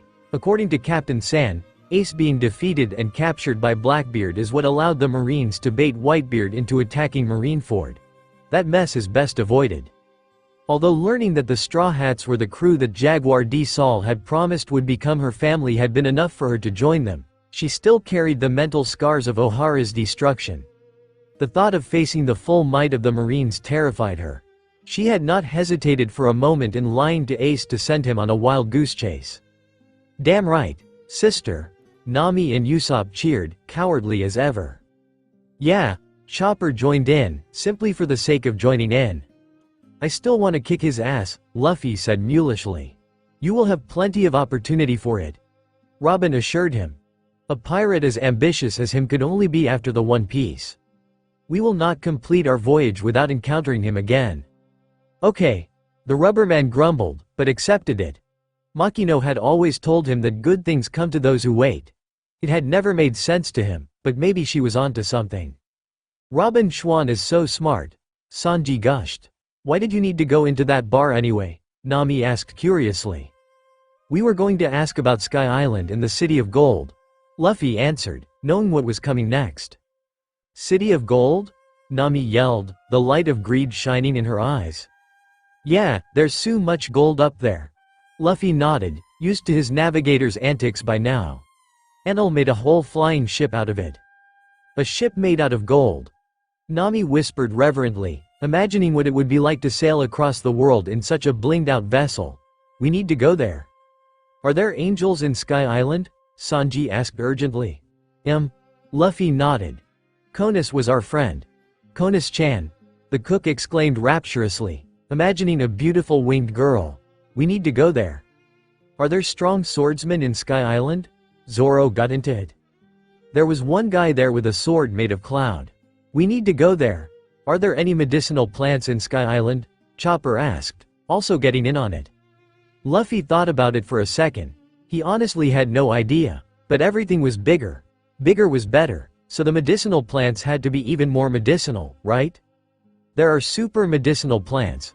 I want to go there, the reindeer enthused. Robin, there's also history and a poneglyph up there. Luffy remembered, not wanting her to be left out. Ah. Robin smiled in amusement at the ham-fisted manipulation. Could it even be called manipulation when it was so blatant? We need to go there. Are there strong enemies there? Usopp's teeth chattered fearfully. Yeah, God is a real asshole. You pick a fight with God? The liar roared. We can't go up there, guys, for Captain Usopp is a man of deep faith. We're going. Nami, Sanji, and Zoro shouted him down. They do call me the devil child, Robin mused teasingly. You guys sound like you're going to have so much fun. Vivi, who had been quiet up until now, spoke in a trembling voice. You can still come with us, Vivi. Luffy offered instantly. He knew that she felt like she needed to stay for her people, but he was going to miss her. I would love to, but my country needs me. The princess shook her head reluctantly. Hearing that she had made this decision in the first loop only solidified her stance more. But the loop will reset anyway, so what does it matter? Luffy argued. It may look like that to you, but I only get one life. Ah. It would have been so cool and different to have Vivi with them. XXXXX with the much smaller amounts of chaos caused in Alabasta. Their exit was also much smoother. Captain Smoker, for one, always remained several steps behind them and never truly managed to catch up. By the time he unraveled the suspicious situation of Baroque works, it was all over and Alabasta was celebrating its return to peace. Captain Hina was also not called in to blockage the kingdom to prevent the Straw Hats from escaping. This in turn meant that Bon Clay didn't need to sacrifice himself to let them get away. He was tempted to let the Marines capture him anyway, after hearing that the legendary Okama Queen was in Impelled Down, but Luffy was able to convince him otherwise. Well, able to appeal to his emotions anyway, which was also how he'd been convinced to turn on Baroque works. The clone fruit user was easily moved by strong emotions, and Luffy's disjointed story about their adventure in Impelled Down was emotional enough that he accepted the story of time travel was a matter of course. Accepting that letting himself get caught was a bad idea was small potatoes compared to that. This easy escape meant no damage to their ship and a faster trip to Jaya. The different timing also meant that they did not encounter the dropping derelict ship or the Sarayama brothers. As per their plan, they sailed right past Mocktown to avoid Blackbeard.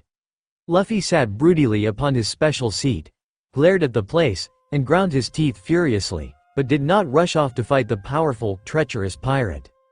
And so they reached the house of Mont Blanc Cricket without incident.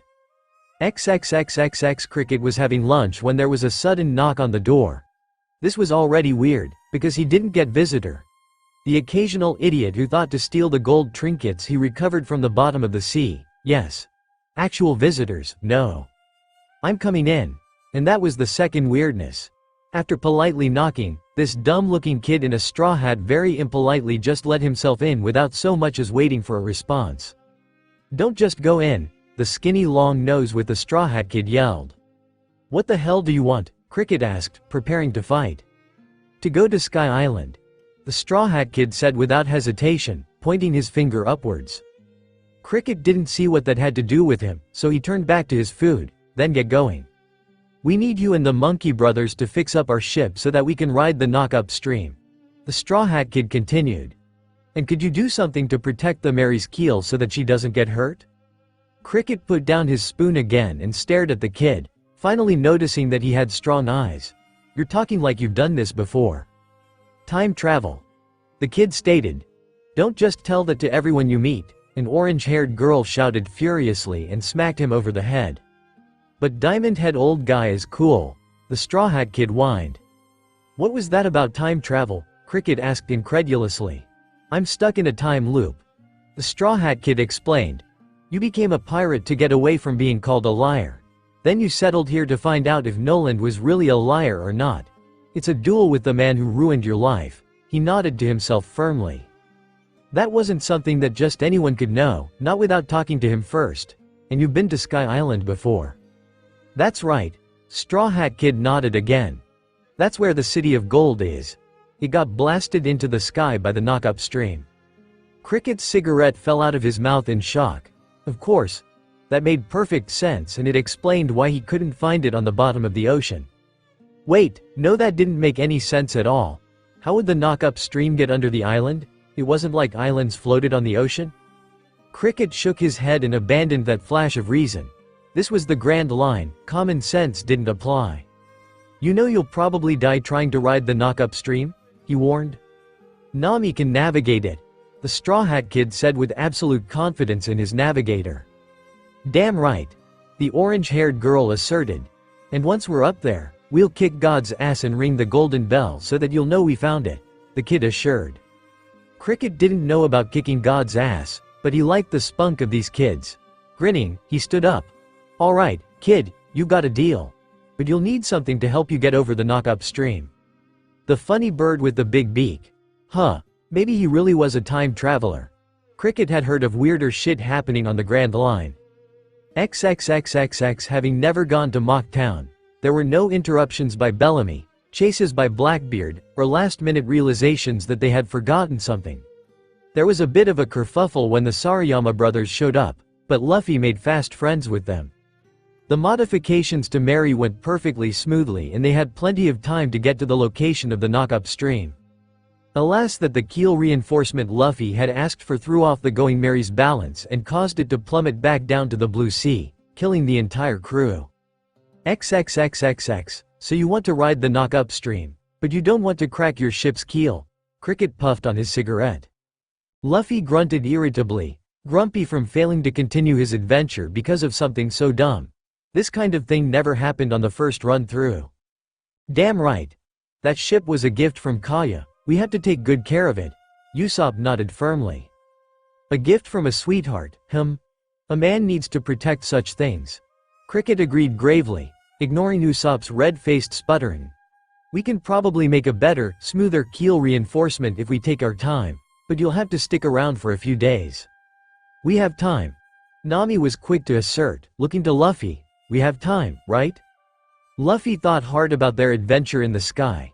It had been a long time ago and he still wasn't very good at remembering stuff, but he'd been forced to think about what was time-sensitive and what wasn't. After a solid minute of hard thinking, he smacked his fist into his palm. Enel is going to destroy Sky Island. Oh no, Konis-chan. Sanji wailed in despair. We had to go save her. You've never even met her, swirly brow. Zoro grunted, unimpressed. I don't have to meet a lady to love her, Sanji roared.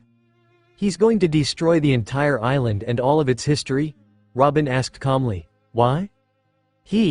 Robin is scary. Chopper shivered, sensing the demonic aura coming from the oldest member of their crew. Nami and Usopp joined him in a terrified huddle. Because he's a jerk. Luffy hadn't really paid attention to any of Enel's rants, but he got the gist of it. Cricket-san, would some extra hands help you make a proper reinforcement for our keel faster? Robin asked, calmly. I guess. Cricket eyeballed the woman uncertainly. This seems really important to you, so we'll work as fast as possible. Thank you, Cricket-san. She smiled at him. Pleasantly. It's very important that we arrive in the skies safely so that we can commit blasphemy properly. XXXXX the second go around. They reached the White Sea. One of the first things that happened was that the layer of wood attached to the bottom of their ship cracked and fell away, broken by the force of the knock upstream. That would have been the Mary's keel if you hadn't mentioned anything. Usopp went pale at the thought of losing the ship. It did happen the first time. Luffy said sadly. We really didn't take care of Mary as well as we should have. She barely made it to the next island. Well, we know better now, Usopp said loudly. She'll go with us all around the world. Luffy said nothing. He did love the Going Mary, but he loved the Thousand Sunny, too. And he remembered what he'd been told about the seas ahead.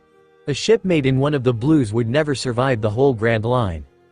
I wonder if we can swim in these clouds like they were water? Usopp had wandered over to the side and was now looking down with interest.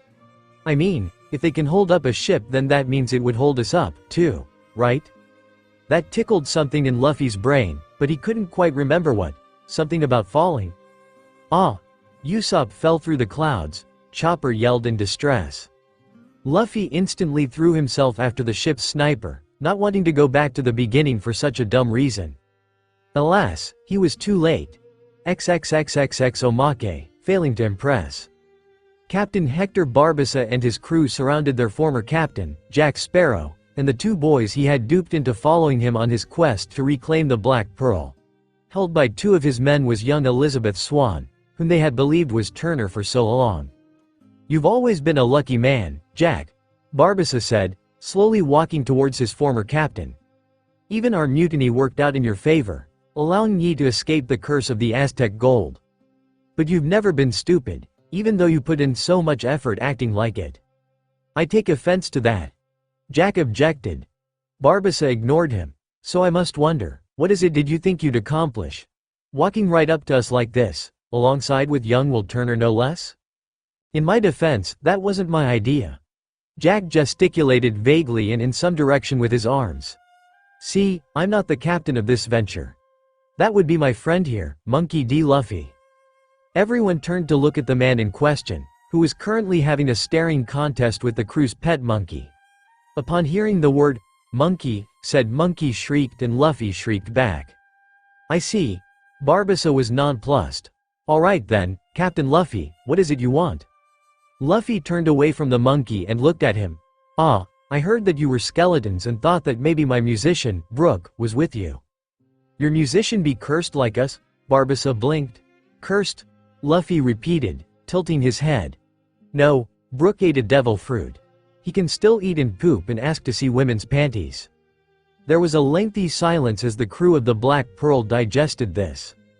I mean, we could ask to see women's panties. Wouldn't do us much good, though. One of the pirates said philosophically. I do wish we could still eat and poop, though. I never figured out what good women's panties are either. Luffy nodded in agreement. Brook and Sanji seemed to like them though, so they must be important. Regardless, Barbassa said sharply, not wanting to this inane conversation to continue any further. You're surrounded by a host of undying pirates, Captain Luffy.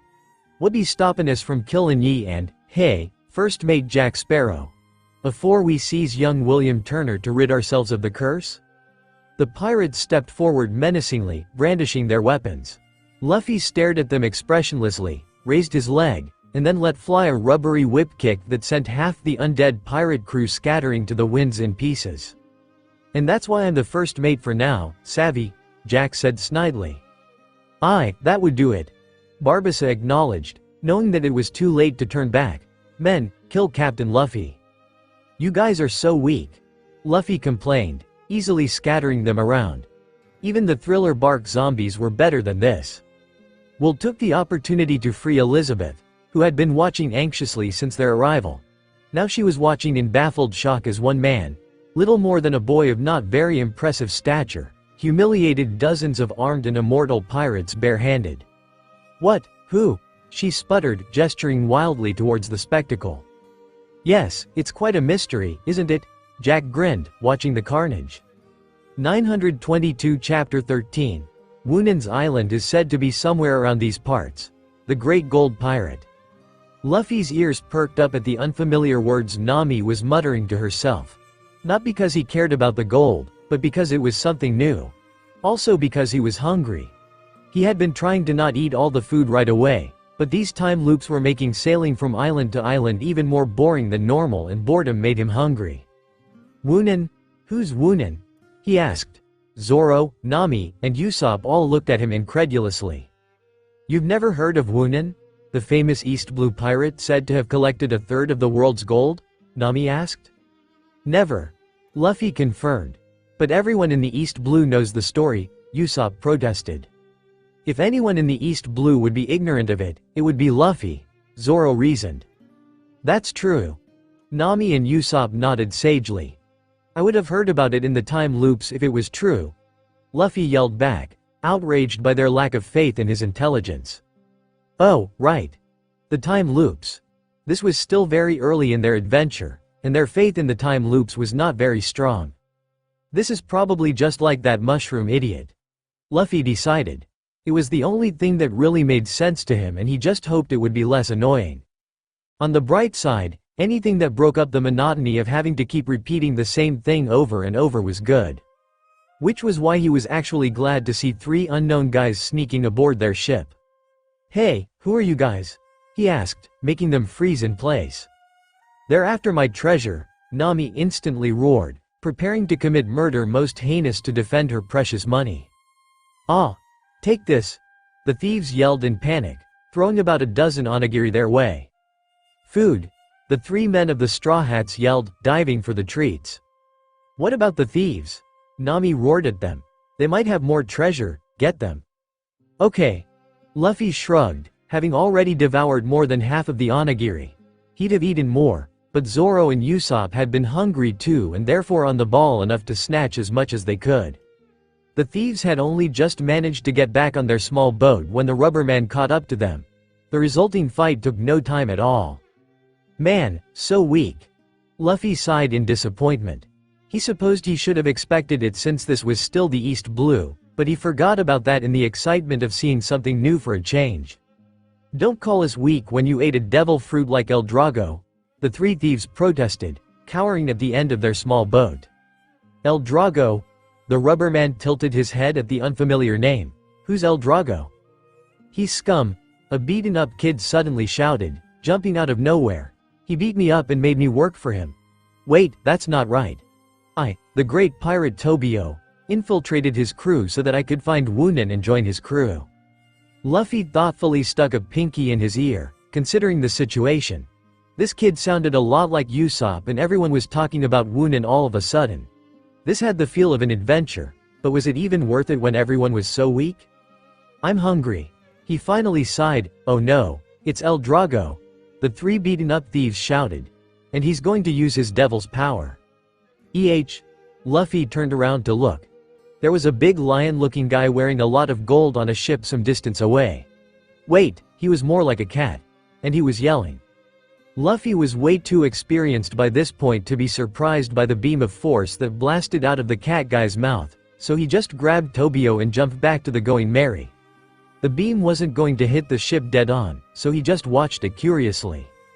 It was kinda cool and the wave it created was kinda fun. Oi, Tobio, do you know where we could get food? He asked while everyone else was busy panicking for no reason. My grandpa has an Odin sea stall nearby, Tobio said numbly. XXXXX. Well, you've gone and cleaned out my stock. Gonzo, Tobio's grandpa, said while scratching his chin. I guess that means you liked it. I can't even complain about how much he ate. Nami commented mostly to herself, still baffled by Gonzo's prices. Seriously, who charged only 11 belly for over 100 servings? How was he even still in business? It was great, Luffy enthused. Almost as good as Sanji's. You're saying that someone else can make better Odin than me? Gonzo yelled, mustache bristling. Sanji is the personal chef of the future Pirate King, me. Obviously he's the best, Luffy informed him. You're not as great as Woonen, Tobio interjected passionately. If he's so great then I want to meet him. Luffy decided. If nothing else, it would make for a nice change from the usual boredom of repeating events. Pa, why would Woonen bother with you? The kid yelled. Because I'm going to be the Pirate King. Luffy replied blandly. Hadn't they been over this already? Stop it with the stupid jokes, Tobio yelled again. Why don't you just say that I don't have what it takes to join Wunan's crew? That's up to you. He's dead serious, Zoro told the baffled boy. Wunan's gold, Nami was daydreaming. Then she suddenly stood up, slamming her hands on the counter. I've decided, we're going to find Wunan's gold and take it for ourselves. Oi, that means we'd have to beat his crew, the crew of the great gold pirate. Usopp fretted. I think my gold allergy is acting up. Don't worry, Usopp, Luffy assured him. Even if he really is a big deal in the East Blue, this is still the weakest sea. Wunan is nothing compared to the dangers of the Grand Line. Shockingly, this did nothing to calm Usopp down, and it had the side benefit of enraging the Wunan fanboy Tobio. XXXXX. After the excitement calmed down, Gonzo decided that he had to wash all the dirty dishes that the Straw Hat gluttony had generated. In order to do this, they sailed a short distance to a nearby island. Nami, having sailed the East Blue in search of treasure to buy out her village, didn't recognize it. Tobio was quick to tell her that it was Wunan's island. Luffy knew he was an idiot, but this all seemed awfully convenient even to him. Still, they were not really in a rush to get to the Bharati, so he just shrugged and went along with it. It didn't take long before they ran into El Drago, who was also searching for Wunan's treasure. Luffy was disappointed by the gold-obsessed pirate. He had been so incredibly weak, not particularly strong or fast, and he only knew how to do a single thing with his devil fruit. Zoro had had a little more trouble with the man's hired swordsman, but not much. After that, looking for the treasure was more of a leisurely stroll across the island. The weird castle had been empty. The mountain that the whale's tail pointed at had been a diversion. In the end, they found Wunan's skeleton and final words in the hidden basement of an empty house. So, the real treasure was the adventure he had along the way. Luffy concluded. A wise man. Wise? Nami roared and outraged. He gave all the gold back? Why would anyone do that? Yeah, didn't the legend say that he only stole from bad people? Usopp chimed in with his own confusion. Why would he give the gold back to them? You shouldn't believe everything you hear, Zoro told him in a dull deadpan. You'd think a liar would know better. Ah, I think he would eat my Odin now, Gonzo said mournfully, looking at his friend's remains. He had told them the story of how the two of them had been friends with children. Wunan had wanted to sail out and acquire gold, while Gonzo just wanted to make people happy with his Odin. In the end, they were separated by an accident that led Wunan to believe that Gonzo was dead. This whole adventure was weird and kinda boring, Luffy muttered to himself. XXXXX. Luffy had been through the whole rigmarole of escaping Logatown and going to the Grand Line enough times that no longer paid attention to it. Hey, there's a resort island on the way to Reverse Mountain. We should make a stop there and relax for a bit, Nami said. This unusual statement made him immediately pay attention. Resort Island? He repeated. I don't remember any resort island. Another thing you haven't seen in your time loops before? Zoro asked. By this point, the crew was much more convinced of his claims. We should investigate, Nami asserted, recalling all the loot she'd stolen from El Drago. I kind of want to see what this is about, but we don't have time, Luffy frowned. One hand, new adventure. On the other, Vivi would kill Laboon if they delayed for even a few hours, and would then be killed herself by the exploding snot guy. It had been different with Wunan's treasure. They would have needed to wait at the Bharati for several days before Krieg showed up anyway. Head for Reverse Mountain, he finally ordered. There were disappointed grumbles from everyone except Zoro. He was disappointed, too, but he didn't want to reset again. Luffy? Usopp called out barely an hour later. There's a huge armada of ships right in front of us. Ah, it's the Trump pirates, Nami yelled fearfully, spotting their sails. Who? Luffy had never heard of them. They're a huge and fearsome pirate crew led by someone called Bear King. The navigator explained.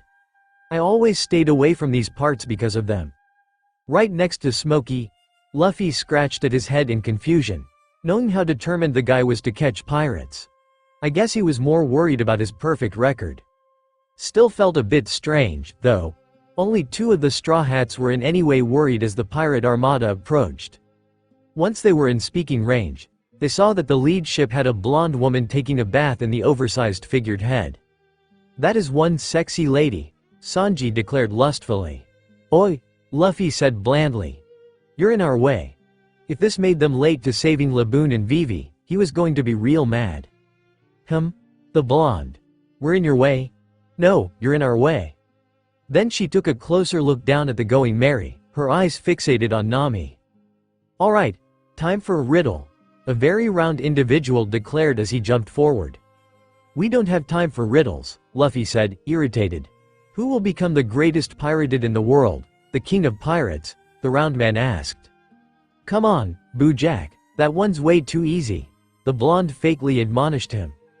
"Me, obviously, now can you move?" Luffy made a shooing gesture with his hand. "Wrong," the now named Boo Jack denied. "The answer is our boss, the mighty Bear King." "No, you're wrong." Luffy denied his denial. "I know it's not common knowledge that I'm going to be the Pirate King, but you shouldn't be going around spreading lies." "What kind of riddle was that anyway?" Sanji asked, amused at seeing someone else having to deal with Luffy's brand of logic. "These guys are a joke," Zoro determined, unimpressed. "Mocking the Trump pirates, Boo Jack seethed. "Well then, it seems we'll have to explain it to them," the bathing blonde said and snapped her fingers, causing hundreds of pirates to spring up on the decks of their ships, all spoiling for a fight. "Go get them boys, and bring the orange-haired girl to me." What do you want with me?" Nami yelled. "Who cares?" Zoro dismissed. "They're all gonna get cut up anyway." "Don't get ahead of yourself, Marimo. I'll kick all of their faces in for thinking about touching Nami Swan," Sanji roared. "I guess the fastest way is to kick their asses," Luffy decided. XXXXX, and so it was. The Trump pirates had numbers, but not much in the way of quality. The only real threats were their leaders, Boo Jack and Honey Queen, but even then not much of one. Fully equipped and ready, and with a vastly more experienced Luffy, they made short work of the armada. Unfortunately, the Trump pirates were excessively fond of explosives and caused severe damage to the Going Merry before they were beaten. Enough damage that they were too slow in making it to Reverse Mountain. Luffy awoke back at the start of his adventure, scowling. This was going to be annoying, he just knew it. XXXXX omake. The food, the shade, the rum. Elizabeth Swan was more than slightly exasperated. Everything seemed to be resolving itself, largely thanks to the insane strength of this Monkey D. Luffy fellow that will had allied himself with in his quest to rescue her from the cursed crew of the Black Pearl. Only for it all to go to hell when Captain Barbossa figured out that Luffy was extremely gullible, and that he lost all his strength when splashed by seawater. Now here they were, just the three of them marooned on a tiny deserted island while the Black Pearl sailed back to the Isla de Muerta with Will in their clutches. "You've been marooned on this island before, haven't you? We can escape in the same way again," she argued to Jack Sparrow, currently demoted to the rank of first mate. "Ooh, the sea turtles," Luffy oohed enthusiastically. "How big are they? Are they giant turtles?" "No, mate, the turtles aren't giant." Jack sighed. "And I lied, I didn't escape this place by riding sea turtles." "You didn't?" Luffy exclaimed, shocked. "Then how did you escape?" Elizabeth demanded, confused. By then, Jack had already found the old hidden rum stash and opened it up, expecting to see it dusty and full since Norrington had been so busy hanging pirates and smugglers for the past several years. "Why is the rum gone?" he asked, confused. A loud snore drew all of their attention to a nearby tree, where a green-haired young man was snoozing away without a care in the world. He had 3 swords cuddled up to his chest and there were numerous empty rum bottles around him. "Zoro!" Luffy yelled in shock. This made the green-haired man wake up and stand to face them, revealing a hideous scar stretching diagonally across his entire chest. "Luffy," Zoro said, "I've been looking for you. How did you find me? This isn't even the Grand Line," Luffy asked. "Only you could get so lost that you wander into another world," Zoro scolded him. Luffy's jaw dropped and he stared at the swordsman in mortal offense. "I don't want to hear that from you. How did you even get here, you lost samurai?" "I just followed your trail," Zoro said casually. There was so much wrong with that statement that Luffy was rendered speechless. "Excuse me, You two seem to know each other. Jack interjected, looking between them. Zoro is my crew's swordsman and first mate. Luffy explained, looking to Jack with a frown. That means you can't be my first mate anymore, even if it's just temporary. Understandable. Jack nodded, not taking too much offense to being demoted again. It wasn't like he was planning to stay part of Luffy's crew any longer than he had to. But I must ask, why is the rum gone? Because I drank it. Zoro replied blandly. How long have you been marooned here? Elizabeth asked with some sympathy. Marooned? Zoro repeated, not understanding what she was on about. I just got here. But, Elizabeth stuttered, looking at copious amounts of rum bottles and barrels. Oh, I see how it is. The captain eats everything and the first mate drinks everything, Jack said flatly, shooting Elizabeth a dead look. Missy, I think we might starve to death, and we won't even get to be drunk while it happens. With a jolt, Elizabeth realized that he was right. If Luffy really could eat as much as Zoro could drink, then there would be nothing left for her and Jack. No, we just need to set fire to all the trees, she said confidently. In different circumstances, she'd try to get Jack drunk and do it while he was passed out, but there was no way that was going to happen now. The entire Royal Navy is looking for me. They will see the smoke and come pick us up. And then they could go save Will. Bonfire party, Luffy declared. Hey, are there any wolves on this island? Mate, why would there be wolves on an island? Jack asked, utterly baffled. So we can party together, just like we did on the Sky Island. Sky Island? Jack repeated, intrigued. There are islands in the sky? He had seen enough weirdness by now to believe just about anything. Plus, Luffy was almost painfully honest. 922 Chapter 14. Hey, have any of you ever heard of the Trump Pirates? Luffy asked after they kicked Arlong's ass. Nami and Zoro confirmed that they had heard of them and shared what details they knew. Supposedly a very tough crew that hung around somewhere between Logatown and Reverse Mountain. Let's try to stay out of their way, Luffy said with a frown, disliking the words even as he said them. The future Pirate King should not be avoiding anyone, but he just didn't have time to play around with a bunch of small fry. Oi, Luffy, are you okay? Usopp asked seriously. You've insisted on sticking your nose into everything so far. Yes, he'd done that because his crew needed the experience, or because it was important to them, not because he had any particular desire to keep repeating the same adventures over and over. Frankly, if it wasn't for them he would have just skipped right over to the Grand Line. They're just not worth it, he said blandly. Why bother fighting a bunch of weaklings that thought you could become Pirate King by playing around in the weakest sea? XXXXX alas, despite his intentions, it didn't go that way. Once again, they were waylaid by the Trump pirate armada on their way to Reverse Mountain. And once again, the Going Merry sustained crippling damage during the battle because of all the bombs they used.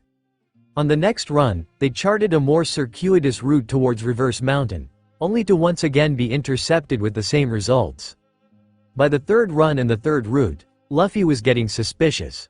Why were they running into this stupid pirate armada no matter where they went? He brought it up to his crew. And that was when Zoro spoke the fatal words. Maybe it's fate, the swordsman shrugged, not thinking much of his words. While he did believe in fate, he also believed in challenging it. But to Luffy it meant something else entirely. He valued freedom more than anything. Freedom to live his life on his own terms and to make his own choices. This time loop business already grated on him because he couldn't continue his adventure, but the fact that he had died, that the adventure had ended, made it tolerable. Getting out of the time loop with all of his Nakama alive was a whole new adventure. All the frustration would be worth it in the end. However, being forced to have an adventure, being pushed to deal with the Trump pirates and whatever they were doing, that was unacceptable. Outraged at having something as petty as fate decide his course for him, Luffy became determined to defy it out of sheer spite. XXXXX Luffy's first idea to stick it to fate was a bit out of character, but he really wanted to get on with his proper adventure already. After beating up the jerk with the steel jaw, whose name got less and less important with every reset, he demanded that the next highest-ranking Marine call up the Logatown headquarters. "This is Captain Smoker." "What is it?" a brusque voice answered. "Hey, this is Monkey D. Luffy, future Pirate King." Luffy responded, ignoring the facepalms from Zoro, Kobe, and the Marines. You got the Trump pirates right next to you.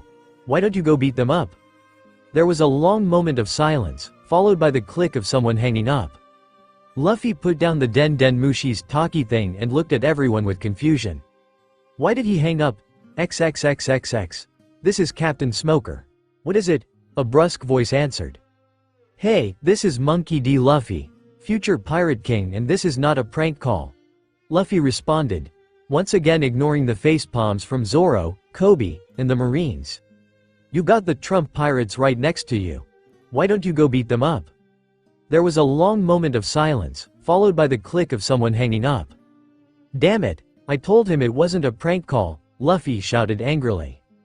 Zoro, Kobe, and the Marines facepalmed again. XXXXX. This is Captain Smoker. What is it? A brusque voice answered. This is Monkey D. Luffy, a hero. Luffy figured it was worth a try. I'm going to beat up every pirate in the East Blue. That's nice for you. Smoker interjected in an incredibly disinterested tone and hung up before Luffy could even say his full piece.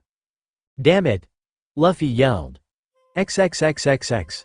This is Captain Smoker. What is it? A brusque voice answered. This is Monkey D. Luffy, a hero, and this is not a prank call. Luffy figured it was worth a try. You have pirates on your doorstep. Really? Smoker didn't sound like he believed it.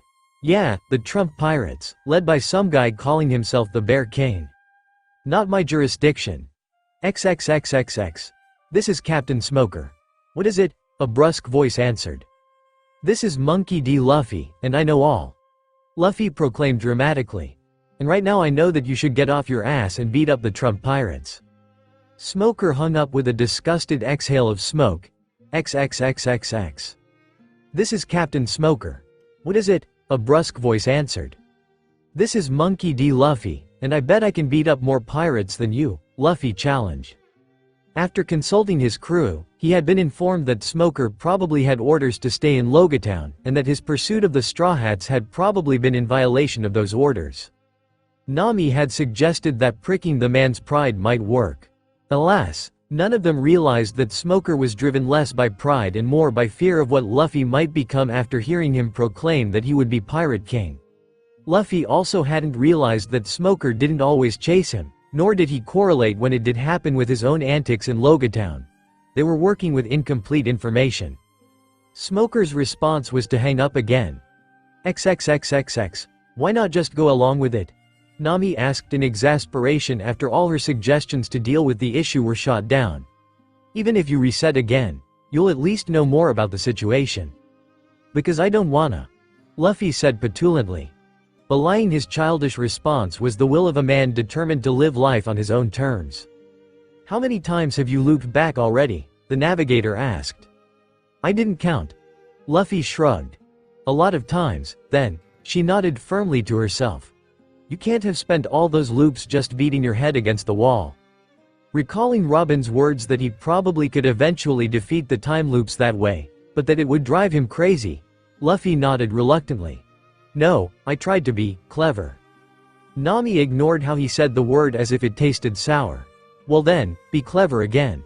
I know it makes you angry to feel like you're being forced to do this, but sometimes you have to put up with it to reach your goals. She was obviously referring to her own situation with Arlong, which at this point had not yet been resolved. Luffy sulked and did not reply, thinking of how he could skip the annoying adventure that seemed to be blocking his way.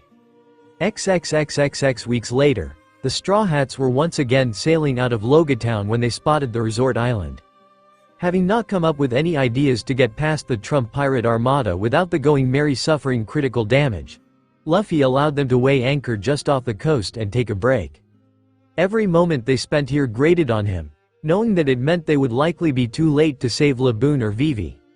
Luffy was not normally a man to keep to a schedule or bother himself with keeping time, but these time loops had forced that consideration on him.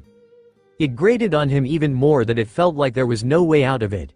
Either the Merry got damaged in their attempts to break past the Trump pirates or they would waste too much time with them. His crew had no such worries weighing down their minds and just enjoyed the beach. Zoro did push-ups, Usopp went to get a volleyball, and Nami accepted Sanji's offer to apply sun tan lotion to her back. Luffy was so busy glaring at the horizon that it did not immediately register on his mind that he was seeing their ship sailing away into the distance. In fact, it didn't register at all. It was only when Usopp came back with the ball that anyone realized their ship was sailing away without them. "Oi! Someone stole the Going Merry!" he yelled. Luffy woke up from his sulk, eyes bulging in shock. "Stolen?" "You were looking right at it." Zoro, Nami, and Sanji roared at him. Had this been his first run, Luffy would not have had sufficient mastery of his devil fruit to do more than try stretching out his hand and failing to reach the ship. But now his gum-gum rocket, honed through many catapults, much to the suffering of his crew, had excellent precision. Besides, even if he missed, the worst that would happen is another reset, which would happen if they lost their ship anyway. So Luffy planted his hands on the rock he'd been sitting on, backed up to get some distance, and launched himself at their ship. Like an angry rubber missile, he hit the sail and slid down to the deck. "Don't steal my ship," he roared, clobbering the guy behind the wheel. "Boruto," a little kid yelled, jumping at Luffy aggressively, only to get pushed to the deck and stepped on to keep him in place. "Akisu," the newly named Boruto asked, holding a hand to his aching head. "Wait, please, I'm sorry for trying to steal your ship. Don't hurt my brother." "Brother?" Luffy repeated, looking down at the angry boy wriggling under his foot. XXXXX. After being forced to turn back and pick up the rest of the Straw Hats, Boruto was forced to explain himself.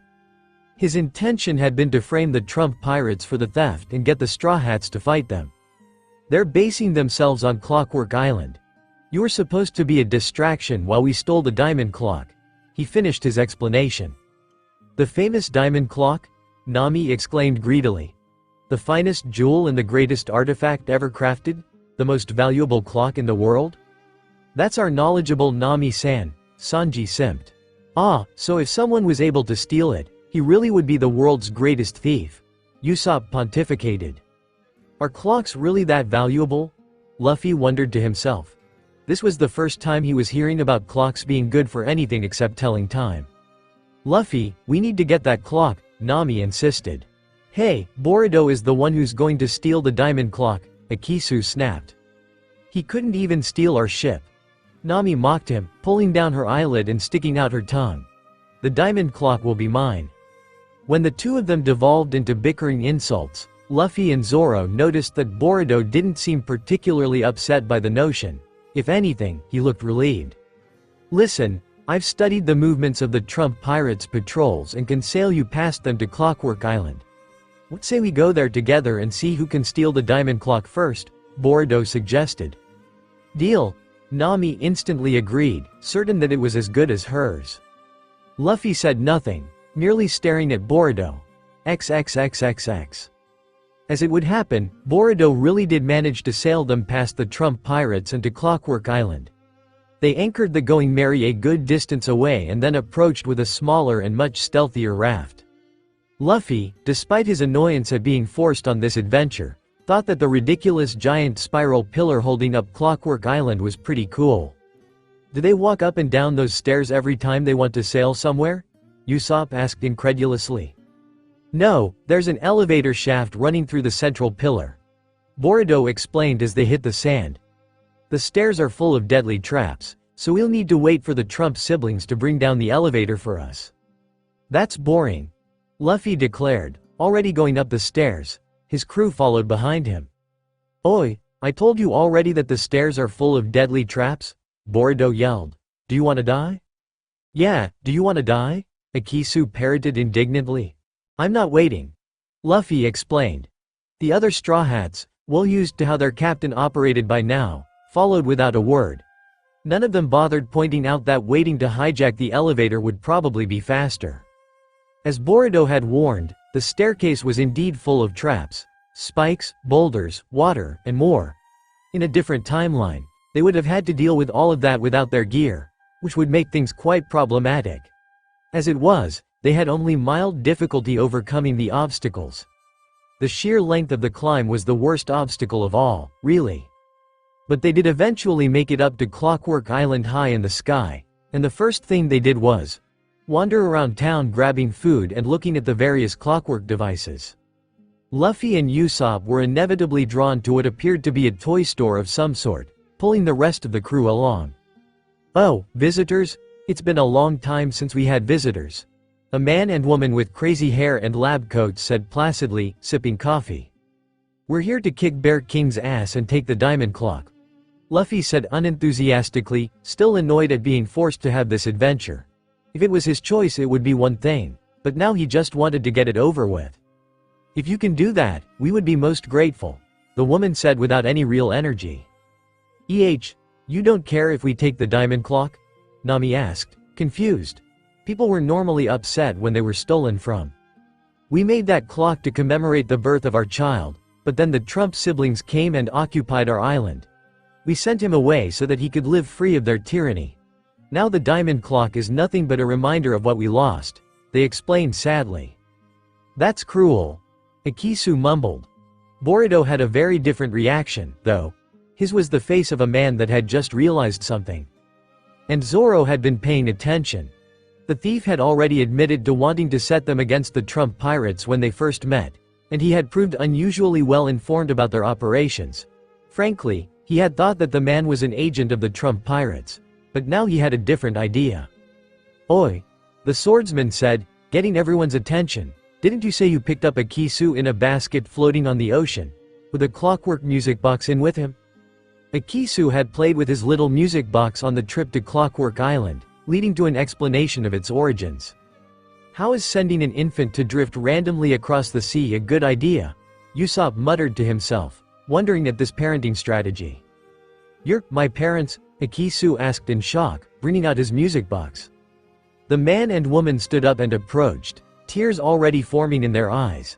"That's the music box we left with our son. You survived, thank heavens." "So I was right," Boruto said, shoulders slumping slightly in relief as he turned to his little brother.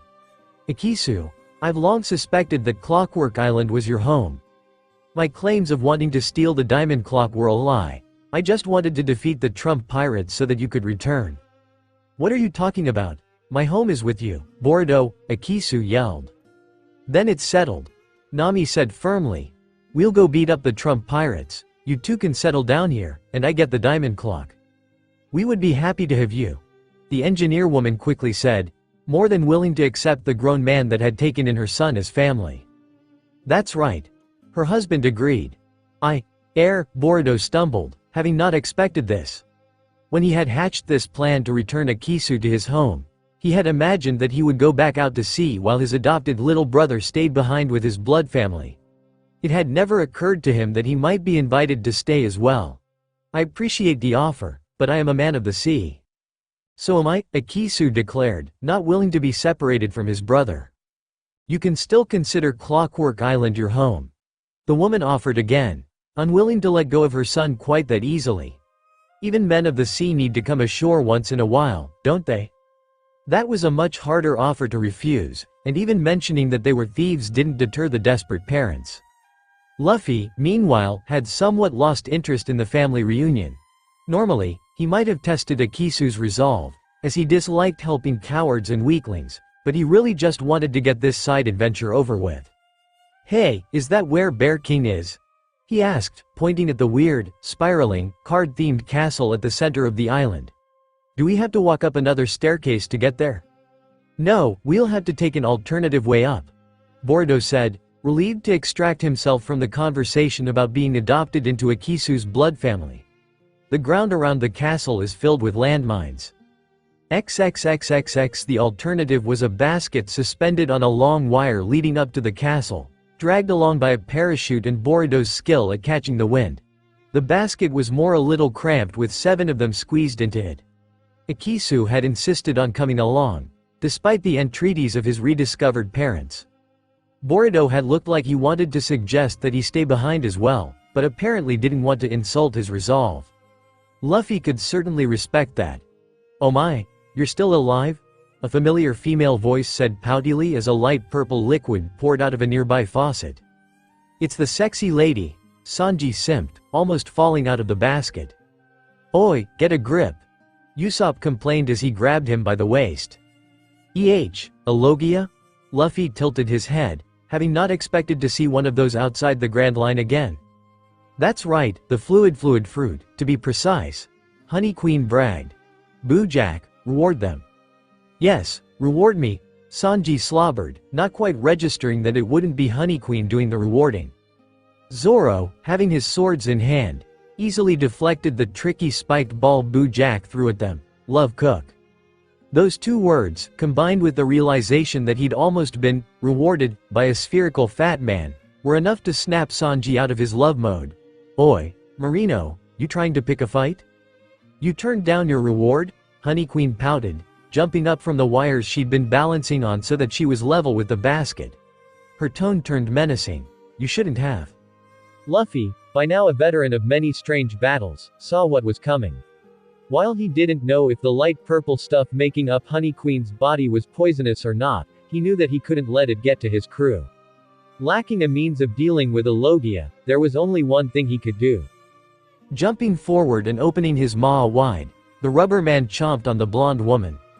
Oi, Luffy, that's not how you eat a woman, Sanji roared in outrage. Zoro facepalmed, while the others just blushed at the implications. Nami, face red, brought the hammer of her fist down on their cook's head. There is a child present. But the damage was done.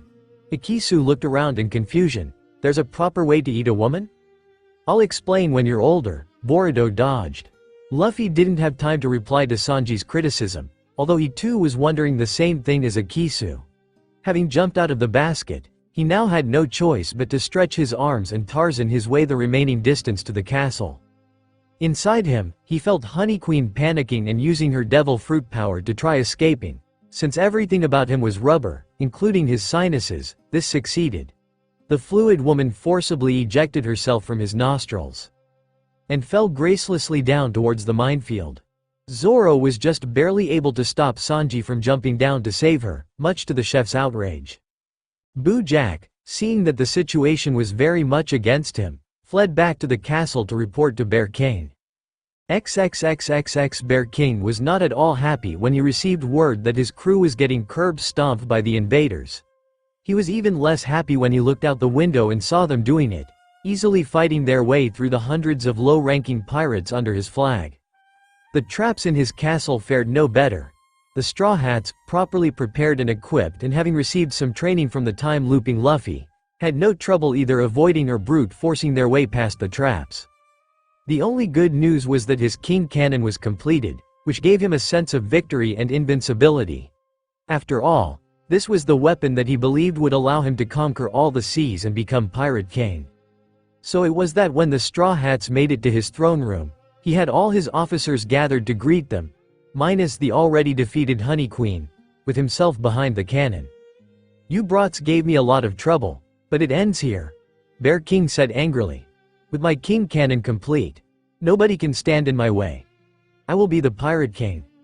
Are you dumb? Luffy asked, tilting his head sideways in confusion. This prompted deadpan stares from his whole crew, plus Boruto and Ikisu. What? Bear King echoed in outrage. It had been a long time since anyone dared be so insolent towards him. Yeah, dumb. Luffy took it as a request to explain. First of all, I'm going to be the Pirate King. Second, how would one stupid cannon help you do anything? It couldn't even hurt the fluid girl you've got on your crew and she was super weak. There's plenty of other Logia devil fruit users on the Grand Line, you know. Bear King had honestly not considered that. His entire thought process had been, big cannon go boom. Faced with this conundrum, he resolved it in the only way a man of his vast intelligence could. Shut up. He roared and fired the cannon. Luffy was an old pro at dealing with cannon fire. Just because this cannon was slightly bigger than the average ship cannon made no difference.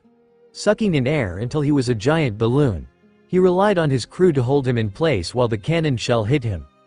To be fair, it was a much more powerful shell than one fired from a normal cannon, and carried an explosive payload instead of simply being an iron ball. Still, it had been designed to explode on either a timer or upon hitting something sufficiently hard.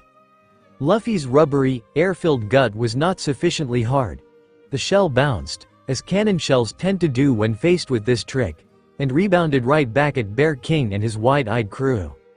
One should note that the King cannon was not supposed to be fired indoors, which was something that Bear King had forgotten in his fury. The explosion obliterated the throne room and a large chunk of the castle below. The Trump siblings had just enough time to realize that they fucked up before being wiped from existence. The Straw Hats, meanwhile, had fortuitously still been behind an inflated Luffy and remained untouched by the explosion. Their captain was both quite tough, and his rubbery constitution means that the shockwaves produced by the King Cannon were significantly less dangerous to him. On top of that was his rudimentary skill with armament hockey, which gave him extra durability and prevented any real damage. They were still sent flying out of the castle, though. Luffy had to grab most of them to keep them close, and then they used his body as a parachute to drift over Clockwork Island. "Uh-oh." Boruto gulped, looking down. "Uh-oh," Nami echoed. "What do you mean, uh-oh?" "Clockwork Island is kept stable by giant gears, and I think we just destroyed the control mechanism," he explained with dread, seeing said giant gears grinding to a halt. "Ah, that's too bad. It was a cool island," Luffy commented blandly, watching as the island began to tilt. He might have been more upset if he couldn't see the people already jumping off and opening parachuted. They'd clearly been prepared for this. "No, the sexy lady," Sanji wailed, staring down at the clearly panicking form of Honey Queen as she kept triggering the landmines in her rush to escape. It didn't really hurt her since she was a Logia, but it blew her apart and forced her to waste time pulling herself together, time that she didn't have. "She's the enemy, Love Cook. Forget about her," Zoro grunted mercilessly. "We can save her and she'll swear eternal loyalty to our crew," Sanji argued. "Let me down there. The lady needs her chivalrous knight. I can teach her how to cook and she'll grow to love me. She's not a good person. I don't want her on my crew," Luffy decreed, as immune to the charms of women as ever. "She'll become a good person." But Luffy remained unmoved. His crew would have only cool people on it, so Honey Queen was left to topple into the ocean alongside Clockwork Island. Sanji wailed dramatically at the loss of the sexy lady, but was not actually crippled by grief. He only sulked for a few days. XXXXX Luffy was not surprised when he woke up back on his dinghy, and merely released an annoyed sigh. As he had expected, the little side adventure on Clockwork Island had delayed them enough that they missed saving Laboon. XXXXX Omake. Curses, the world he'd ended up in through some means was so boring and weak that Luffy was in desperate need of something even remotely interesting. That was why he insisted on traveling with the undead crew of the Black Pearl to this dead island of theirs and the cursed gold. He'd always wondered what it was like to be a skeleton. After the pummeling they received the first time, Barbossa didn't argue. In fact, he thought this was probably for the best. If the absurdly strong stretchy man was also cursed, then they would technically be on the same side as soon as he got bored of being undead. And he seemed to have a very short attention span, so it shouldn't take long. Jack Sparrow, Will Turner, and Elizabeth Swann had already given up on trying to make sense of the situation and were just going along for the ride. They were still wondering how the green-haired swordsman had managed to get so lost on a ship that he disappeared. "So, this is the cursed gold?" Luffy said with a careless grin.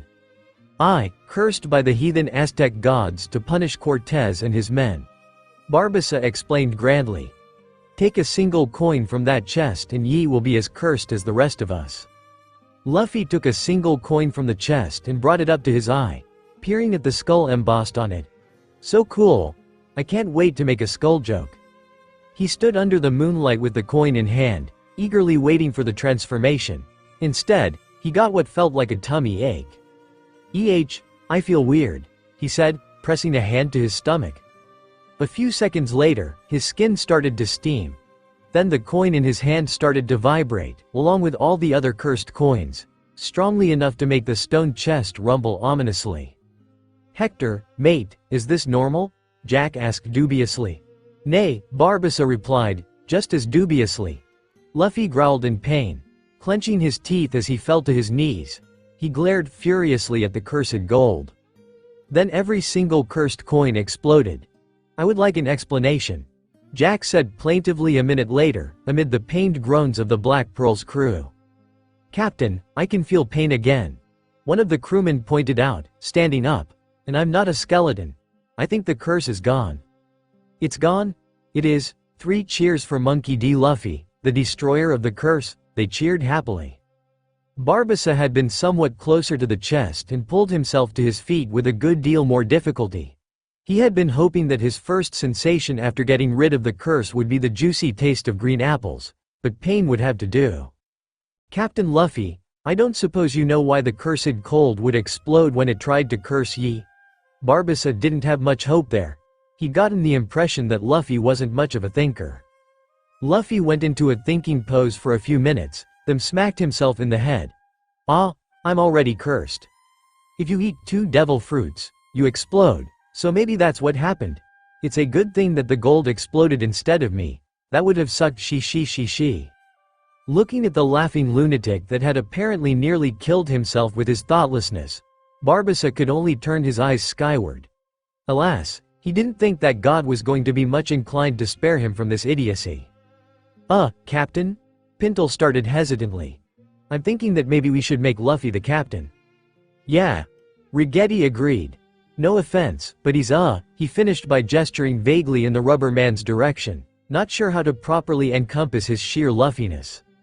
Barbossa couldn't even be upset, more exasperated and speechless than anything. That reminds me, Jack piped up, drew his gun, and shot Barbossa in the heart. Now Barbossa was upset, and the sour look he shot his former captain as he collapsed let him know it. 922 Chapter 15 Luffy had been told many times, emphatically and at length, that he was a dumbass. While it wasn't something he was proud of, it also wasn't something he was ashamed of. Being stupid just meant that you had to leave the thinking to your smarter friends. And offloading his thinking to other people was something he was always glad to do. The time loop situation had forced him to do more thinking than he liked, but he still relied heavily on his friends to figure stuff out. So this situation with the Trump pirates keeps happening, but El Drago isn't showing up anymore? Nami summarized thoughtfully. Sounds like whatever is causing the time loops intends to back off after you completely master the challenge, Usopp pondered. Makes sense. Zoro grunted, and to him it did. Why keep repeating the same thing over and over if it wasn't challenging anymore? I want to know more about this sexy lady that future me wanted in the crew. Sanji contributed, puffing on his cigarette and acting cool. What are her sizes? About this. Luffy held a palm slightly above his own head. I meant her 3 sizes, her golden ratio. Sanji made an hourglass shape with his hands, his composure beginning to crack as his perverted nature began to take over. Why would she have 3 sizes? Luffy asked, confused and a little annoyed. And if you want to know about gold, then ask Nami. Yes, Sanji-kun. Why don't you ask me about her golden ratio? Nami smiled sweetly. Like any man, Sanji felt the hand of death upon him at her tone. A sensible man would have backpedaled and made excuses. Sanji was not a sensible man. Making kissy faces at the navigator, he began to noodle about in delight. Oh, Nami Schwan, are you jealous? Fear not, your gallant knight has enough love for all the beautiful ladies of the sea. Oi, maybe you could bring this woman onto the crew for just one loop and pump her for information about the Trump pirates, Usopp suggested, staunchly ignoring the war crimes Nami was committing on Sanji in the background. He was especially ignoring Sanji's mixed cries of pain and pleasure. Just take her prisoner and interrogate her, Zoro said sharply. We are not making Nakama under false pretenses. Luffy's distasteful expression cleared up at his first mate's words. Zoro understood. They'd never taken anyone prisoner before, but it was much better than offering Honey Queen a place in the crew just to use her. Usopp's idea about questioning her had merit otherwise. Does it have to be the liquid girl? He asked, scratching his cheek. We could take any of them. No, Sanji screamed from the floor. It definitely has to be the sexy lady, she sounds like the brains of the operation. From the way Luffy described these Trump pirates, you're probably right, but I can't help but think that it's not your main concern. Usopp deadpanned. Love cook. Zoro scoffed. XXXXX. Having already successfully done this song and dance before, the assault on Clockwork Island went like clockwork. Puns, quips, jokes, in any case, the Trump pirates were thoroughly defeated. The only difference was that when Luffy chomped Honey Queen, they had a big jar ready. When the fluid woman forced her way out of his sinuses, it was right into captivity. So stuffed into a container much smaller than her human body, she wasn't able to transform back, and her Logia form allowed her no physical strength. As the Straw Hats sailed away from Clockwork Island, the interrogation began. Tell us all about the Trump Pirates. Luffy made an extremely vague demand. Why? You already killed them. Honey Queen sulked, no trace of her previous sensually teasing cadence in her voice. Granted, it was hard to be sexy when you were a mass of fluid stuffed into a jar. Because we'll kill you too if you don't, Zoro threatened mercilessly. Don't threaten a lady, Sanji roared in outrage, trying to kick him. And what will happen to me if I do? Honey Queen asked as the swordsman and chef devolved into one of their frequent fights. Is your captain going to keep me as a bedwarmer, or am I to be passed around as entertainment for your entire crew? But I sleep in a hammock. Luffy tilted his head in confusion. Oi, Luffy, that's not what she meant. Usopp tried to explain, supremely awkward thanks to the insinuation. What did she mean, then? And that was when Usopp realized that he had blundered. We'll just let you go. Nami took over, seeing that all the menfolk were going to be completely useless for one reason or another. Just like that? Honey Queen was extremely skeptical. Just like that. Nami confirmed. We don't really care about you, we just want to know about the Trump Pirates. But why? Honey Queen pressed, confused. The Trump Pirates are gone, thanks to you. I'm stuck in a time loop and I need to beat them faster, Luffy revealed. Why are you telling things to the prisoner? That's not how interrogations are supposed to work. Usopp karate chopped him in the head. Is that right? Honey Queen purred. While the statement sounded ridiculous, they really had no reason to lie to her and their captain didn't strike her as the cunning sort. Even if he was simply insane, it still meant that he and his crew believed it. In that case, then no, I don't think I'll be telling you anything. They might not be as close as the Straw Hats, but they had called themselves the Trump siblings for a reason. If push really came to shove, they would have still turned on each other, but it hadn't, and Honey Queen was spiteful enough to keep her mouth shut just to inconvenience them. Luffy, Nami growled, just glaring angrily for a few seconds. Then she slumped with a gusty sigh. Whatever. You're the one who's going to need to suffer another loop because you can't keep your mouth shut. Maybe it'll teach you something. Of course, they still tried to incentivize Honey Queen to spill the beans, but the problem was that they really didn't have much to offer or threaten with. Even with no proof of the time loop, the blonde fluid woman still just kept on delaying until the timer ran out. XXXXX the next time around, Luffy was extra sulky, but they did capture Honey Queen again. This time, he just sat his special seat and stared out across the ocean as his crew did the interrogating. To be more precise, Nami and Zoro did the interrogating, playing the roles of bad cop and worse cop. That got through to the fluid woman much better than the confused interaction of the first time, and she revealed everything, seeing little point in keeping secrets since the Trump Pirates were already defeated. The problem then was actually using the knowledge. To Nami, genius that she was, the information on fleet patrols was as simple as basic arithmetic. To Luffy, it was an incomprehensible eldritch tongue spoken by higher dimensional beings. No matter how he tried to memorize it, the whole thing got jumbled in his head and turned useless. And that wasn't even everything. They also extracted information on the traps, and perhaps most importantly, the operation of the elevator that would allow one to skip it all. Needless to say, the Straw Hats ran afoul the Trump Pirates armada once again when they attempted to follow Luffy's directions. That incident necessitated a change of plans. XXXXX it took a frustrating few loops to figure out a proper plan to minimize the amount of time it took them to deal with the Trump Pirates. This plan also ran into some difficulties. The numbers are, Luffy exploded out of the barrel he had been riding in, quickly pummeling the 3 Alvida pirates unconscious. Kobe screamed in fear and fell on his ass. The numbers are, Luffy tried to remember the number for the mechanical security keypad on Clockwork Island's elevator, but he had fallen asleep in the barrel. Crap, I forgot again. XXXXX the next loop. Luffy stubbornly refused to fall asleep and spent the entire time repeating the numbers to himself. Give me a pen and paper, he roared as he exploded out of the barrel, knocking out the 3 Alvida pirates and grabbing Kobe by the shoulders, screaming in his face. "Ah!" Kobe panicked and passed out in fear. By the time Luffy woke him up, the numbers had all gotten jumbled in his head again.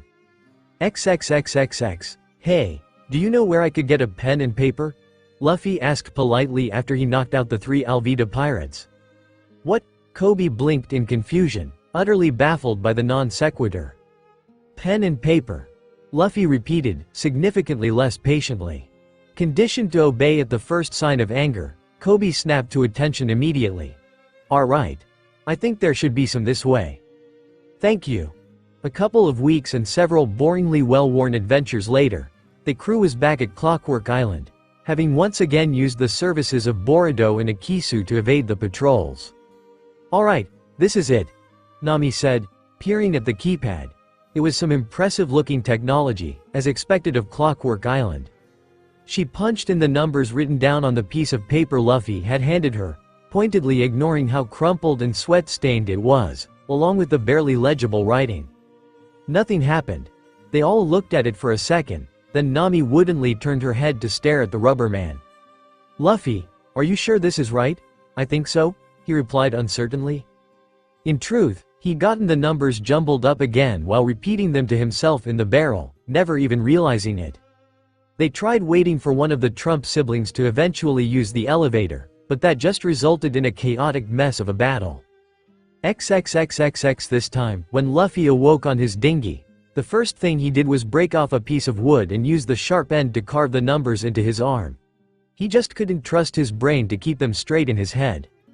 That ended in another failure, as it turned out that Luffy had jumbled up the numbers before the loop even reset. He spent the remaining loop time writing the numbers into the sand of the beach with a piece of driftwood. His original idea had been to keep carving it into his arm over and over again, but he had received a fist to the head and been informed of what a dumbass he was. There was no need to mutilate himself when writing into the sand would achieve the same thing. XXXXX. When the door of the elevator gave off a pleasant ding and opened, Luffy fell to his knees in relief. "Yes," he cried, glad that it was finally over. This whole time loop business had been infuriating in many ways, but to be defeated by a bunch of numbers was perhaps the worst so far. "Get in here already." Nami yanked him, greedy for the diamond clock. As soon as he was inside, she pushed the button that would take them all the way up. "Shitty rubber," Sanji ground his teeth and tried to squeeze himself towards the only female present. "I should be the one pressed up against Nami Swan." His maneuvering resulted in much grumbling in the tightly packed elevator. Then there was an ominous sound of groaning metal. "Wait, what kind of carrying capacity does this thing have?" Usopp asked with a sense of dread. It had occurred to him that the Trump siblings only numbered 5, and Bear King was far too large to fit into the elevator. There were currently 7 of them squashed into it.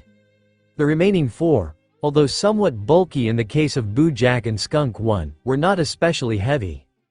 The engineers of Clockwork Island, clever as they were, had not thought to include a weight sensor. They had, in fact, been hoping that Bear King would use the elevator and fall to his doom. No such luck, as the captain of the Trump pirates barely ever left his castle since it was built. The elevator's machinery gave out on the Straw Hats about halfway up to their destination, sending them falling to their doom. Not all of them were killed or seriously injured, but the loop was still a failure. Even worse, Luffy had long since erased the combination from his mind, not caring to remember it after he'd written it down.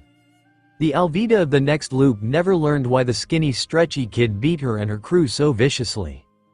XXXXX. Luffy's irritation was not improved when, on the way to the Bharati, Wunan and Treasure Island was mentioned.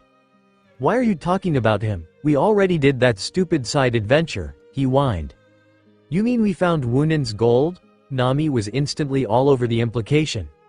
"There is no gold anymore, he gave it all back," Luffy grumped. "That idiot, how dare he give away my gold?" she screeched. When a familiar trio of thieves tried to rob them, they got pummeled quite severely. And when El Drago tried to practice his devil fruit near them, he got pummeled even worse. Thus was the side adventure averted before it could even get started. XXXXX. After a couple loops more, the Straw Hats were finally back at the elevator with the correct combination. This time, there would be no stupid deaths. Luffy, Zoro, and Sanji were the only ones that went up, not wanting to risk overburdening the elevator. The gentle rattle of metal announced their arrival at the top of Trump Castle. To their surprise, there were only 3 of the Trump siblings there. Unbeknownst to them, Boruto's evasive maneuvers and their lack of encounter with Honey Queen had allowed them to beat the patrolling armada to the island. Roronoa Zoro? Pin Joker exclaimed in shocked anger, staring at the green-haired swordsman. Do I know you? Zoro asked in confusion. How can you not remember? You were the one who gave me this scar? Pin Joker shouted, even more angry. I don't remember weaklings. Zoro dismissed him. I'll make you remember, Pin Joker roared, brandishing his sword. Time for some back pay. You mean payback? Being corrected didn't help his temper any, and he launched himself into a thrust with his rapier. Everyone else ignored the 2 sword users as they started fighting. Who are you? Bear King demanded irritably. Monkey D. Luffy, future Pirate King. I'm here to kick your ass. Luffy told him blandly. Future Pirate King? Bear King and Skunk One guffawed derisively. With the power of my king cannon, I will be the Pirate King. You're not even a real pirate, the Rubber Man dismissed him. That was about all it took to provoke Bear King into a fight. A very one-sided fight, and not in the way he expected. Bear King's stone fruit gave him more defensive power than just about anyone in the East Blue could deal with. But Luffy had faced off against vastly more dangerous opponents. Sanji had it even easier. Luffy had already warned everyone about Skunk One's gas attacks, so the chef never even let him get a chance to use it. A quick rush and a kick to the face was all it took. Alright, let's go, Luffy ordered once all 3 of the Trump siblings were defeated.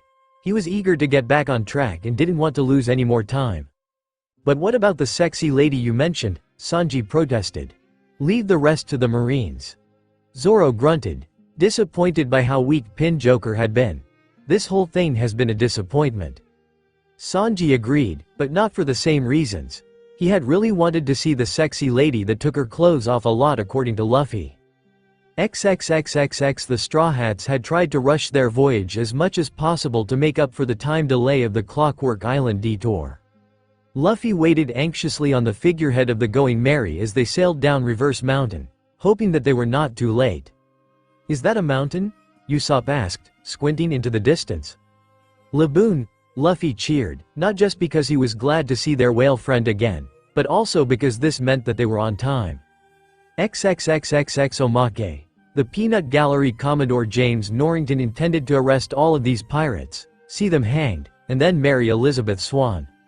You are all under arrest, he declared once he had the crew of the Black Pearl, both past and present, cornered. He did find it odd that they allowed themselves to be cornered so easily, but aside from being extra careful of any shenanigans from Jack Sparrow, was not going to look a gift horse in the mouth. That said pirate was just grinning at him, along with the rest of the crew, sent a shiver of worry up his spine. Still, he had them surrounded, disarmed, and he was given to understand that they were no longer cursed to become unkillable abominations. It should be fine. It was not fine. No, the skinny boy in the straw hat said blandly, picking his nose. And who are you? The Commodore demanded. Monkey D. Luffy, future Pirate King. The boy replied insolently. Then you are under arrest, in the name of king and country, James insisted. You're too weak to arrest me. Well, that kind of declaration go hardly be allowed to pass unchallenged. I think that the Commodore may have made a slight miscalculation. Murtaugh, Royal Marine under the command of James Norrington, said painfully where he had fallen. That does appear to be the case.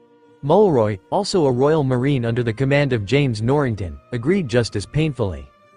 Don't feel too bad about it, we all made that miscalculation, Pintle commiserated. I got the tar beaten out of us by Captain Luffy, we did. Rigetti nodded. Good thing we was still immortal at the time. Where did you even find this man? Murtaugh asked. And what is he? Mulroy added. Jack Sparrow and Will Turner over there say they found, I am in Tortuga. Eating the place out of house and home. Pintle offered. Can find all sorts in Tortuga. And, he says that he's a rubber man. There was a moment of silence between the four, punctuated only by the continued beating inflicted upon the Royal Navy. What the devil is rubber? Murtaugh demanded. No idea.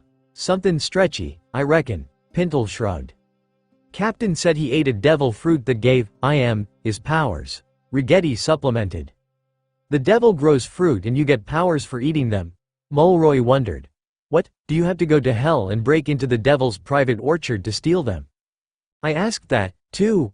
Rigetti was far too happy over the fact that someone else had the same question. The captain did say that he's been to hell, but that there were no orchards there, only pirates, marines, and cross-dressers. Why would marines get sent to hell? Murtaugh demanded. We work hard to keep good folk safe from pirates. Maybe the standards for getting into heaven are too high. Rigetti shrugged. I mean, if we're all going to hell anyway, then we might as well do whatever we want, right? He makes a fair point. Mulroy conceded. If we're going to hell whether we are marines or pirates, then the pirate's life does seem to have more perks.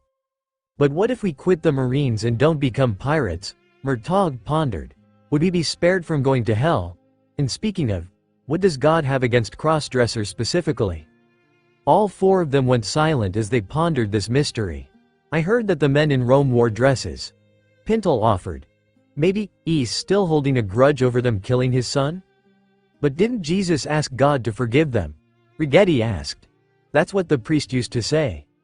That don't mean God actually did. Ya idiot. Pintle smacked him over the back of the head. I knew your pa and he was a stubborn shite that never listened to anyone but himself. And didn't God drown the world once because it weren't to his liking?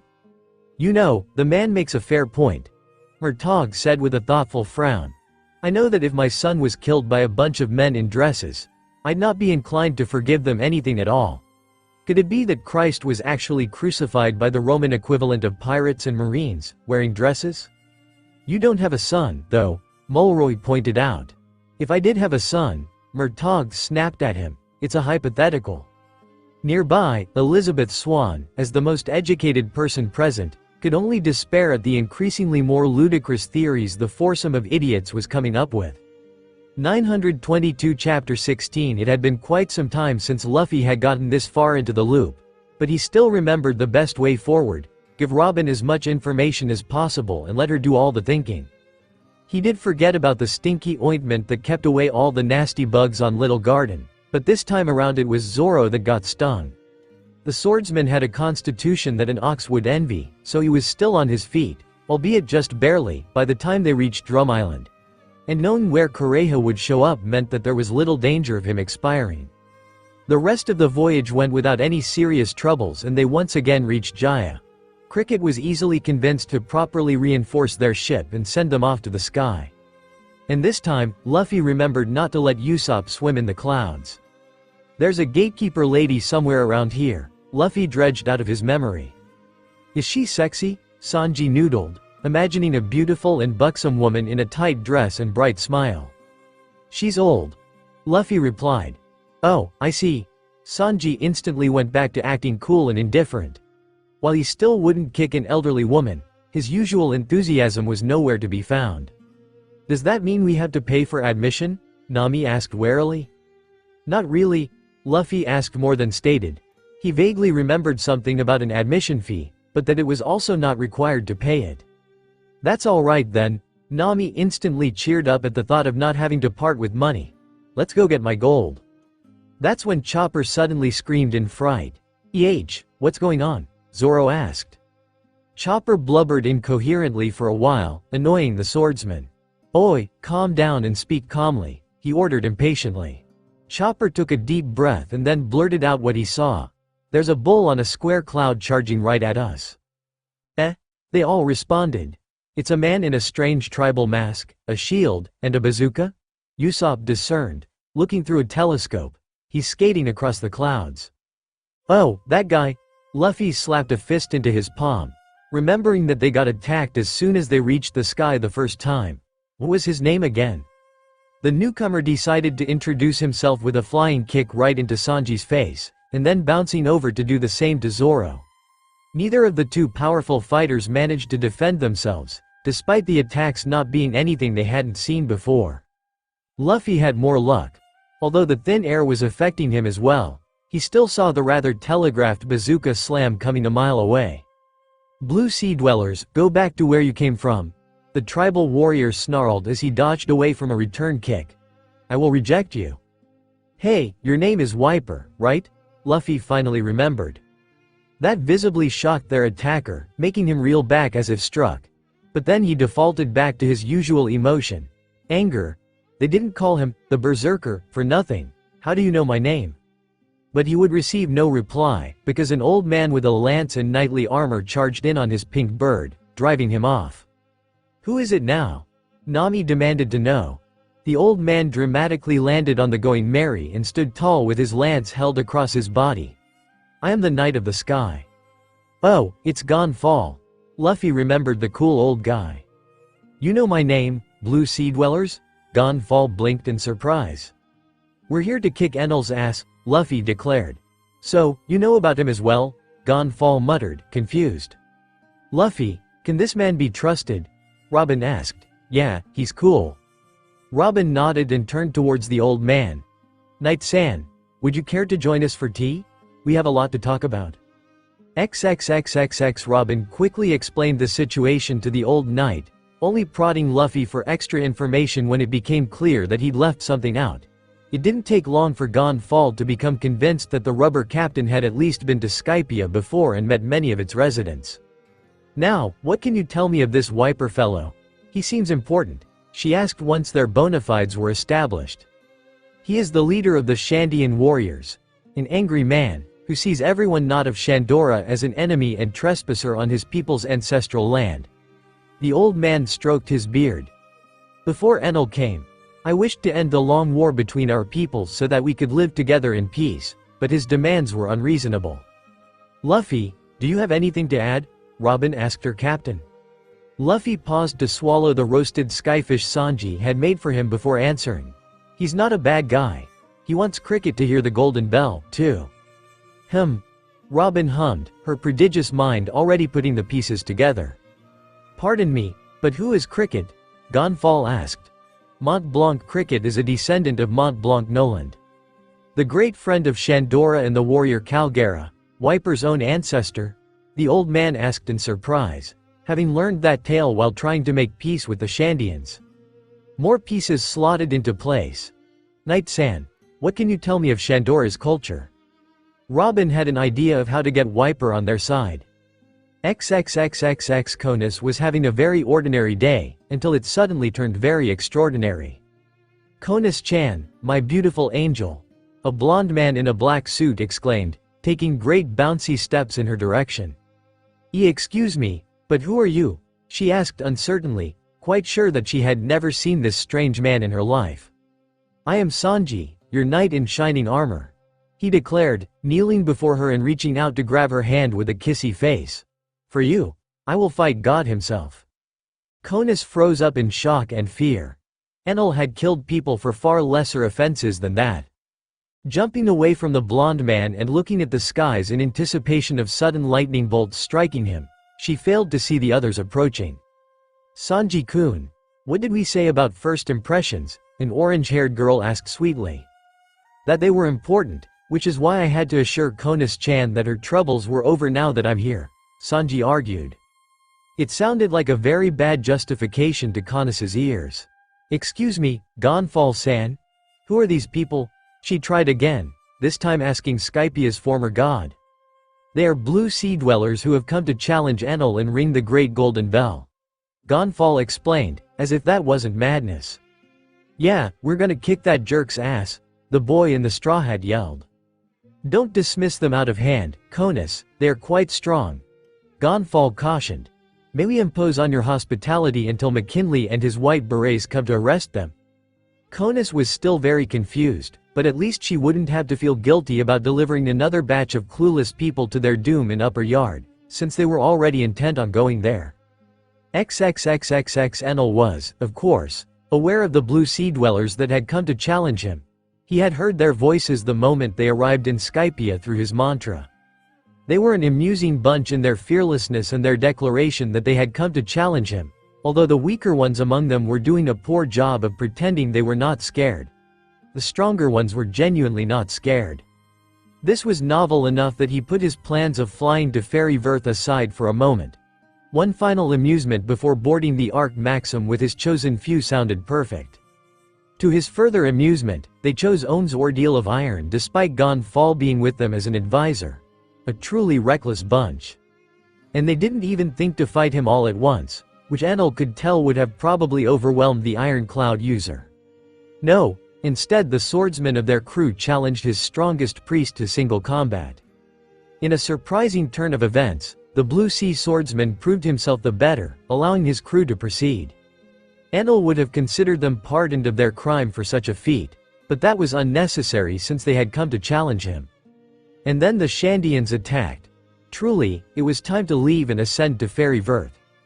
These mortals were getting far too arrogant, thinking they could challenge God. He would let them fight it out in a grand battle and offer the last 5 of them a place on the Ark Maxim as long as they showed him proper respect. If not, then they would be destroyed along with Skypia, just as all things who defy gods will must be. XXXXX Wiper had known it was time as soon as Isa said that the voice of one of Enel's priests had gone silent. The Blue Sea Dwellers had weakened Enel and would keep his attention long enough for him and his warriors to sweep away the rest of the trespassers. Then, once Enel and his forces were gone, he would turn his weapons on the Blue Sea Dwellers and Shandora would finally once again be theirs. It was the will of the warrior Calgara and all of their ancestors. They stormed through the jungles of Upper Yard, encountering no resistance. That made them wary, but it turned out to be because everyone was gathered at the base of Giant Jack. Wiper was happy for the chance to kill all of his enemies at once. Wiper-san, welcome. The dark-haired woman on the Blue Sea Dweller crew greeted him kindly. Mont Blanc Cricket, descendant of Mont Blanc Noland, sends his regards. Wiper reeled back in shock, having never expected to hear such a thing. A descendant of Noland lives? The man who had saved their people from a deadly disease centuries ago and forged a friendship with Calgara. He does. The woman nodded. He has been looking for Skypia for many years. We are here to ring the golden bell so that he can hear it. The Blue Sea Dwellers were here to light the fire of Shandora and put Noland's soul to rest. That changed things. Warriors of Shandora, he roared. The Blue Sea Dwellers are our allies. Kill Enel and his priests. Don't damage the ruins, the dark-haired woman called out sternly. XXXXX in a different situation, where the Straw Hats were blundering about cluelessly, Enel would have come upon the idea of a survival game to decide who would be worthy of joining him on his voyage to Fairy Verth. Their direct intention to challenge him and the Shandian warriors charging towards his throne sparked a different idea, a grand battle royale. It should be noted that Enel was more than a little delusional. It was only the overwhelming power of the rumble fruit that forced everyone else to go along with said delusions. Although not a stupid man, his grasp on reality and his sense of self-importance was such that he assumed everyone would go along with his battle royale idea, simply because he ordered it. He was not the slightest bit prepared for the unexpected alliance between the Straw Hats and Wiper's Shandian warriors. Still, he was too arrogant to feel any kind of concern even as his priests and lesser forces were overwhelmed. After all, he was lightning. What could harm lightning? All he felt was disgust at how weak all his servants turned out to be. And then the Blue Sea Captain's fist was buried in his gut, making him feel pain for the first time since he'd eaten his devil fruit. XXXXX Luffy had forgotten how funny Enel's shocked look was. The first time around, he had been more focused on kicking the guy's ass, but now he could help but start laughing at the bulging eyes and hanging jaw. The god retreated in a flash of lightning, that expression still on his face. WWWW, what was that? How can you hit me? I'm lightning. Rubber beats lightning, Luffy said shortly, rolling his arm in preparation for a legendary ass-kicking. Nothing beats lightning. Enel's face darkened as he said this, followed up by a huge blast of lightning. Luffy didn't even try to dodge it, he just barreled right through and planted his foot in Enel's face. The lightning was bright, but didn't do anything. No, it's impossible. Enel tried to deny, firing more and more blasts of lightning while retreating, and taking several more hits because of it. By now, Luffy was quite familiar with Logia Devil Fruit users that relied too heavily on the intangibility it granted to them. Robin had told him to take advantage of that as much as possible, She'd also told him that he could not let the Lightning Man get the idea to just stay away and use long-range attacks. Luffy understood this well because of what the stupid sand croc had done if it ever looked like he was losing. That was why, instead of just punching and kicking Enel while ignoring the attempts to blast him with lightning, Luffy used his rubbery limbs to wrap himself around the man. In a matter of moments, he had him completely immobilized. "What is this?" Enel roared in fury, turning himself to lightning in an attempt to kill the grappling rubber man. But it didn't work. Luffy wasn't hurt, nor could Enel use his powers to travel anywhere while wrapped up in a non-conducting material. When that failed, he tried to use his considerable physical strength to break free, but that also didn't work. Luffy's limbs just stretched instead of broke. She, you're not getting away." Luffy grinned, glad that he had asked Robin for advice. He never would have thought to do this on his own. "I'm going to ring that bell." Then he pulled his head back and rammed it into Enel's. Not quite the bell he claimed he would ring, but it was a start. "Straw Hat!" Wiper suddenly roared, charging towards them. All of Enel's priests and lackeys had been overwhelmed by the combined forces of the Shandians, pirates, and Gonfall. "Hold him still." Luffy had been intending to do exactly that, so he just cocked his head sideways in curiosity at what Wiper was planning to do. The Shandian berserker roared a battle cry as he launched himself towards his enemy.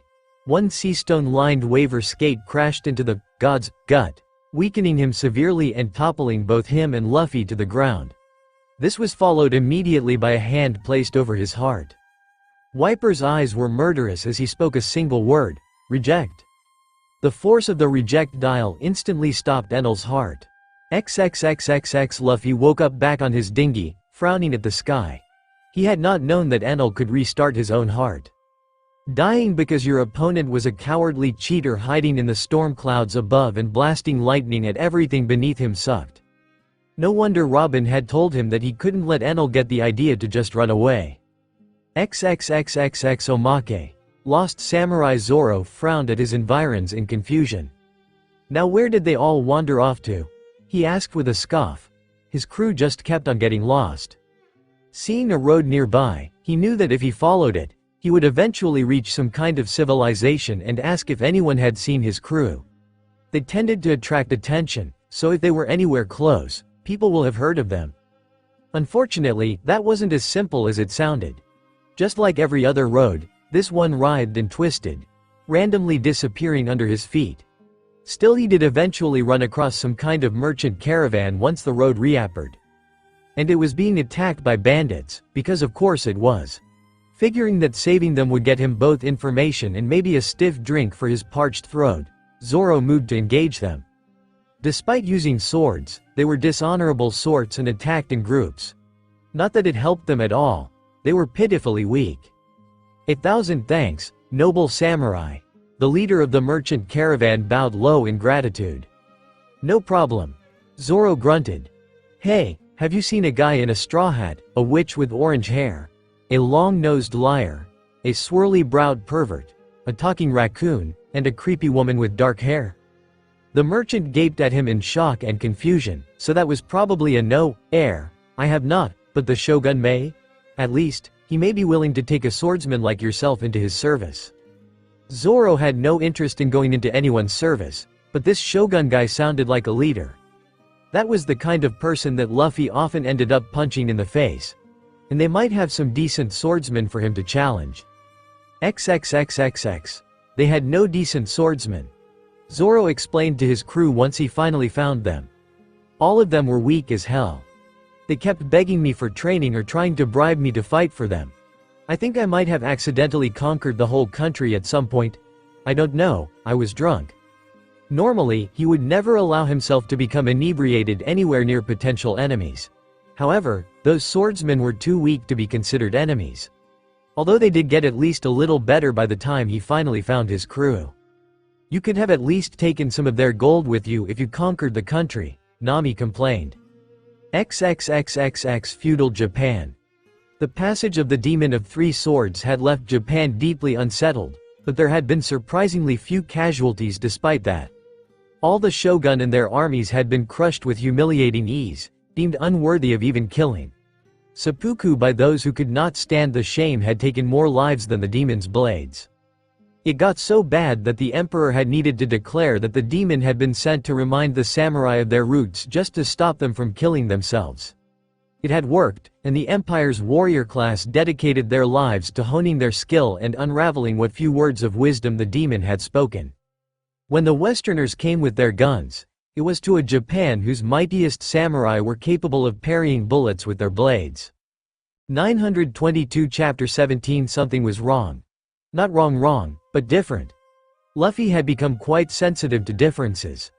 No matter how much he was naturally inclined to ignore small details, when you keep repeating the same events, any differences became quite glaring. In this particular case, Luffy had noticed that something was different with Robin after they left Alabasta. She was reading, but not what she usually read at this time. It was an entirely different book. And yet, there was something awfully familiar about it as well. It was confusing and Luffy didn't do well with confusion, so he dealt with it the same way he dealt with everything, directly. "Hey, Robin, what's that you're reading?" he asked. The whole crew gasped in shock. Despite all the repeats, he was still nigh allergic to the written word and more likely to spend his days sparring with Zoro and Sanji than reading. Hell, the only things he ever read was his bounty poster and maybe some street signs. It's a series of books about the rainbow mist that Nami found in Alabasta's royal library. Robin answered placidly, turning a page. Rainbow mist. Rainbow mist. Why did that sound so familiar? It took Luffy a good 30 seconds to remember. The mystery fog, he yelled. The mystery fog that does mysterious things with time. You know about the rainbow mist, Captain San? Robin raised an eyebrow curiously. We went there the first time. It was all coming back to Luffy now. It's been so long that I forgot all about it. We met Henzo and the Pumpkin Pirates. And there was some jerk mayor. We went into the mystery fog and ended up in some weird boat graveyard where time stayed still or something. And you didn't think to mention this, given your time looping situation? Now Robin was just plain incredulous. So was the rest of the crew, but they were content to let her do the talking for now. I forgot, Luffy declared with crossed arms and a stubborn set to his jaw. Don't be proud of it, everyone yelled at him, except Robin, she was too cool for that. And you say that the rainbow mist did not appear in any of the loops until now? The archaeologist pressed. No, interesting, Robin said thoughtfully. You already know what's going on, Nami and Usopp asked hopefully. Robin Swan is so smart, Sanji simped. Whoa, Chopper stared at her with sparkling eyes, super impressed.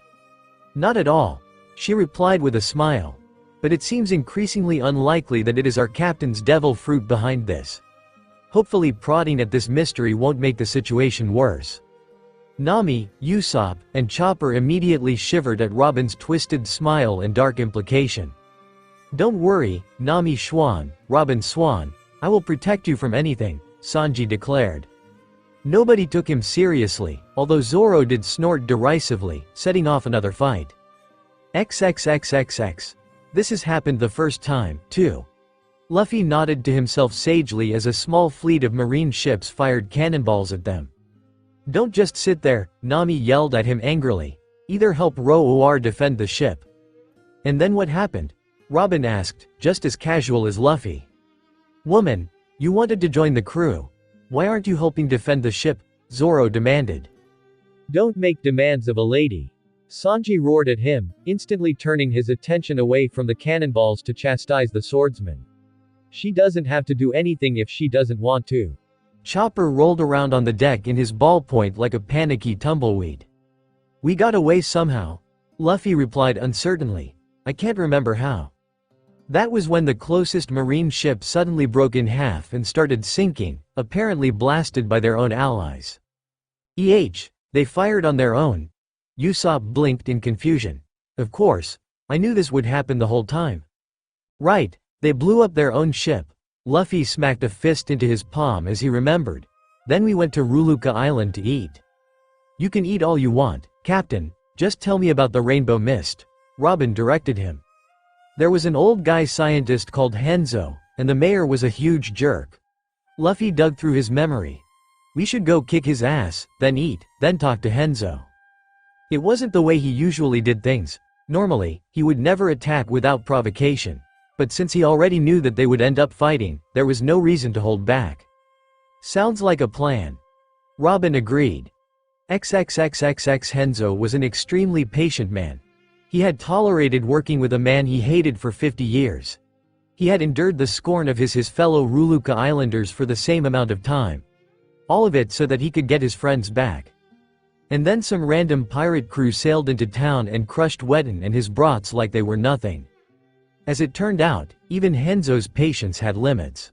"I won't let you ruin everything," he yelled at them, hefting a flamethrower that was supposed to be an upgrade to the current one in Weten's combat suit.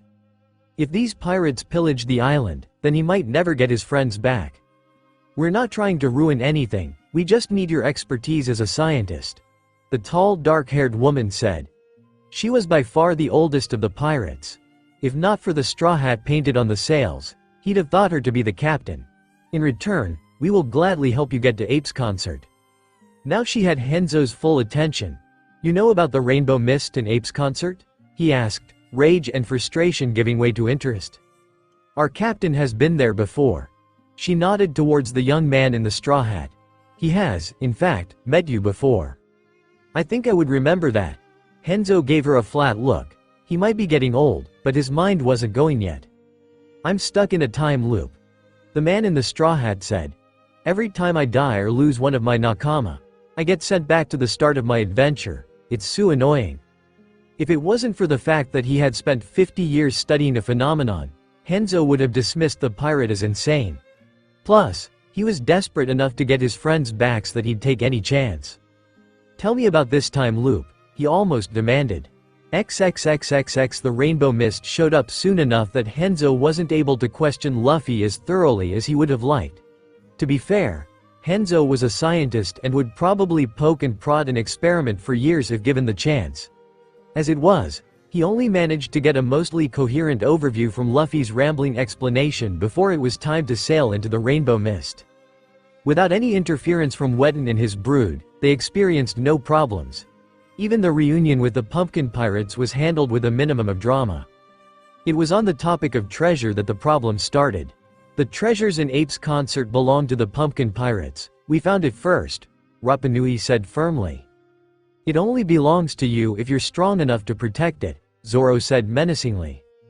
While he wasn't one for stealing from children, if they were going to declare themselves pirates, then they should understand what that means. "There's no need for that, we'll just charge a small fee for rescuing you," Nami said, smiling sweetly. "How does 99% sound?" "It sounds like robbery. It only sounds like that because you haven't considered that we have the only ship that can take you out of here. We'd have to put all the treasure in our cargo hold anyway, so it's a lot easier to just leave it there. That's not even mentioning passenger fees and cargo fees, plus the food bill." Shaking his head at Nami's negotiation tactics, Usopp used his hand to shade his eyes despite there being no sun to get into them. "Some of those ships look pretty advanced. Maybe they have some interesting gizmos on them? I think I'll join you in exploring," Robin said next to him, startling him badly because he'd been talking to himself. "I wonder if any of those ships are from the Void Century?" A thought occurred to her then. "Chef-san?" "Yes, Robin Schwan?" Sanji popped up, panting like a dog about to be taken for walkies. "Could you be a deer and dive under the water for me? There may be many more wrecks under the surface." She barely had time to finish the second sentence before the cook was jumping off the side of the ship. That handled, she turned to Luffy. "Captain San, how long does the passage stay open?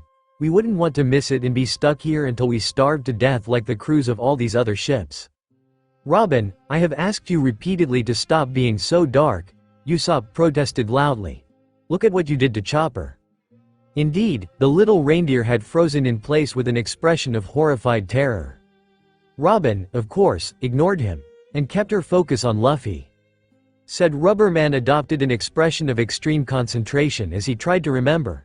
"I think it was a few hours?" It was obviously a very rough guess. "Then let's get moving," Nami roared, the fires of greed burning in her eyes. "There's treasure to be had." Sanji's head popped up from under the water just then. "Robin Schwan, there's plenty of wrecks down here. Bring back anything that looks advanced," Usopp ordered.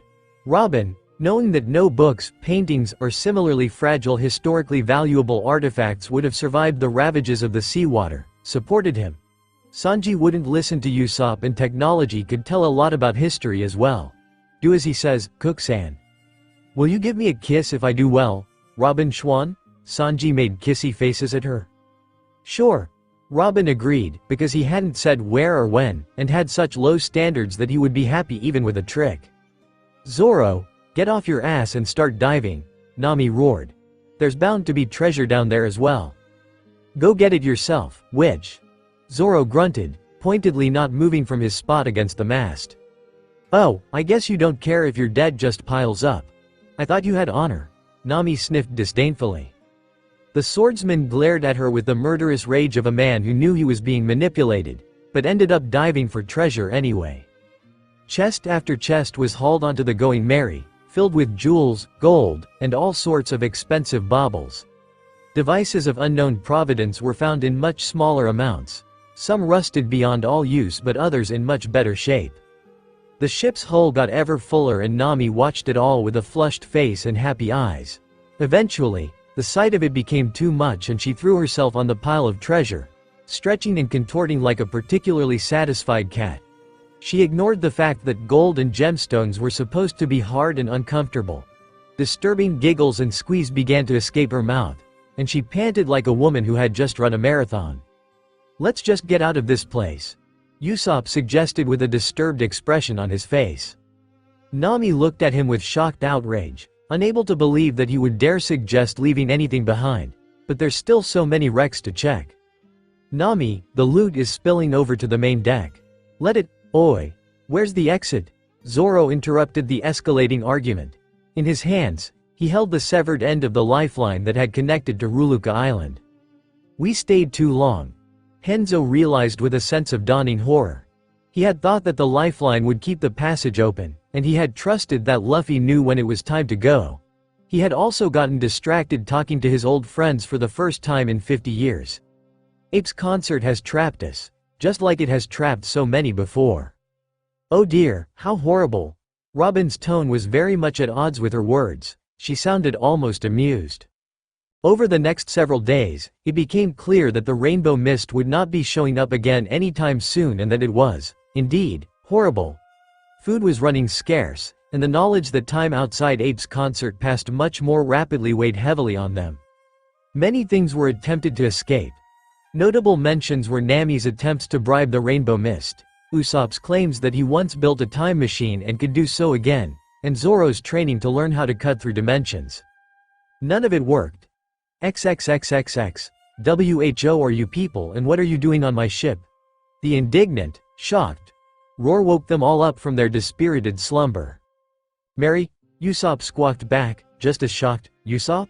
Wait, are we back on Syrup Island? Nami was quick on the uptake. They had all been sleeping on the main deck together. Luffy just stood there with a huge grin on his face as he slowly realized what this meant. We're back, we're together, and you guys remember. XXXXX Omake. Could have picked a better day for a wedding. Murtaugh, recently joined crew member of the Black Pearl, commented. The rain is a bit of a downer.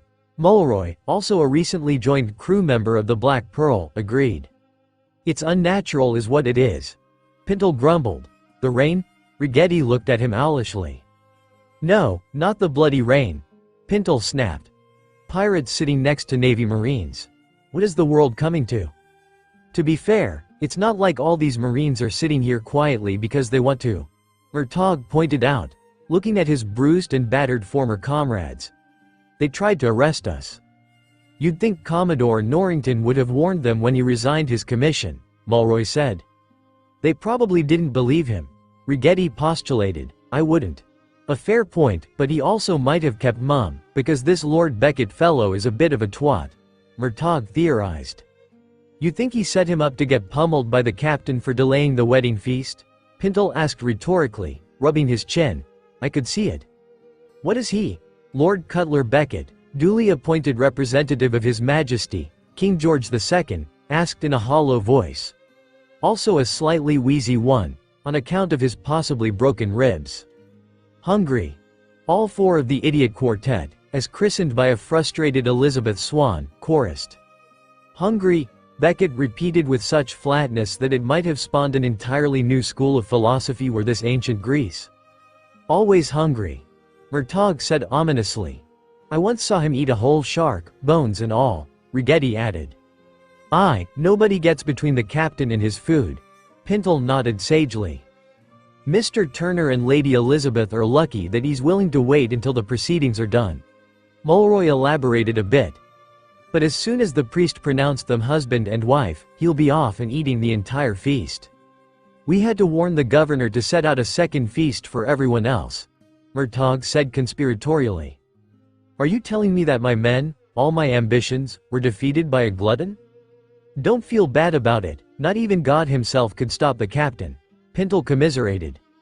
I'm still not convinced that Captain Luffy really invaded heaven and kicked God's ass as he put it, Murtagh said dubiously. A man made of lightning sounds pretty godly to me, Rigetti countered. Yes, but why would he have earlobes hanging down to his waist? Why would he want to fly to the moon? Mulroy backed up his friend. Frankly, there is a great deal about the captain's tale that I find very confusing, and not just because it was told in no particular chronological order. Well, if hell can be filled with nothing but pirates, marines, and cross-dressers, then why can't God be made of lightning and heaven filled with gold? Pintle argued. Lady Elizabeth seems convinced that Captain Luffy didn't go to hell, merely a prison referred to as hell, but in truth called Impel Down, Murtagh said. A place with blood-soaked grass that will slice up your feet, where horrible beasts will hunt you, where you'll starve until you turn to dust? With pools of boiling blood and freezing pits and eternal darkness where you'll be forgotten by everyone and all the guards are there just to torture you forever? Pintle listed out disbelievingly. And she thinks that's not hell? It does sound pretty horrible, Mulroy admitted. What do you think, Lord Beckett? The foursome turned to their unwilling conversation partner, who had simply been put there after he and his men were beaten to submission and could not move away. I think you should all go there, the bitter man spat. If it really is hell, then we might. Rigetti giggled, and so will you. When you think about it, heaven doesn't sound much better, Murtagh postulated. I mean, yes, there is a distinct lack of constant torture, which is certainly a plus, but who wants God looming over them every minute of every day, just waiting for an excuse to smite you? Sounds awfully stressful, that. So you're saying that we should give up on religion? Pintle asked, rubbing his chin thoughtfully. Captain didn't mention anything about atheists going to hell, despite what the priests say, Mulroy said. But we'd still be pirates, Rigetti pointed out. The captain said he's trying to get home. Murtagh nodded to himself. We can just ride on his coattails, so to speak, until he does, get rich, and then retire. Then we wouldn't be pirates anymore, we'd be wealthy gentlemen of leisure. This devil captain of yours is leaving? Beckett's voice had turned distinctively conniving. Oh aye, as soon as his navigator finds him, he said. I see. Shush. Governor Swann shushed angrily, having sidled over to them when he saw them talking. Did nobody ever tell you that it's rude to talk during a wedding ceremony? Oh, have they started already? Rigetti asked back, genuinely surprised. I couldn't hear over the rain. The governor wilted visibly at that. Yes, I suppose the timing could have been better, but Elizabeth insisted on holding it as soon as possible. Hee, the poppet was eager to get popped, Pintle said crudely, elbowing a giggling Rigetti. I say, that is no way to speak of a lady, Murtagh sputtered indignantly. Don't bother, sir. Governor Swann sighed. I expect nothing else of a pirate. Of course, I expect that my daughter will now be forced to become a pirate as well, seeing as Lord Beckett has an order for her arrest signed by the king. He was obviously not pleased by this, and the way he was staring at the battered leader of the East India Company was a clear solicitation for a negotiation. Well, clear to any politician, which meant that it flew right over the heads of the idiot quartet. Cutler Beckett absolutely did not want to make any deals. He had expected to arrive the conquering hero, arrest Will Turner and Elizabeth Swann on the day of their wedding, along with any other pirates he could get his hands on, use them to lure out Jack Sparrow and this newcomer Monkey D. Luffy, see them all hanged so that they couldn't get in the way of his ambitions, and then continue expanding his wealth and power. But it wouldn't be the first time he'd made a deal he didn't like for the sake of his ambitions. "I'm sure we can come to agree on something," he said with as much dignity as his battered and bruised face would allow. "Miat!" The roar made all of them jump in shock, turning to see Luffy launching himself into the building where the feast was waiting. The rubber man had shown enough restraint to wait until the wedding was over, albeit looking wretched and squirming impatiently the whole time, but that restraint only lasted the absolute minimum amount of time. Yes, as I was saying." The rattled priest ran a shaky hand over his head, his voice barely audible above the rain. "I now pronounce you husband and wife. You may kiss the bride." That last bit was a bit rushed, Luffy's shout having cut off half of it. "Well, at least Elizabeth looks happy," Governor Swan consoled himself, seeing the smile on his daughter's face as she kissed her new husband. Would have looked better if she was less waterlogged, though. Would it really have been so terrible to wait for the rainy season to end? 922 Chapter 18. As a general rule, schemers and planners did not like surprises. Kuro was no exception to this. Indeed, he had a particular dislike of surprises. A random pirate crew appearing on a moored ship, along with a small mountain of treasure, was more than just a surprise. It was something that defied reason, and Kuro had never been to the Grand Line. Fearing for his plans, he tried to bring the situation back to familiar territory. "What kind of charade have you concocted this time, Usopp?" he asked disdainfully. "Did you trick these people into playing along with your lies, or did they take pity on you?" His intention had been to sow dissent, but the results were very much not what he had been expecting. "Oh, it's you again," Usopp said, none of his usual bluster in his tone. He actually sounded dangerous. Kuro could not believe it, and so he dismissed it. Usopp? Dangerous? Preposterous? That was why he failed to react in time to the explosive projectile fired from a slingshot. XXXXX, Klahadore really was Kuro, Kaya said as they found the fake butler's cat claws, feeling betrayed and heartbroken. "I wouldn't lie to you about something like this," Usopp said gently. "You shouldn't be lying to a lady at all," Sanji growled, some emotion that he refused to identify flaring within him at the sight of the ship's liar having managed to gain the affection of a woman before him. "I like his lies," the young lady said. "As it turns out, not all of the stories I told you were lies," the sniper said in amusement. "Remember my story about the giant goldfish? We actually ran into one. As well as giants and dinosaurs and all kinds of things." "Oh, I would love to hear about your adventures," Kaya beamed, mood improving rapidly. "Before we get too carried away, I think we must consider the implications of all of us being here," Robin interjected. "Implications?" Luffy asked, tilting his head. He was in a visible better mood than normal thanks to having his nakama with him. "Yes, implications," Robin repeated. "We were not supposed to be here in this point in time. So, did we disappear from wherever we were to appear here? Is there another instance of each of us out in the world?" "Well, that should be easy enough to check," Nami said, stuttering a bit as she realized what kind of problem this could be. "If there's another Usopp here on Syrup Island, then it's the latter." "True," Robin nodded. "I think it is obvious that our presence here has something to do with the Rainbow Mist and Mary, but that is all we know for certain." It took only a few minutes to confirm that Usopp had suddenly vanished from where he had been playing around with his friends. I wonder what the shitty old man will think of me suddenly disappearing," Sanji pondered while Usopp boasted to his disciples. XXXXX. A little earlier. Zeph stroked his long mustache thoughtfully while all his employees ran around like chickens with their heads cut off.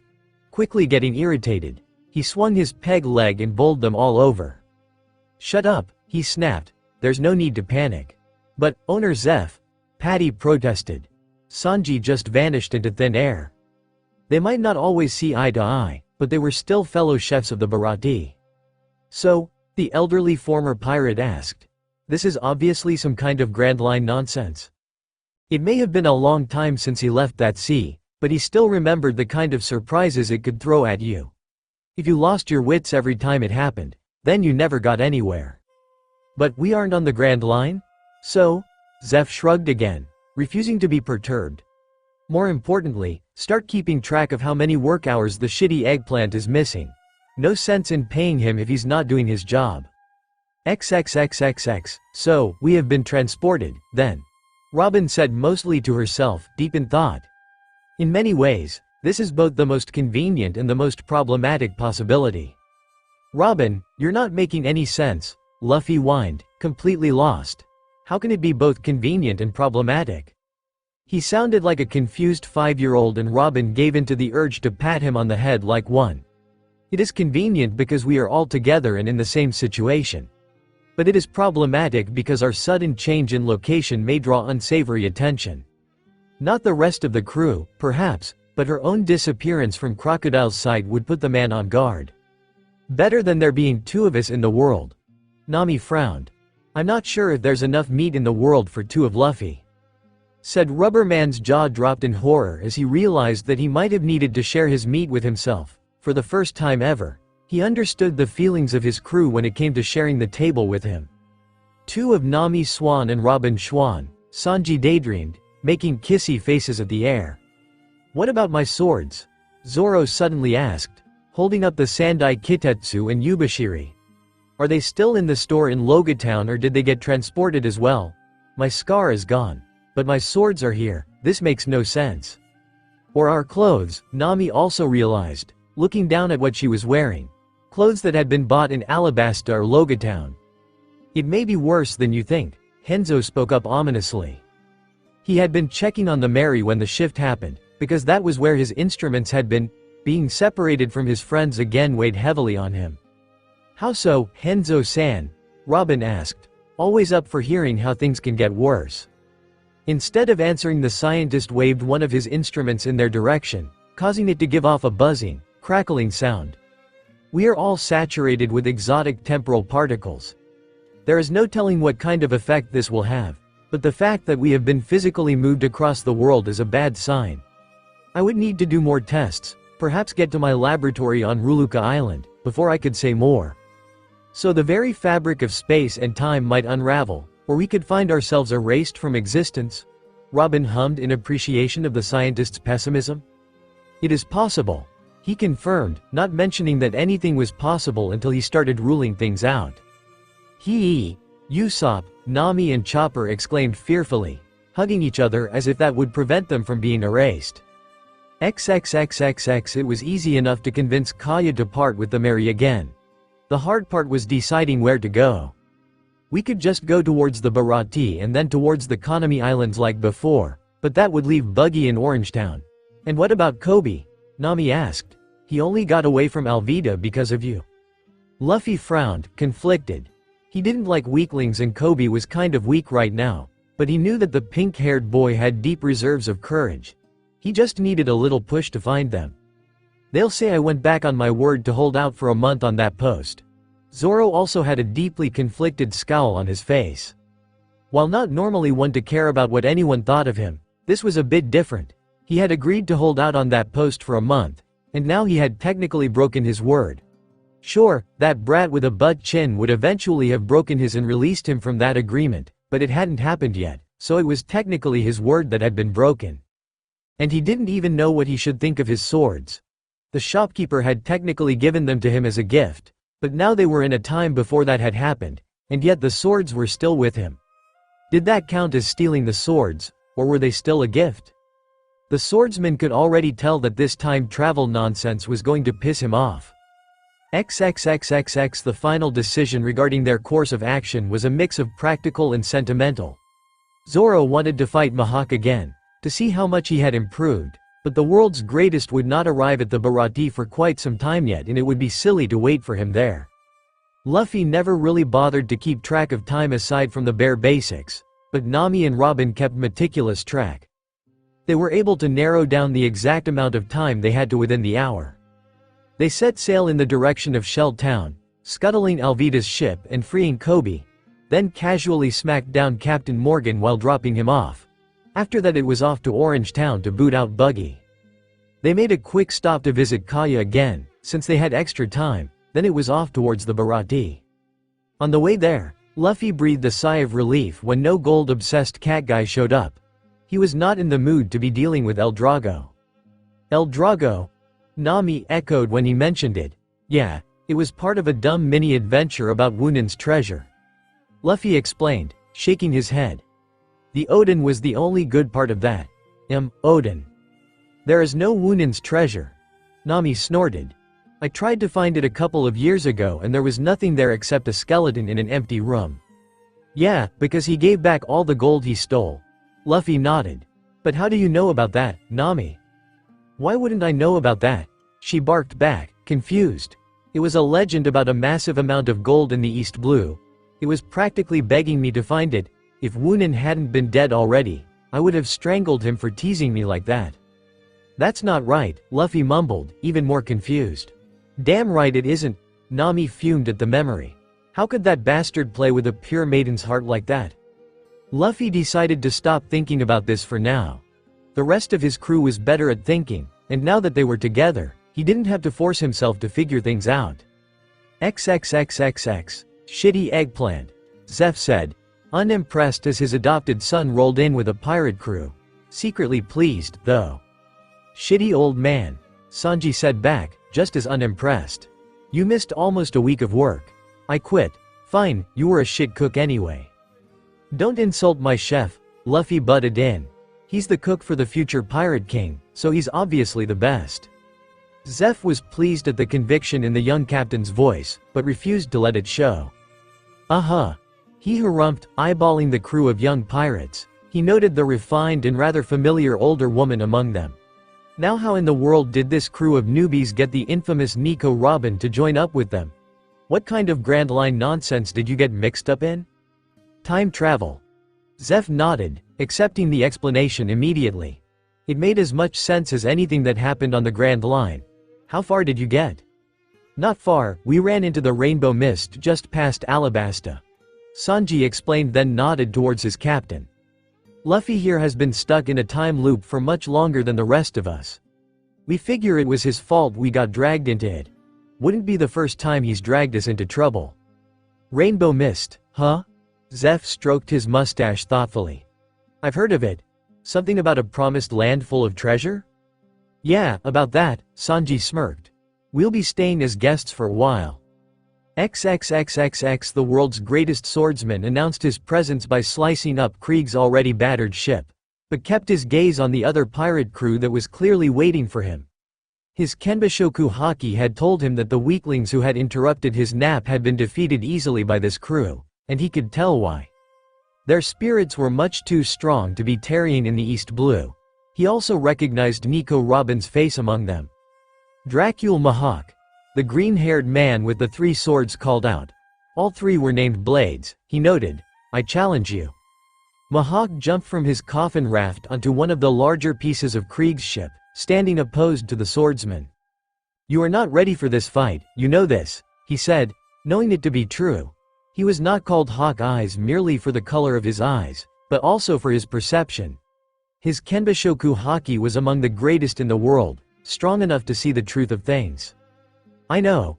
The green-haired swordsman nodded. You may die, Mihawk warned. I know that, too. Not a shred of fear. Despite himself, Mihawk was starting to become interested. He had met many greater swordsmen who had less spirit than this one. Very well. He agreed, and drew his little necklace dagger. That always got rookies riled up. But not this one. The green-haired man almost seemed to have expected it. No, he had expected it. His eyes had flicked towards his cross pendant more than they had to Yuru. How intriguing. Then the battle was on. For an East Blue swordsman, the green-haired man was beyond excellent. He was exceptional even for a Grand Line newbie. He was, however, by no means ready to take on the world's strongest. But he didn't lose his temper. He didn't swing wildly and he didn't overcommit. He didn't rise to the silent taunts and insults Mihawk was giving him. There were even times where Mihawk might have been caught off guard if his opponent was faster and had haki. We have fought before, Mihawk said conversationally. I can you see reacting to some of my moves before I make them. Granted, he was deliberately moving slowly enough for that to be possible, but it was still noteworthy. Yeah. The green-haired man grunted, not elaborating. He continued to attack at a measured pace, ferocious but controlled. And yet I do not remember you. Mihawk continued to speak, paying more attention to his opponent's face and spirit than to his swordplay. What is your name? There was an off chance that he had encountered this man years ago and simply forgotten about him. After all, he did not bother to remember every insect he crushed. Roronoa Zoro. The name rang no bells at all. It was possible that he had crushed some weakling who had been spurred on by that defeat, but it was unlikely. A spirit like this was rare, and not something that could be trained. Mihawk sensed the dormant will of a conqueror within this man, and that was something you had to be born with. That left very few possibilities as the answer to this mystery. I do not know you, yet we have fought before. He spoke, trapping all three of Zoro's swords with his dagger. How far back in time did you travel? It was the only reasonable explanation. Zoro grinned like a demon around the hilt in his mouth. Just a few weeks, and this is my first time, but I'll come back again and again. I'll challenge you every time. Even if I can't train my body, I've learned more from this spar than I would from a dozen battles, and I can still train my spirit. I'll learn hockey before I even get to the Grand Line. Mihawk backed off and raised an eyebrow, putting away his dagger in favor of Yuru. Tell me how that works out for you. With a single slash, the promising young swordsman was slain. XXXXX. Why would you do that, you imbecile? Nami roared, having woken up back on the Mary's deck on Syrup Island. Someone had to test out if all of us would come back from now on, which, Zoro retorted unrepentantly. Zoro, you can't kill yourself just because of a time loop, Chopper scolded, the little reindeer doctor poking at the swordsman to see if there was any sign of the massive wound Mihawk had carved into him. It's fine, we're all here aren't we? Zoro complained. We are not, actually, Robin piped up. Henzo isn't here. They all looked around to confirm that, and it turned out that the scientist was indeed gone, although his instruments were still on the ship. Maybe it's because he's not part of our crew? Usopp theorized cautiously. It seems pretty obvious that the time travel thing is tied to the Mary now. Could she not bring him back with us unless he was actually on the ship when it happened? Henzo had been in the Baratie when it happened this time. That's probably the case. Robin agreed. Who are you and what are you doing on my ship? Ah, Mary, the butler, had discovered them again. XXXXX Omake Frankie lifted up his sunglasses and squinted at his environs. Where the hell am I? The cyborg demanded of nobody in particular. Tortuga, mate. A drunken man lying in a ditch slurred. Thanks, bro, Frankie said politely to the helpful man. Of course, the answer didn't actually help at all. He had no idea where Tortuga was or how he got here. The only upside was that it was obviously a pirate haven. Mentally shrugging, he walked into the town. No sense in just standing around. His appearance immediately attracted a lot of attention. Even pirates could be baffled by the sight of a huge man with weird proportions and crazy blue hair, among his other notable features. Hey, big boy, did you lose your pants? An amused prostitute called out, to much hooting and cackling from everyone nearby. I'm too suuuuper for pants, baby. Frankie made finger guns at the woman, utterly shameless. Having not gotten the embarrassed reaction she'd been aiming for, the prostitute instead put on a sultry smirk. Is that right? Then how would you like to lose the rest of it with me? I appreciate the offer, but I need to find my crew. Frankie went into his signature pose. Have any of you seen a suuuper ship with a sun figurehead? Or a slightly less suuuper caravel with a goat figurehead? The Straw Hat Pirates? Straw Hat? The crowd muttered. Some fearfully, some in awe, others in confusion. Straw Hat? Another voice came and a disheveled man approached. You mean Monkey D. Luffy? That's the guy, yow! Frankie exclaimed in excitement. What's your name, bro? James Norrington, and I am not your bro. The man said flatly.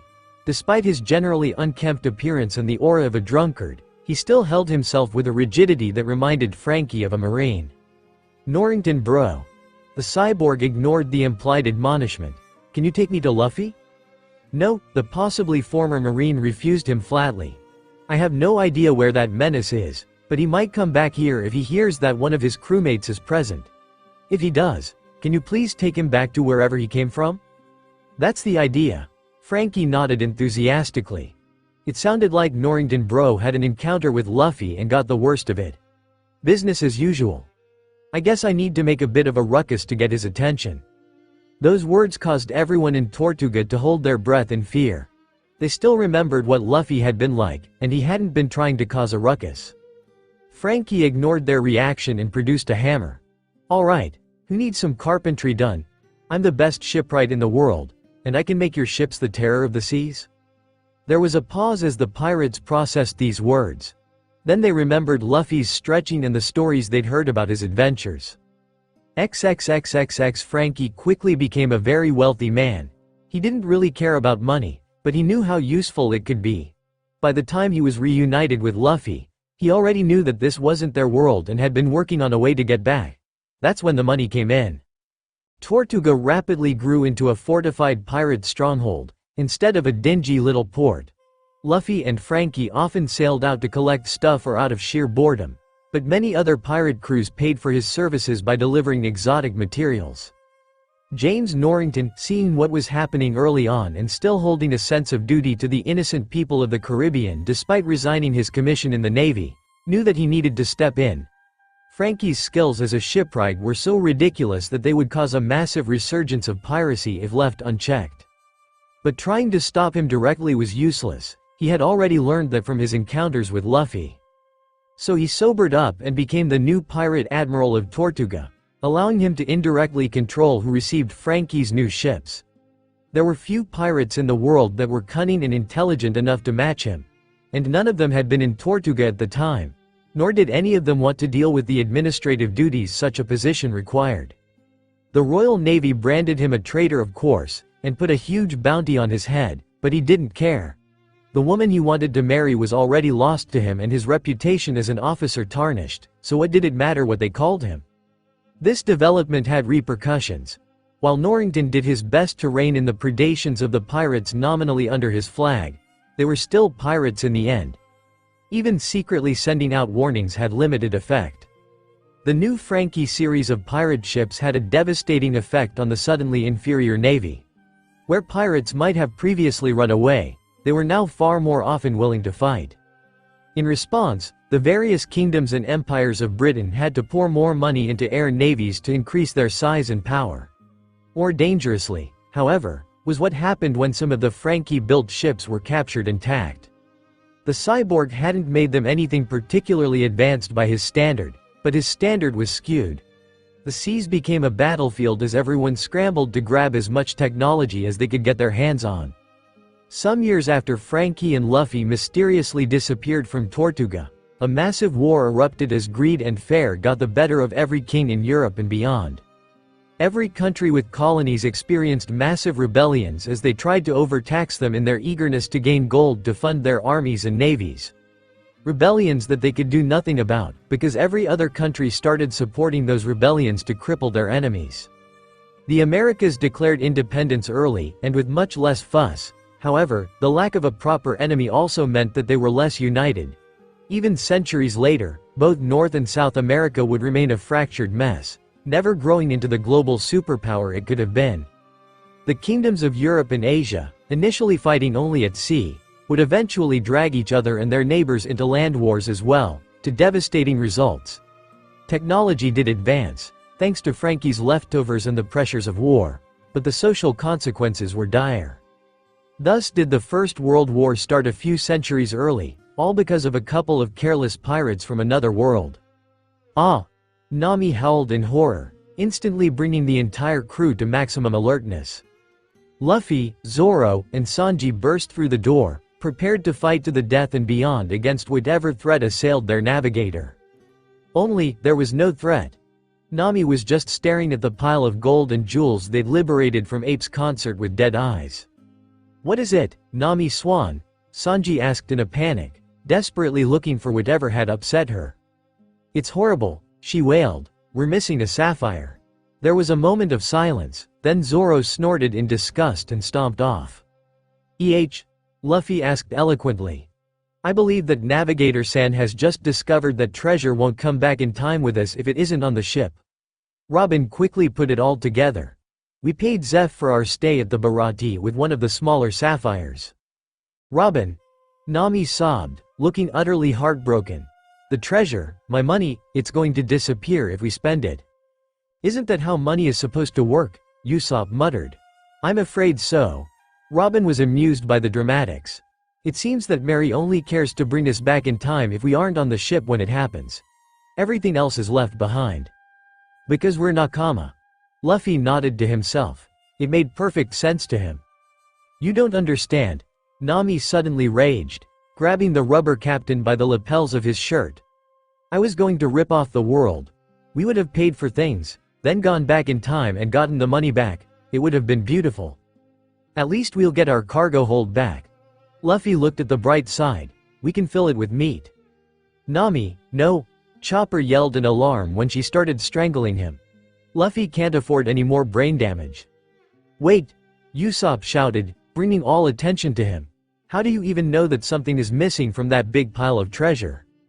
She looked at him like he was an idiot. I always know exactly how much money I have. XXXXX. Soon after they sailed into the Bharati, they found themselves confronted with Zeph. Shitty eggplant. The old chef rumbled, holding up a familiar sapphire. Care to explain why this appeared at the same time as you vanished? Time travel. Sanji explained in the same tone he used the last time, with a side order of bullshit. Zeph hummed and stroked his mustache. Then I'll take this as compensation for suddenly leaving us short-handed. And as pay for our meals until we leave, right? Nami asked sweetly. No, the retired pirate responded flatly. Pay up if you want to eat. We already paid you in the last loop and it carried over to this one. The navigator roared at him, sprouting shark teeth. Don't be greedy. This garnered extreme deadpan from everyone. Zeph was not impressed. If you don't like it, then you're free to go somewhere else. Nami steamed like a boiling kettle. She turned to the rest of the crew with a borderline deranged look in her eye. I am not going to let that shitty old man whittle away at our treasure bit by bit with every loop. You understand me? I understand, Nami Swan. Sanji ballering it over to her. Don't worry, I won't let the shitty old man do that. Good. XXXXX. Just as before, Krieg arrived after several days of the Straw Hats goofing off at the Bharati, and was subsequently stomped with ease. Some 10 minutes later, Mihawk floated in serenely on his coffin boat. Zoro was even more prepared for him this time. The memories of their duel were fresher and he had gone into it with a clearer head and more experience fighting stronger opponents. You have gone back in time. Mihawk declared with absolute certainty, this time even faster than before. Zoro knew that he was still fairly new to the Grand Line, not fully accustomed to its particular brand of common sense, but he was still impressed at how quickly Mihawk saw to the truth of the matter. The duel stopped and Zoro grinned, knowing that his death was near. That's right. More than once. Mihawk immediately guessed, his countenance darkening with disapproval. Little frog at the bottom of the well, you will never escape if you keep jumping at the top while ignoring all the stones in between. Zoro's grin dimmed a bit, understanding what the older swordsman was saying. Mihawk was too strong for him, and had no intention of being used as a teacher without his knowledge. He had gotten overly excited at the opportunity to continually challenge the world's greatest to death matches without consequences. I understand, he said. I hope so, it would be a waste of your potential otherwise. Mihawk drew his black blade and took off his head faster than he could react. Zoro's last thought was that he hadn't asked for his name this time. That stung a lot more than he cared to admit. XXXXX. Zoro. Luffy roared in outrage. Stop getting yourself killed. I want to make it to the Grand Line at least. Sorry, Captain. Won't happen again. Zoro grunted, rubbing a hand across his neck. Decapitation was a strange way to die. Nami Swan. Sanji shouted, skipping over to the navigator and holding out his hands. I have your gems. They came back with me when I brought them to the ship. Nami greedily swiped the 2 small gemstones. Good boy. Zoro snorted. Fitting that the cook be treated like a bitch in heat, he acted enough like one. XXXXX. Since Zoro actually cared about surviving this time, he found himself in a peculiar pickle. It felt wrong to have Mihawk right there and say nothing, but he also couldn't just challenge the man. Mihawk! Zoro shouted after the elder swordsman was done carving up Krieg's ship. He ignored his crew yelling at him. Mihawk didn't react beyond shifting his sharp yellow eyes to him, waiting. The Zoro that had never fought him before and didn't understand how vast the world was would have taken that as an insult. Now, he knew that he was only getting as much attention as he had earned. Drawing Wado Ichimonji and pointing it at the world's greatest, he made his declaration. One day, I will challenge you for the title of the world's strongest swordsman. Do you hear me, Mihawk? Mihawk's eyes sharpened minutely as he stared back in the pregnant silence that followed. Zoro had no doubt that the elder swordsman was seeing quite a bit behind those words, and did his best to project forward his will and spirit. I hear you, swordsman. Mihawk acknowledged, drawing gasps from those who understood what that meant. What is your name? Roronoa Zoro. I will await you at the top. Mihawk said simply, got back on his coffin boat and sailed away. XXXXX. After the excitement at the Baratie, it was time to go to the Konami Islands and deal with Arlong. Nami could hardly wait. The first time, for her, had been a mass of anxiety, stress, fear, hate, grief, and more. Now she knew just how much of a chump Arlong was and couldn't wait to see him absolutely destroyed. Physically and mentally. The only way this could be made better is if she was strong enough to do it herself, but she knew that she wasn't there yet. Maybe, if these stupid time loops went on long enough, Usopp would be able to put together a superior version of the Kleem attack that she could use to fry the fish herself. They did still have a bunch of mysterious advanced technology in the Mary's cargo hold after all. Luffy had mentioned something about the shipwright that would be joining them, Frankie, being super good with technology. Between him and Usopp, surely they would figure out a way to give her Kleem attack more oomph? Until then, she would content herself with watching her crew do most of the heavy lifting. She'd take on a few of the small fry, just to test out how the Kleem attack worked against fishmen. Just like Zoro's swords, it had come back with her. The Going Merry sailed in, bold as brass, paying no heed to any of Arlong's underlings that might be watching. Nami greeted the people cheerfully, this time knowing that their coldness was fake and that they were only doing it in case she wanted to run instead of trying to save them. Nami, who are these people? Genzo asked warily, looking at the eclectic collection of weirdos that was the Straw Hat Pirates. It's my pirate crew, I'm their navigator, Nami explained happily. We're going to kick Arlong's ass, Luffy declared, still hyped from having all of his crew in the loops with him. You really think they can do it? Nijiko asked skeptically. She knew better than most how strong Arlong was. Easily, Nami replied confidently, going over to give her sister a hug. It may not have been all that long since they'd last seen each other, but she had set out expecting to be gone for years. Don't worry, my beautiful Nijiko, Sanji interjected, blazing with lust-fueled chivalry. I'll turn all those fishmen into sushi for you. Is he for real? Nijiko asked, nonplussed. Unfortunately, Zoro snorted. You wanna go, you national treasure? Sanji roared, instantly offended. Can you stop slobbering over the women long enough to get cut up? The swordsman shot back sarcastically. Nijiko looked even more skeptical now. Don't worry, that's just how Swordsman-san and Cook-san show affection for each other. UFUFUFUFU. Robin chuckled. Ah, I see. They're like that. Nijiko nodded in understanding. We are not, Zoro and Sanji shouted, both horrified at the thought, if not for entirely the same reasons. Oh, my apologies, I didn't mean to imply anything, Robin said innocently. Woman, Zoro growled, knowing that to be a lie. Don't be rude to Robin Schwan. Marino, Sanji shouted at him. She apologized even when she didn't have to. Be grateful. You're hopeless, Zoro shouted back, clenching his swords with a desperate desire to cut the cook up for his stupidity. No, you're hopeless, Sanji retorted, feet trembling with a desperate desire to kick some respect for women into the swordsman. Hey, can we have ham melons after we kick Arlong's ass?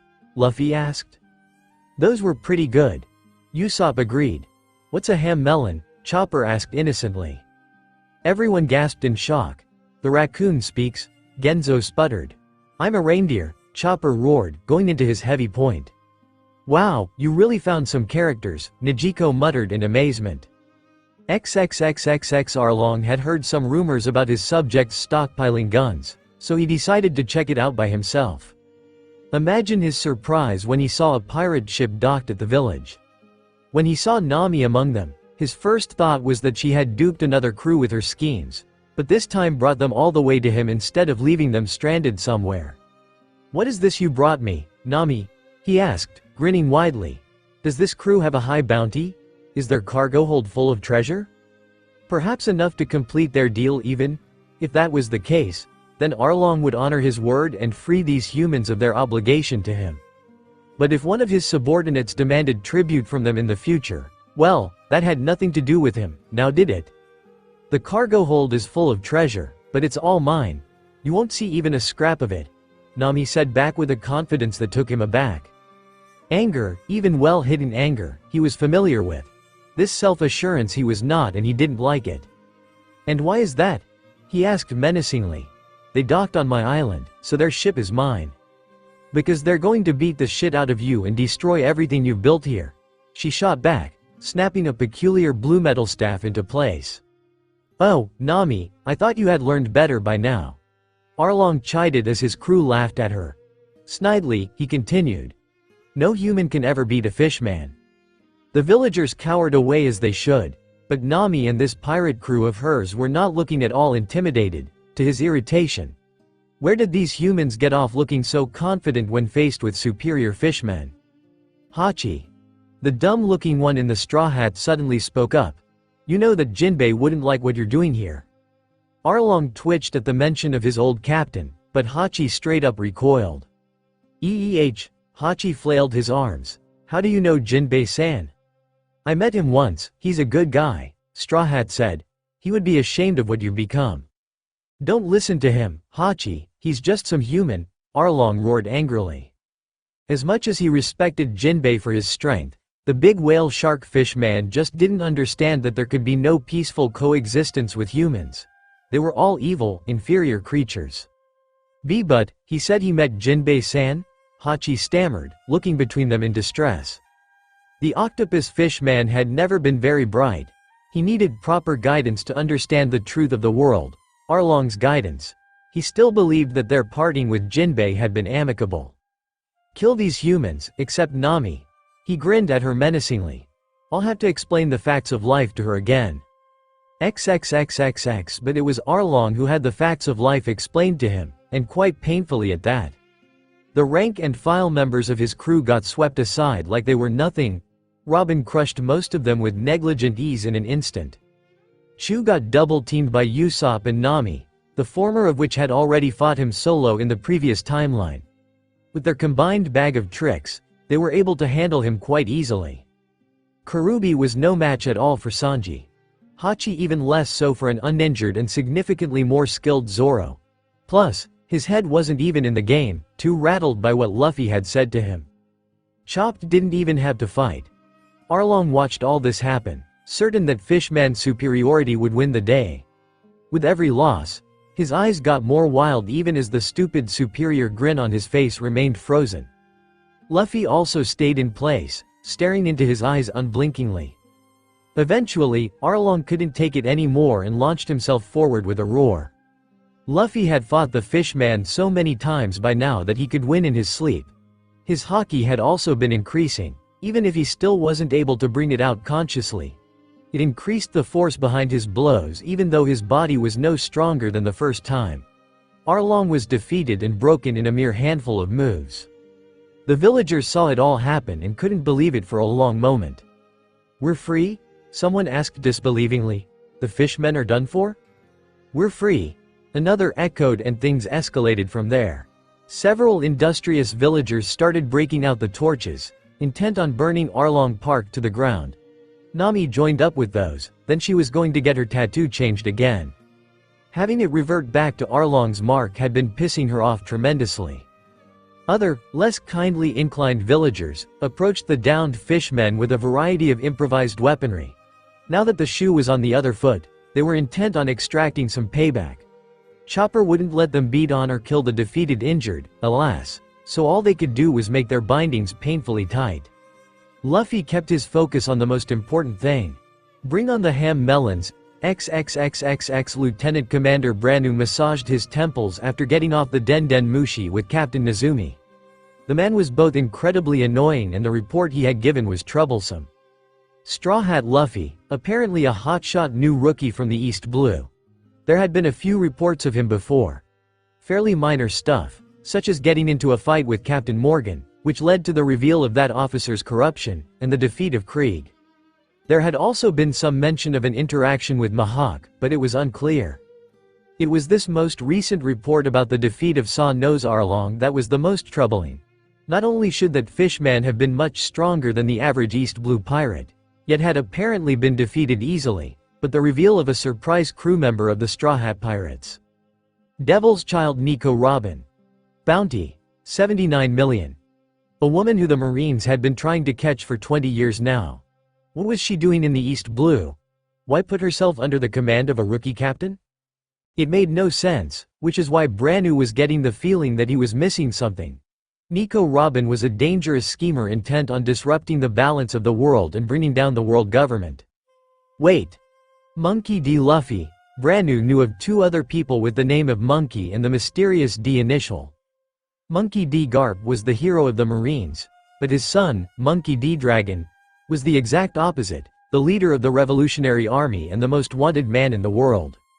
Such a man would very much want a woman like Nico Robin in his ranks. The Marines knew that the revolutionaries had been searching for her as well, in fact. Could it be, he would have to go talk to Sengoku about this? This could be the most important bounty he had ever assigned, too important to risk getting it wrong. XXXXX. EHHHHH. The shocked outcry shattered the calm of the seas. What the hell is with this bounty? Nami demanded. Straw Hat, Monkey D. Luffy, son of Dragon the Revolutionary. Wanted dead or alive. 120 million? Whoa, that's a huge starting bounty. Luffy got excited for a moment, before remembering why that was a bad thing. Crap, this means that Blackbeard will show up too early again. You didn't tell us that your father was such an outrageous man, Usopp panicked for no reason. Oh yeah, I guess it has been a while since we talked about that. Luffy started picking his nose in boredom, having had this conversation far too many times already. Yeah, my dad is Dragon, but I don't really know him. My gramps is Garp, the hero of the Marines. My brother is Fire Fist Ace, Whitebeard's 2nd Division commander. And I know red-haired Shanks, one of the 4 emperors. Oofufufu, Captain San sure is well connected. Robin chuckled. If the Marines figured all that out, then the bounty makes sense. I think that's probably because of my presence, so I suppose I should apologize. You should never apologize for being here. Robin Schwan, Sanji immediately protested. Why would this be because of you, Robin? Chopper asked innocently. My bounty is much too big for the East Blue, and the Revolutionary Army has been after me as well. Robin explained. Simply having the same last name as Garp or Dragon would not draw too much attention. Or perhaps Garp was even covering for Luffy, but me seemingly appearing out of nowhere to join a rookie in the East Blue would be far too suspicious for them to brush aside. The Marines have probably assumed that Luffy is an agent of his father. If not for him being a complete unknown until now, the bounty would probably be far higher. That's so annoying. Luffy gnashed his teeth, balled up the paper and threw it into the sea. It's my adventure, not my dad's. There's no use talking about it, it is what it is. Zoro said calmly. We'll just have to face it head on. Luffy really wanted to agree, but he had encountered several situations during this time loop business that couldn't be tackled head on. XXXXX. The first sign they had that something was wrong was the smoke rising into the air from Logatown, which, granted, was a pretty big sign. It looks like there was a major battle or something, Usopp said, looking towards the town through his telescope. That's strange, who would attack Logatown in the shitty smoke marine? Sanji asked. It was a very good question, because there really wasn't anyone in the East Blue who could handle a Logia-like smoker. And nobody outside of the East Blue would have any reason to attack it. There's a bunch of wrecked ships. Usopp continued to describe. Their flag is a sad bear over crossbones, surrounded by playing card symbols. Luffy knew that flag, so did Nami and Zoro. The Trump Pirates? They all exclaimed, some more confused than others. Who are the Trump Pirates? Chopper asked, having no idea about some East Blue pirates. A bunch of fakes. Luffy replied. Their leader is some bear guy that thinks he can become Pirate King by making the cool clock scientists build him a big cannon instead of sailing. A big cannon, you say? Usopp said flatly. woodenly turning to stare at what appeared to be a pretty blasted-out Logatown. Everyone except Chopper followed his line of sight, likewise realizing what had likely happened. The poor reindeer was just confused, having not connected the dots. Yep. It would be pretty cool if it wasn't so dumb. Luffy nodded, also not connecting the dots. Damn it. How are we supposed to get any supplies if the town was blown up and the Marines are all riled up? Nami bemoaned. We should dock anyway. Zoro grunted. We can handle Smoker and I have something I need to do there. He had to go talk to the shopkeeper and tell him what had happened to Yubashiri and Sandai Kitetsu, and offer compensation if necessary. He wasn't some thief, not even accidentally. Don't assume that everything will go as we expect, Robin warned. Luffy's bounty is much higher this time, and the Marines know what I am part of the crew. That news could be what precipitated the Trump pirates attacking Logatown to begin with, and there may be other differences. Robin knew better than most how small things could snowball into big things, how little bits of information could have dramatic consequences. She was familiar with the Trump pirates, them having been potential Baroque Works recruits before being deemed as unsuitable. She knew the arrogant mentality of pirate captains that dreamed of being Pirate King. Luffy being a notable exception. With this kind of attack having never happened before, she could only assume that something to do with them had provoked the Trump pirates into attacking Logatown. Let's go see what's up, Luffy decided. He was both curious and knew that they would need to stock up on meat for the journey to Reverse Mountain. XXXXX. The Marines and the world government weren't the only ones pondering the implications of Nico Robin joining a completely unknown pirate crew. One Monkey D. Dragon was also confused by it. It would have been one thing if she had joined up with his son after running into him by chance and after he had already gained some notoriety. But for such a notorious woman to come all the way to the East Blue to join up with a no-name, no bounty pirate? That was a different matter entirely. Since Dragon had already intended to be here to see his son off on what he considered the true start of his adventure, he decided to observe as well. And maybe interfere if Smoker and the reinforcements he had received proved too much for Luffy. It would be terribly rude of the world government to get in the way of a man's journey. That was why he had been present when the Trump pirates had unleashed their new weapon on Logatown.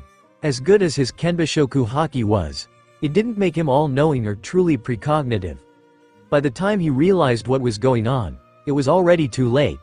And after that, the angry swarm of Marines had quickly taken the overly cocky crew apart. So he was still hidden from all eyes when the Straw Hats sailed into Logatown. The Marines, already angry at the unprovoked attack and having been mobilized specifically to intercept this crew, fell upon them like locusts. Dragon had prepared himself to intervene, only to blink in surprise when his son and his crew made short work of the force standing in their way. He had thought that the vastly inflated bounty was simply because of Nico Robin's presence and the Marines' misplaced belief that Luffy was an agent of the Revolutionary Army, but it appeared that he was also much too strong for the East Blue. Captain Smoker, Captain Black Cage, Hina, and multiple CP9 agents were battled and defeated in a pitched battle in the Logatown Plaza. No rookie crew only a few weeks into their voyage should have been capable of facing off against such a force. Dragon had thought that Sengoku had committed an excessive amount of resources. But Luffy demonstrated excellent combat prowess, considerable mastery of his devil fruit, knowledge of several Rokushiki techniques, and was even on the verge of manifesting haki. His crew was not quite as advanced, but they were better than they should be. All of them showed the hallmarks of Grand Line experience. Still not good enough to face off against CP9 with ease, but they didn't suffer overwhelming defeat either. And Luffy was able to finish the fights when they went bad. Dragon was very intrigued.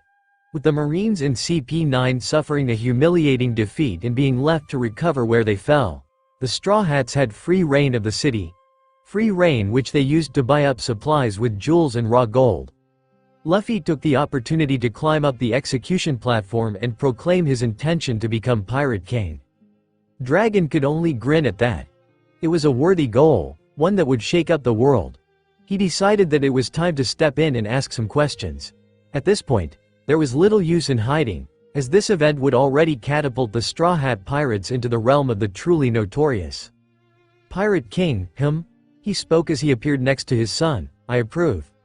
I don't care what you approve of, Luffy instantly retorted, showing not a hint of surprise. In fact, it seemed almost as if Luffy was expecting him. That was very interesting. This is my adventure, not yours, no matter what the Marines think. Dragon's grin only widened at that, sensing the flickers of Haoshoku haki in the words. His son had grown up into an impressive man. Of course. We all must walk our own path, and the world is still waiting for our answer. Right. Luffy nodded firmly. It was nice seeing you, Dad, but I gotta get back to my crew. Dragon just nodded and vanished again, not asking how Luffy knew who he was or to join the revolution or send Nico Robin to them. A conqueror blazed his own way forward and did not listen to the reason of others. Besides, whether Nico Robin exposed the truth of the world with the revolutionaries or with Luffy mattered little in the end. XXXXX. Straw Hat, Monkey D. Luffy. Son of Monkey D. Dragon. Blackbeard read to himself. Wanted for ties to the Revolutionary Army, piracy, stealing marine secrets, and the devastating raid against Logatown. Bounty. 250 million. What an outrageous rookie, zihahahaha. Of course, Blackbeard didn't believe the part about this rookie wrecking Logatown for a second. He had decades of experience with the world government's bullshit and at this point saw through it automatically.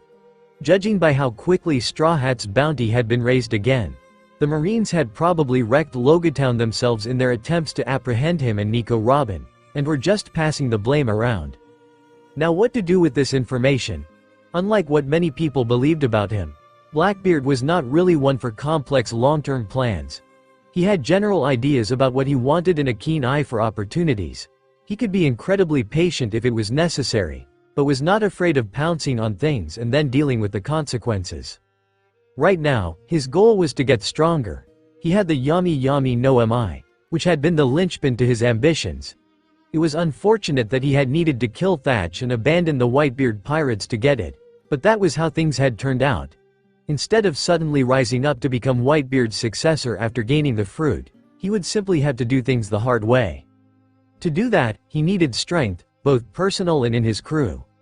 Ace probably wouldn't accept his invitation to join his crew, but what about his little brother? Because Teach recognized Monkey D. Luffy as the younger brother that Ace had constantly bragged about. This smelled like an opportunity, and even if it failed, he would be able to use them to bargain with the world government. Whitebeard's 2nd Division commander and the son of Gold D. Roger, Blackbeard had sniffed that secret out long ago. The son of the Revolutionary Dragon, and Nico Robin. Yes, the world government would give a great deal to get their hands on these people. And it would provoke Whitebeard into a war for certain. What Dragon would do was anyone's guess, but there was a strong chance that he wouldn't leave his son to die, no matter how bad of an idea it would be to attack Marineford. Best of all, no matter how such a battle went, all three sides would be devastated. Zihahahaha, Blackbeard laughed as he made his decision. XXXXX. The Straw Hats knew something was wrong shortly after they sailed down Reverse Mountain. There was no Vivi or Mr. Nine anywhere. They made friends with Laboon and talked to Crocus, who also hadn't seen them. They made it to Whiskey Peak, where the fake bounty hunters were too terrified to get up to their usual antics. There was also no sign of Igaram or Vivi. I was afraid of this, Robin said with a frown. As Miss All Sunday, I let Vivi follow me and discover Mr. Zero's identity. If she tried to follow someone else and got caught, they killed her? Usopp, Nami and Chopper squawked. They better not have laid a hand on even a single one of Vivi-chan's beautiful blue hairs, Sanji roared in outrage. It is possible, Robin said. Anyone discovering Crocodile's identity was usually executed on the spot, but if he knew who she was, then she may have been taken prisoner instead. She's alive, Luffy decided. Vivi was part of the crew, even if she had decided that she had to stay home. If she was dead, then they would have reset, he knew it. That still leaves us with quite a problem. Robin accepted his words calmly. If Crocodile has Vivi prisoner, he would be able to blackmail the king into nearly anything. And if he realizes her importance to us, then he will not hesitate to use her against us as well. Blackbeard might show up, too. Luffy scowled. That's why I had to, keep my head down. He always shows up if my bounty get too high, and this is the highest it's ever been. The sheer disgust with which he spoke of keeping his head down would have been funny if not for what he said. "Then we will have to be very careful," Robin said simply. "Our main advantage is that no one knows our route." "Are we still going to stop on Drum Island?" Chopper asked hesitantly. "I want to talk to Doctorine, and beat back Wapol so that he doesn't come back." "Of course." Luffy nodded firmly. He wasn't going to skip out on something that important to one of his crew. "I'll leave the sneaky stuff to you, Robin. Just tell me who's asked to kick." XXXXX elsewhere on the Grand Line. In a spot where Ruluka Island should have been, there was only empty ocean. And a mysterious diving crew mysteriously dredging up something mysterious from the waters. XXXXX Their detour to Drum Island turned out to be unexpectedly dangerous.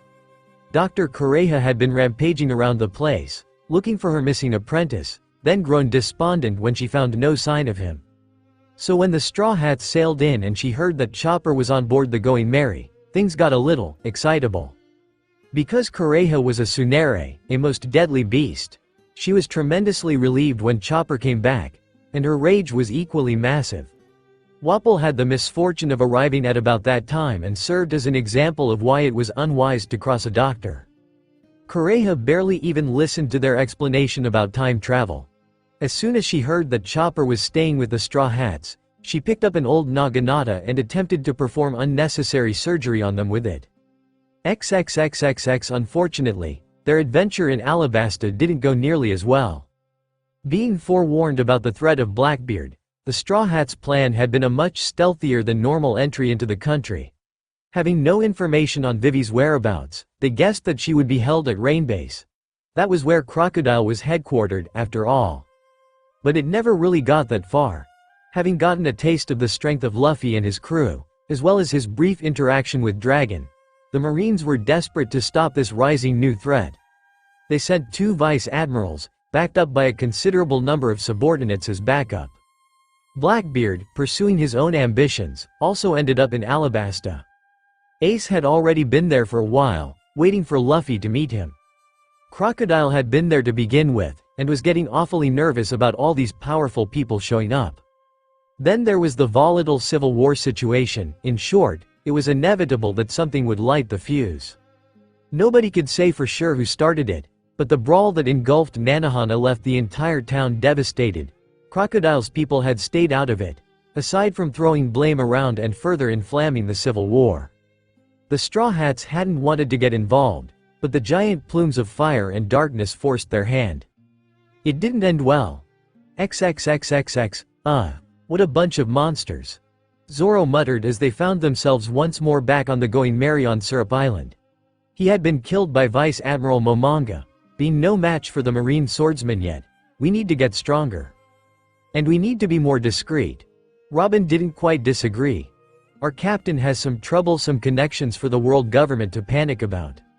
The archaeologist was honestly a little baffled that Luffy's connections weren't known previously. It had taken just one loose thread for them to begin unraveling it all. Garp must have been covering for his grandson. XXXXX Omake for being a captain. Luffy didn't really do much on the ship most of the time. He was, however, perpetually hungry, so he fished. Usually he didn't catch anything, being too impatient for it. This time, he caught quite a prize indeed. "Ooh, it's a devil fruit," he exclaimed, recognizing the unnaturally large and strangely colored fruit, with its swirly patterns. He wasn't quiet, so a good chunk of the crew heard him. "A devil fruit, you say?" Jack Sparrow, still waiting to get his ship back, immediately ambulated over. "Like the one you ate that made you stretchy?" Jack was very interested in that kind of power. "Not like mine," Luffy corrected, turning the fruit over. It was somewhat lemon-shaped and a bright green color. "The gum-gum fruit won't appear again until I die. This one has a different power." "What kind?" Pintle leaned in close, grinning as he stared at the fruit greedily. "Don't know." Luffy shrugged. "You gonna eat this one, too, Captain?" Rigetti asked. It made sense to him that the captain would want to keep the power to himself. "You can't eat 2 devil fruits." Luffy looked at him as if he was dumb, which was honestly kind of insulting. "Everyone knows that you explode if you try." "Could one of us eat it, then?" Jack asked casually. There was nothing casual about the look in his eye. Sure. Luffy handed him the fruit like it was nothing.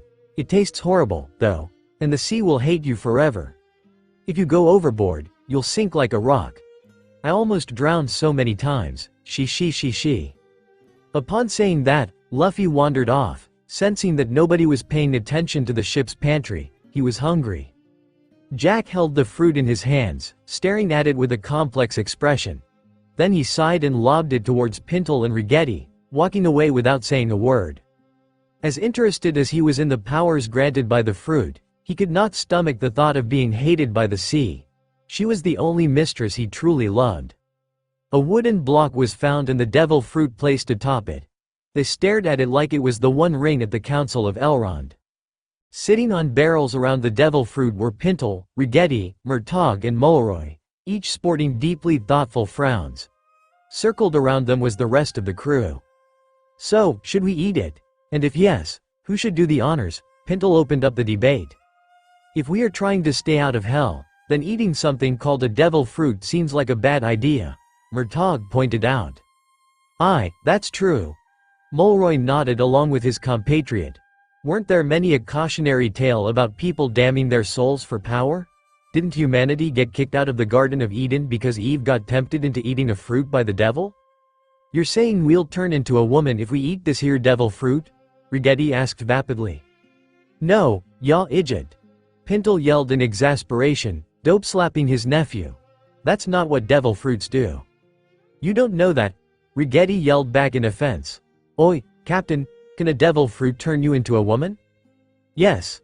Luffy's voice came back, sounding like it was yelled through a mouthful of food. See? Rigetti smuggled triumphantly. That just makes it even more dangerous to eat it, Murtaugh said, vaguely horrified. That's true, Pintle admitted, ignoring Rigetti's smugness. I wouldn't want to get violated by demons. What makes you think demons wouldn't violate you even as a man? Mulroy asked, confused. I mean, they're demons. Why would they be put off by a little buggery? Captain said hell is full of cross-dressers and perverts, remember? Pintle argued. They might enjoy that. So I figure demons would only violate women. Maybe they'd make everyone else watch. The group of expert philosophers paused to consider that argument, then nodded with an indistinct mutter of agreement. So we're agreed that it's a bad idea to eat this devil fruit, then? Murtaugh asked. We don't know if this fruit will turn whoever eats it into a woman, Mulroy pointed out. And if we're already bound for hell, then what difference does it make? But we don't know what the fruit does, Murtaugh argued back. We could just ask the captain. Rigetti pointed out with shocking logic. Oi, Captain, do you know what this fruit does? No, will it turn us into women? No, Eva-chan has that one. Who the hell's is Ivachan? Pintle questioned in confusion. That isn't important, Murtaugh decreed. What is important is that this fruit can't turn us into women. Aye, fair enough. That brings us right back to square one, doesn't it? Mulroy asked rhetorically. Do we accept that we are already damned and eat the fruit, or do we reject it and hope we can stay out of hell? For my part, I will say that this feels either like a trap or a test for our immortal souls. Maybe we could sell it to the Navy? Rigetti snickered. They'd be paying us for the privilege of going to hell when they die. Aye, and in the meanwhile they'd be monsters like the captain, Pintle said flatly. Oh yeah, and so the debate ran in circles, ultimately deciding nothing. What none of them thought to consider was that if one devil fruit appeared, could there be others? And these others didn't even have Luffy's patchwork explanations for them. Before long, pirates, marines, and seamen of all stripes with strange powers started popping up. This completely wrecked the attempts of Britain's Royal Navy to stamp out piracy. Then it proceeded to wreck any notion of stability as people with effectively supernatural powers realized that they were better off on the mainland and far away from the sea. Within a few decades, every major political entity on the planet was reduced to ruin, replaced by devil fruit-empowered warlords. The last loup had revealed a host of potential problems for the Straw Hats. Most immediate among them was Robin's disappearance from Baroque Works and Vivi's situation. Although it wasn't strange for Miss All Sunday to go freelancing, the issue was that Robin simply didn't know where exactly she had been at the time of her sudden translocation. It could have been anything from right in front of Crocodile's nose to somewhere completely isolated while on a task. Even a person as meticulous as Robin didn't keep careful note of her exact location at any given time, on the off chance that it would be relevant. All she had was a rough guess of where she had been. To ameliorate this lack of information, Robin helped herself to the Den Den Mushi of the Shell's Town Marine Base after the crew beat the stuffing out of Captain Morgan. It wasn't exactly safe for a pirate to be using a marine Den Den Mushi. Not because it was illegal, though it was, but because you never knew who was eavesdropping. Mr. Zero, she greeted after calling Crocodile. Miss All Sunday, he said back, audibly puffing on his cigar. You caused quite a stir when you disappeared right in front of Mr. Two's eyes. Care to explain? Oh, so that's what she had been doing. Robin did remember giving some orders to the shape-shifting Okama around this time. I'm afraid I can't do that, because I don't know what happened. One moment I was there and the next I was elsewhere. Unlike Luffy, Robin could lie like a champion. And even with the time loops resetting everything, she had learned the hard way to always play things close to the chest. I'll try to make it back as soon as I figure out where exactly I am. This line isn't secure, so I have to go now. Goodbye. She hung up before he could say anything more. It seems we were somewhat fortunate, she said to the crew. How? Chopper asked, not understanding. Luffy was right there with him.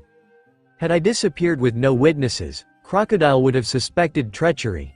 Now he will be wondering what kind of Grand Line nonsense I had gotten caught up in. This call will have somewhat damaged that, unfortunately, but it will serve us well in future loops should we fail this one, she explained. You're so smart, Robin Schwan, Sanji gushed. She ignored him and turned her attention back to the Den Den Mushi. Now I just need to see if I can convince Miss Wednesday to not do anything foolish.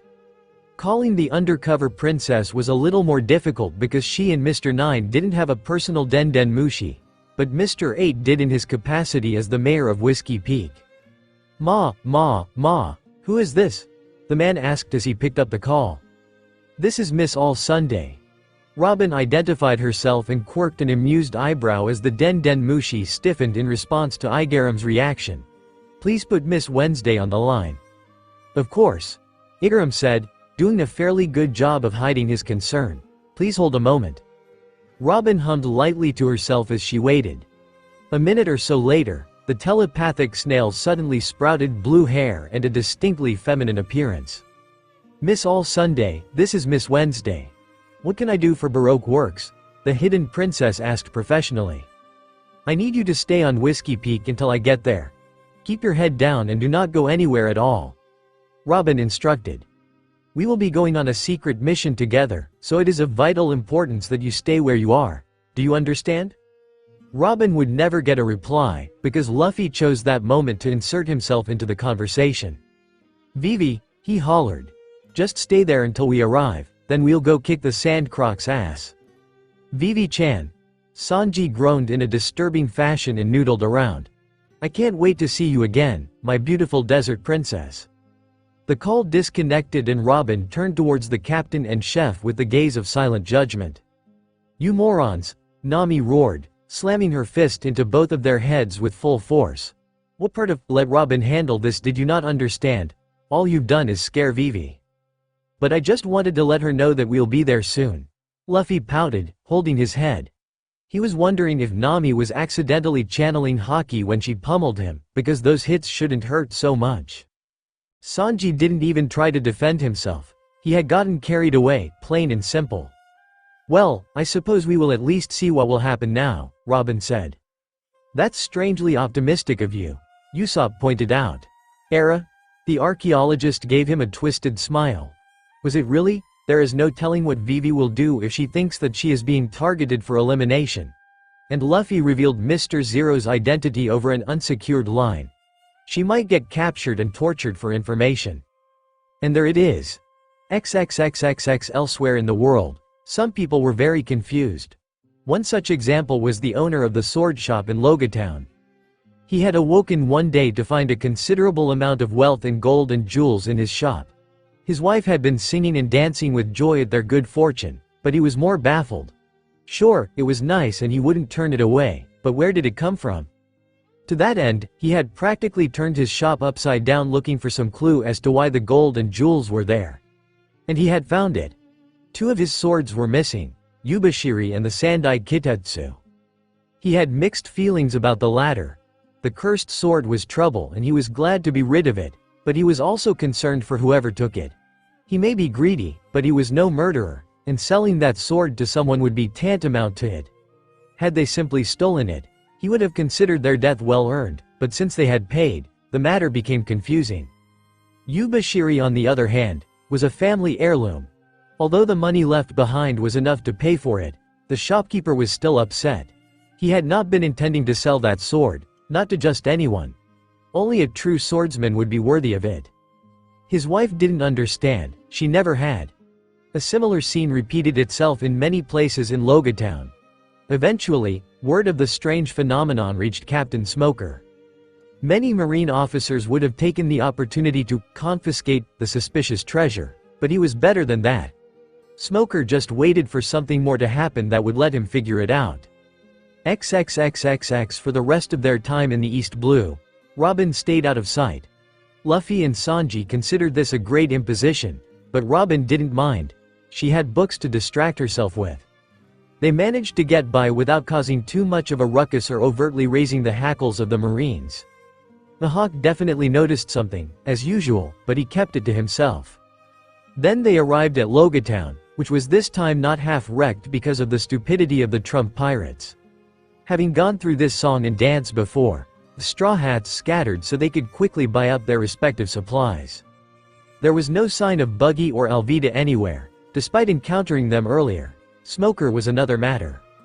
XXXXX. Smoker chewed on his cigars as he stared down into the black eyes of Monkey D. Luffy, the 30 million East Blue rookie.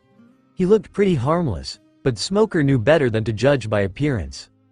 Straw Hat, he growled. Smokey, the pirate said back with a strange familiarity. Smoker's eyebrow twitched in irritation. You're under arrest. This pirate crew had been reported to be trading gold and jewels for cash, gold and jewels which bore a striking resemblance to the ones that had appeared randomly in shops all across town a while ago. He wanted answers to that, but he could get them after the pirates were behind bars. No, Luffy said and tipped his hat. Excuse me. Smoker blinked incredulously as the pirate started walking off, as if it was that easy. You can't just refuse to be arrested. He punctuated his statement by launching himself into an attack with his devil fruit. The boy would be subdued in no time. Except that wasn't the way it went. Despite having his back turned to him, Straw Hat easily dodged the attack. Missed. The pirate teased with a big grin, then proceeded to blow a raspberry. Can't catch me, Smokey. Smoker saw red. XXXXX. Elsewhere, Zoro was having an encounter of his own. The first time he had run into Tashigi, he had been so shocked by her resemblance to Kuina that he had completely fumbled the entire interaction. Now that he was expecting it and had some time to think back on how he had handled things, Zoro was doing it differently. 3 swords? The bespectacled Marine noted with surprise. That reminds me of a notorious East Blue bounty hunter, Roronoa Zoro.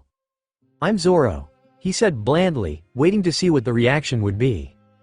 Tashigi gasped in surprise, then seemed to work herself up into some kind of indignation. Don't you feel bad for misusing your swords? Wait, are those named blades? I would recognize the white hilt of the Wado Ichimonji anywhere? Misusing? Zoro scoffed, ignoring the rest of her muttering. And what else would I use them for if not to match blades with other swordsmen? You should use them for justice, she retorted. Swords don't care about justice. He fired back snidely. This girl might look like Kuina and even have some of the same hang-ups about her gender, but she was a bigger idiot than his old friend had ever been. If anyone here is misusing their sword, it's you. Tashigi sucked in a breath, extremely offended. How dare you say that? My sword is used to protect the innocent from pirates. You just use it to get money? Pirate, marine, bounty hunter, none of that matters. Zoro argued back. The only thing that matters to a swordsman is his skill, his honor, and the chance to challenge himself against others. You're letting yourself get distracted by silly notions about justice, instead of improving your swordsmanship. Justice is not a silly distraction. Tashigi yelled in outrage. If we don't defend the innocent, then who will? They should grow strong enough to defend themselves. Zoro shot her down mercilessly. To him it was obvious that nobody could ever, rely on others to protect them. That kind of protection always failed eventually, and then you'd be at the mercy of your enemies. You're too callous. Tashigi was red in the face with anger. Your swords will be confiscated. Somehow, Zoro was not surprised that things ended the same way. This marine girl was pretty dumb. XXXXX Nami was also dealing with a personal nemesis, shopkeepers that didn't understand that they had already been paid. However, unlike her more direct crewmates, she knew better than to engage with them. Instead, she simply stole back the jewels and gold that they'd used to pay during the previous loop. In this one, the town was not wrecked, so they were able to exchange their treasure for proper money. You know that you can't keep the treasure on the ship forever, right? Usopp, who had been roped into helping her with her schemes, asked. Yes, I can. Nami snapped back, greedily jingling the bag of jewels. We're gonna need the cargo hold for other stuff, he continued to argue. We'll get a bigger cargo hold. We can't just get a bigger cargo hold. Luffy said we'd get a bigger ship in Water 7. Nami refused to let it go. Usopp's face went sour at the reminder. To him, the Going Merry was a precious memento from Kaya. He was absolutely not happy about getting another ship, even if Luffy said that the Merry just couldn't handle the Grand Line. To be fair to Luffy, he wanted to save the Merry from being broken just as much as Usopp did, but he was still adamant about getting the Thousand Sunny. Nami ignored his silence and pulled him in another direction. Come on, that clothing shop is next. I can sense my treasure there.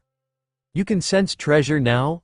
XXXXX Dragon observed his son and his crew with a curious frown, although nobody would be able to tell the difference from his usual expression. Luffy was too strong, too skilled, too experienced, too awakened for a rookie a mere couple of weeks into his first voyage. His haki screamed at him that he was looking at a veteran of, at minimum, the paradise portion of the Grand Line. Captain Smoker was not nearly enough of a challenge to force him to reveal any more of himself. His crew was not nearly so unusual, except for perhaps the one hiding aboard their ship. A mature adult among precocious youngsters. The Straw Hats left Logatown as quickly as they had arrived, leaving behind a humiliated marine garrison, some very confused shopkeepers, and a curious revolutionary. XXXXX So it was that the Straw Hats made it down Reverse Mountain without issue and encountered Laboon. But there was no sign of Vivi. It was with great worry that they sailed onto Whiskey Peak, bracing themselves for the worst. The usual mass of conspirators disguised as bounty hunters disguised as townspeople were there, but no Igaram or Vivi. Questions asked after pummeling them revealed that they had left in a hurry and without explanation. See what you did? Nami demanded. I said I was sorry, Luffy pouted. Now we have to hope that Vivi hasn't gotten herself in trouble. The navigator was not assuaged. Left with nothing else to do, they continued their journey, effectively speedrunning Little Garden and Drum Island both due to their advanced knowledge and lack of interference by Baroque works. But before they could reach Alabasta, they found themselves back on Syrup Island. XXXXX. Now, what have we learned? Robin asked pointedly. A badly beaten Luffy and Sanji were kneeling in front of her in Dagiza, speaking in unison. Don't interrupt when you are having important conversations. And you better remember it. Nami's voice was like a whip. She was the cause of the beating. Not only because of the unnecessary, and therefore frustrating, reset, but also because she realized that the money she had gained by trading a portion of their jewels and gold in Logatown was gone, along with the jewels and gold. Apparently, only things that had been with them in Ape's concert were coming along for the ride through time. This was a source of immense stress for the navigator, and she had been happy to have someone to take it out on. XXXXX Omake. Always a bigger fish. Release the Kraken, Davy Jones shouted furiously. This did not have the effect he'd been hoping for. What's a Kraken? Luffy asked. It's a big sea beastie, lots of tentacles, Jack Sparrow explained. Oh, so it's like a sea king. Luffy smacked a fist into his palm in realization. I wonder if it tastes good. He hadn't been very impressed by this crew of fishmen. Even if they seemed to be immortal, that didn't matter much when they were so weak. He was hoping the Kraken would be more interesting. And so they waited patiently for it to arrive, despite the crew pleading for them to run away. Luffy wanted to see the Kraken and was not going to budge. Davy Jones was more than a bit incensed by this fearlessness. Already, all his attempts to reclaim Jack Sparrow had been foiled with insulting ease by the stretchy boy in the straw hat. Now they didn't even have the decency to fear his Kraken? Eventually tentacles started climbing up the hull of the Black Pearl. Luffy smacked them off with ease and looked towards Jack with disappointment. "I thought you said this Krakow was big?" Jack could only turn his eyes skyward in exasperation. "And what, pray tell, would constitute as being big for you, Captain?" Yes, he was still a bit salty over being demoted. As if the heavens themselves had deigned to answer him, the Kraken was suddenly yanked back under the water. Seconds later, the seas were dyed red with its blood and a few severed tentacles floated up to the surface. Nobody dared move or speak, too shocked and afraid. Then the back ridge of a truly massive sea serpent briefly broke the surface, looking more like a small mountain range than anything else. The waves it created pushed the Black Pearl and Flying Dutchman apart. "That was pretty big," Luffy said happily, oblivious to the mood. "But what's a Sea King doing here?" "I feel like I will regret asking, but what is a Sea King?" Jack asked in resignation. "It's, a big mystery fish. They taste good." Nobody could get much more than that out of Luffy, but from then on the oceans of Earth were haunted by monstrous sea creatures known as Sea Kings. They generally preferred to stay in deep, calm waters, but would occasionally surface if they were sufficiently agitated. This had implications. Battles at sea became a dangerous endeavor, as there was always the risk of getting the attention of a Sea King. Empires that relied on the sea to project their power began to have trouble as they lost ships to Sea King attacks. The world became more isolated and cut off, with large amounts of ocean traffic being deemed too risky. The outcome of many a future war was very different. Piracy, on the other hand, flourished. With singular ships drawing less attention than fleets, it became easier for pirates to do their thing. That didn't mean that it wasn't dangerous, however, and the Black Pearl became legendary for its feats of fighting off or surviving Sea Kings. Jack enjoyed this bit of inherited reputation after Luffy found a way to get back home, but he steered well clear of Sea Kings once he reclaimed his title of captain. 922 Chapter 21 This time around, nobody interrupted Robin when she was talking to Vivi on the snail. Everything was going smoothly and according to plan, until they reached Logatown. "Alright crew. It's time for us to rob a bank," Nami declared. Was the common reaction. "But we still have so much treasure? Why would we need to rob the bank?" Luffy, of all people, asked sensibly. "Because they cheated me," Nami replied menacingly, a malicious air around her. "Oi, if anyone cheated anyone it was the other way around." Usopp deadpanned. He had been there to see her negotiating over the value of the treasure. "No, Nami wasn't having it. The money I got for the treasure is gone, and the treasure is also gone, which means the bank stole from me. What did you expect to happen? We already knew that random stuff we pick up doesn't come back with us." "Never mind that," the navigator roared, frustrated. All this time travel was turning the treasure they plundered into dead weight and it was stressing her out. "Oofufufu, it's been a while since I last robbed a bank," Robin chuckled. "It does sound kinda fun," Luffy agreed, warming up to the idea. XXXXX. I will be the Pirate King." The shout echoed throughout the square, making Smoker bite down hard on his cigars. There was such absolute certainty in that brazen statement, made from the execution platform where Roger's life had ended. It was a massive insult to the world government and to the Marines. Smoker rushed forward to arrest this rookie that thought he could get away with that, expecting to see surprise and maybe panic in the eyes of the pirate as he saw a Marine propelled by smoke coming at him. What he got was an easy grin and a strange familiarity. "Smokey." "Straw Hat," he shouted back, temper worsened by the stupid nickname. The fight, as expected, was very one-sided, but in the wrong direction. Smoker found that trying to pin Straw Hat down was worse than trying to grip a greased eel. The boy knew how to move, and he was both fast and strong. For the first time since eating the smoke fruit, he found himself outmatched. Nobody he had faced before had ever been able to counter the Logia powers, even if they weren't offensive in nature. Monkey D. Luffy more than managed. He seemed to know every trick and apparently delighted in mockingly slipping out of Smoker's reach at the last second. The sea stone-lined jeet didn't help either, likewise avoided and countered with ease. Smoker had never been so furious in his life. "Captain Smoker," one of his subordinates interrupted, sounding panicked. Smoker turned away from the pirate he was fighting to face the underling. Usually, that would be as good as giving your enemy a free hit, but his Logia powers had been good for at least that much.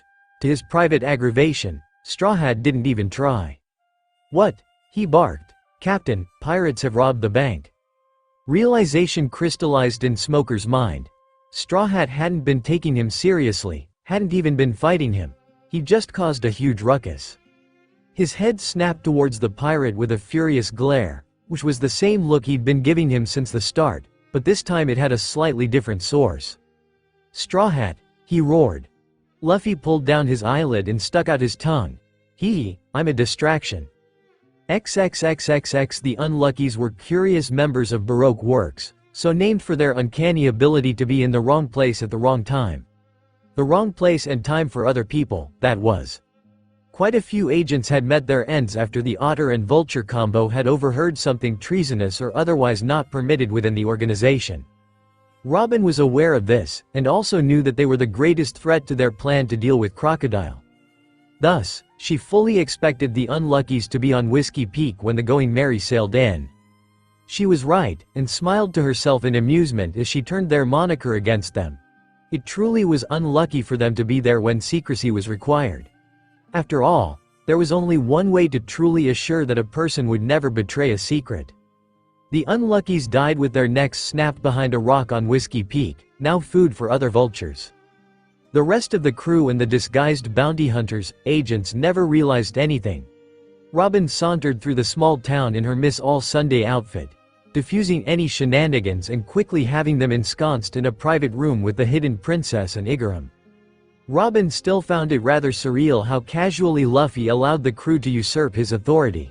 Oh, he certainly insisted on being known as the captain, but he rarely gave any orders and simply trusted people to do what they were good at. She could definitely understand how she might have found herself joining this crew in truth, especially if they had gone so far as to assault Eni's lobby to get her back. This version of her didn't remember that, so there was still some doubt in her heart and she couldn't bring herself to fully trust them, but she could imagine the possibility. "What can we do for you, Miss All-Sunday?" Igaram, or Mr. 8, asked formally. He was pretty good at hiding his nervousness. "I recognize Straw Hat Luffy from his recent bounty. Is he a new recruit for Baroque Works?" "Nothing of the sort," Robin said easily and turned to smile at Vivi. "He is here to help you save your kingdom, Princess San." Both Igaram and Vivi froze in shock. The statement was so far out of expectation that they had no idea how to react. What?" Vivi stuttered. "Nami, you may release the captain." Robin nodded to the navigator. The orange-haired girl nodded back and let go of the death grip she had on the captain. He could have broken out easily, but would have had to hurt Nami to do so, so he just mumbled into her hand. Sadly, such measures were probably necessary to keep the rubber man from forgetting that he was supposed to keep his mouth shut. Sanji, at least, could be threatened into not making grand declarations of love and understood the importance of subtlety. "Vivi!" Luffy cheered. Vivi took a deep breath and visibly discarded the persona of Miss Wednesday, assuming instead a royal poise. "Please explain what is going on." And so Luffy did. Dozens of resets had taught him through brute force repetition how to get through to Vivi. Plus, his subtly increasing haki was helping to make him more charismatic. With the rest of his crew there to help polish off the rough edges and provide some proof of the situation, Vivi was eventually convinced. "I believe I understand." The princess aid once it was done and bowed her head. "Thank you for helping me. I will place my kingdom's future in your hands." "Yeah," Luffy roared. "Let's go kick the Sandcroc's ass." XXXXX. This time, they entered Alabasta with all the advantages. Not only was Crocodile unaware of them, but Robin was still technically the second in command of Baroque Works.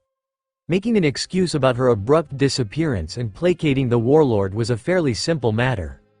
She was still under suspicion because he was just like that, But she still had enough wiggle room to organize the downfall of his organization and bait him into a fight with Luffy where he couldn't use his devil fruit to its maximum potential.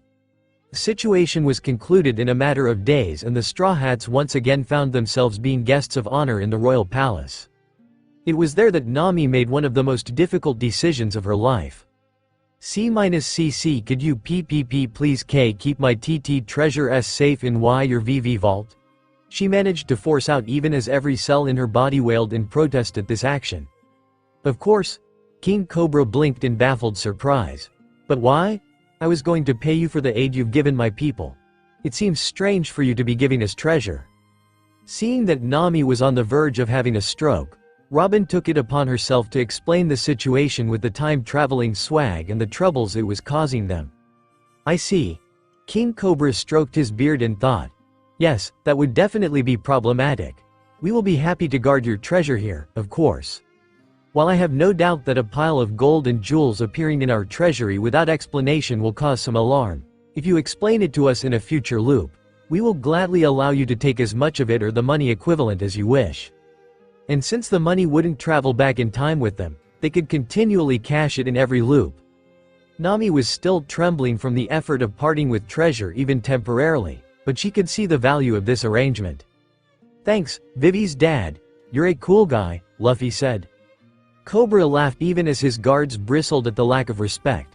Think nothing of it, this is the least I can do for the heroes of Alabasta. I'm not sharing my meat, this isn't a hero loop. XXXXX The Straw Hats left Alabasta with time to spare, accepting Vivi as part of the crew even though she stayed behind. Their first destination was supposed to be Ruluka Island and perhaps some answers to this strange new temporal situation, but the log pose would not lock onto it. Luffy mentioned that it wasn't always there, but they decided to check the place out anyway. Nami, after raging at him for a bit for asking her to pull off the impossible, promptly pulled off the impossible and managed to at least eyeball the location from sheer memory and gut instinct about the sea currents. There, they find no sign of the island, but they do find a familiar old man sitting on a raft. Henzo! Luffy yelled at him in greeting. Straw Hats. He called back more sedately. I was hoping you would come back here even if Ruluka Island is gone. Their conversation was briefly paused as they brought the scientist aboard. Henzo-san, you seem to have some idea of what's going on. Robin restarted the conversation. Some, yes. He admitted. I found myself dumped into the water here, where Ruluka Island was supposed to be. Thankfully, my friends were nearby to save me. They also retained their memories. In fact, they have two different sets of memories. One where Ruluka Island exists and events play out as normal, and another set where it does not exist, and they find themselves scattered on nearby islands, and became friends through some providence. Their memories came to them only at the moment when I assume yours did, and they decided to sail here, just in time to save me. That's strange, nothing of the sort happened to us. Sanji puffed on his cigarette. Well, aside from the teleportation thing. That's not true, Luffy butted in, pointing a finger at Nami. Some loops, she already knew about Wunan's treasure, or weird stuff would happen, like islands moving around. So, this isn't a new occurrence for you. Henzo rubbed at his chin. I would need more data before I can offer more than conjecture, but if I had to guess then whatever method of time travel you are using can sometimes miss and drop you in an alternate timeline. And that is without factoring in the interference from the rainbow mist. Interference? Nami prompted. Oh yes, you didn't think that bringing two different forms of temporal meddling together would be without consequences, did you? Consequences? Chopper and Usopp asked fearfully. Henzi raised an eyebrow. In the previous loop, Ruluka Island existed. My instruments all began detecting a buildup of exotic energies. I had calculated that it would reach some kind of critical mass at approximately the time when the Gateway to Apes concert opened. My theory was that the appearance of the rainbow mist would lead to a catastrophic release of energy. Luffy tilted his head in confusion. Explosions, Luffy. Explosions, Nami said in a long-suffering tone. Oh, why not just say explosions, then? Henzo continued as if he hadn't been interrupted. The whole island would likely have been destroyed, so I told Wedden that Ape's concert would come to him and advised him to evacuate Ruluka to prevent anyone from making off with his treasure. Clever, Robin complimented. "I am a genius," the old man stated, "but this does leave me at loose ends. My friends appear to be safe and content with their lives, and the mystery of the rainbow mist is as solved as it is ever likely to get. I have spent my life studying temporal phenomena, so I would request that you take me along with you on your voyage." Several people exclaimed in surprise. "Aren't you upset about your home island being destroyed?" Nami asked, feeling a bit bad since it seemed that it was their presence that caused that. "Not really," Henzo shrugged. "Like I said, my friends are well settled and not trapped inside Ape's concert. I was never close to the rest of Ruluka Island, and Wedden and his crew will get what they deserve. Your crew presents the best chance of unraveling the secrets of time." "Sure, welcome aboard," Luffy decided. "One moment," Robin interrupted. "We believe that the time travel is now linked to the Going Merry and that she only carries back members of the crew. Am I right to assume that you have no interest in becoming a pirate?" "Yes." Henzo nodded. "But I came back with you that first time, so I believe that I only need to stay on the ship. Worst comes to worst, you can come collect me here again if the reset happens when I am not aboard. If you grant my request, then I will of course be happy to share my research with you." "I already agreed," Luffy said, annoyed. "Sorry, Captain, but I had to make sure that Henzo understood the situation." Robin chuckled. XXXXX sailing towards Jaya. They expected the usual spiel of avoiding Blackbeard and going to see Cricket. However, things started going off expectation right away. "Old man Cricket, what happened to you?" Luffy burst out. "Did you lose a fight with a fish?" Cricket, covered in bruises almost head to toe, calmly took a drag from his cigarette. Some fat-ass pirate and his crew wanted to go up to Sky Island and wouldn't take no for an answer. He beat up one of the local pests, some fool called Bellamy, took his ship, and forced me to alter it so it could ride the knock upstream." "Blackbeard?" Luffy hissed. "That's what he called himself." Cricket nodded. "I take it that this has never happened before?" Robin asked. "No," Luffy replied grumpily. "I have no idea what that bastard wants with Sky Island. You said that his goal was to join the 7 warlords so that he can infiltrate Impel Down," the archaeologist continued. "And who boy had it been a chore to coax that information out of him? Not because he was unwilling to talk, but because he didn't pay attention to details. So we can reasonably assume that this is still his goal. Delivering the Sky Island to the world government would certainly be enough for that now that Crocodile has been deposed." "We have to stop him," Sanji yelled, slamming his fist against the wall of the house. "There are angel girls up there." Zoro just snorted in contempt. "Can he even beat Enel?" Nami asked dubiously. "I know you said he beat Ace, but that lightning Logia is nothing to sneeze at." They were all well aware that Luffy's victory over Enel rested entirely on the fact that his devil fruit happened to be a hard counter to the Guro Guro no Mi. From the psychological profile they had built of Blackbeard by talking to Luffy and Ace, it was entirely possible that the treacherous pirate would get fried by the god impersonator. "Blackbeard will win," Luffy said with certainty. He had fought both men and knew which one was stronger. "Excuse, but what the fuck are you taking about?" Cricket asked calmly.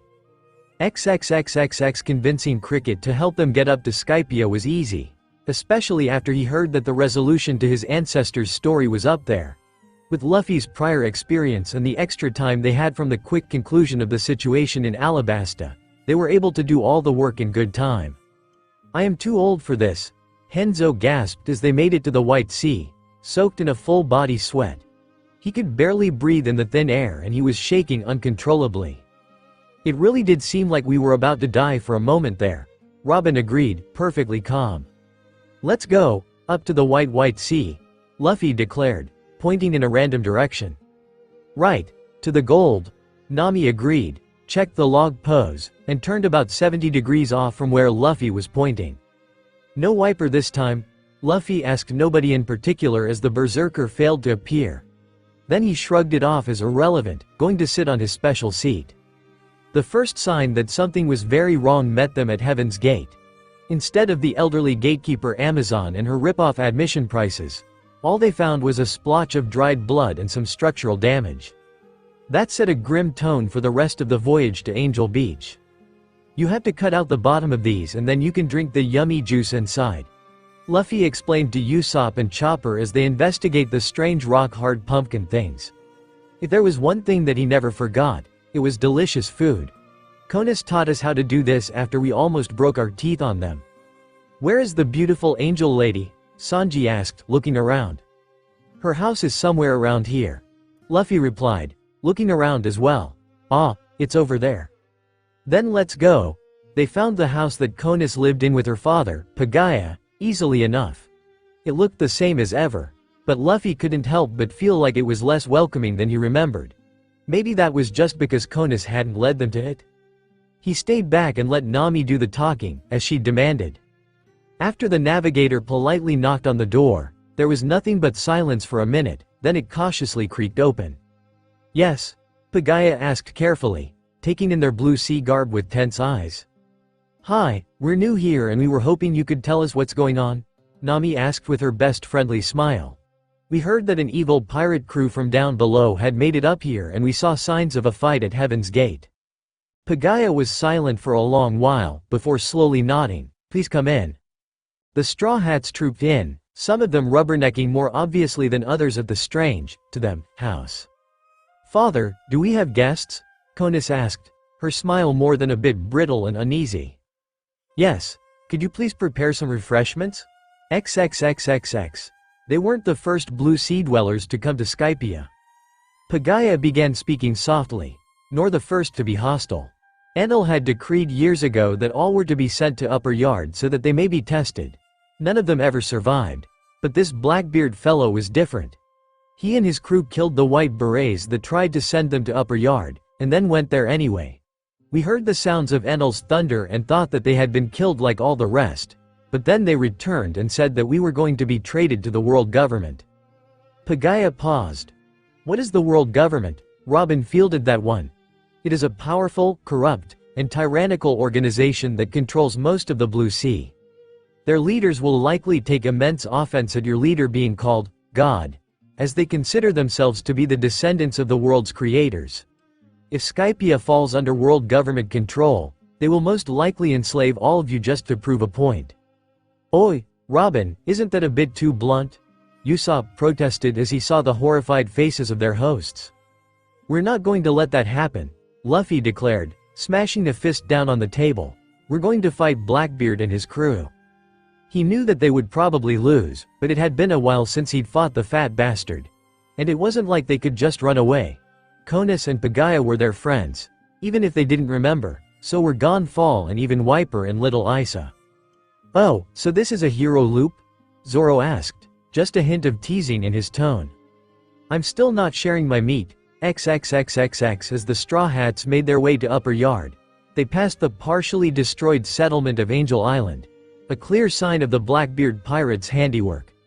The survivors of the raid huddled in their homes and didn't even dare peek out at them.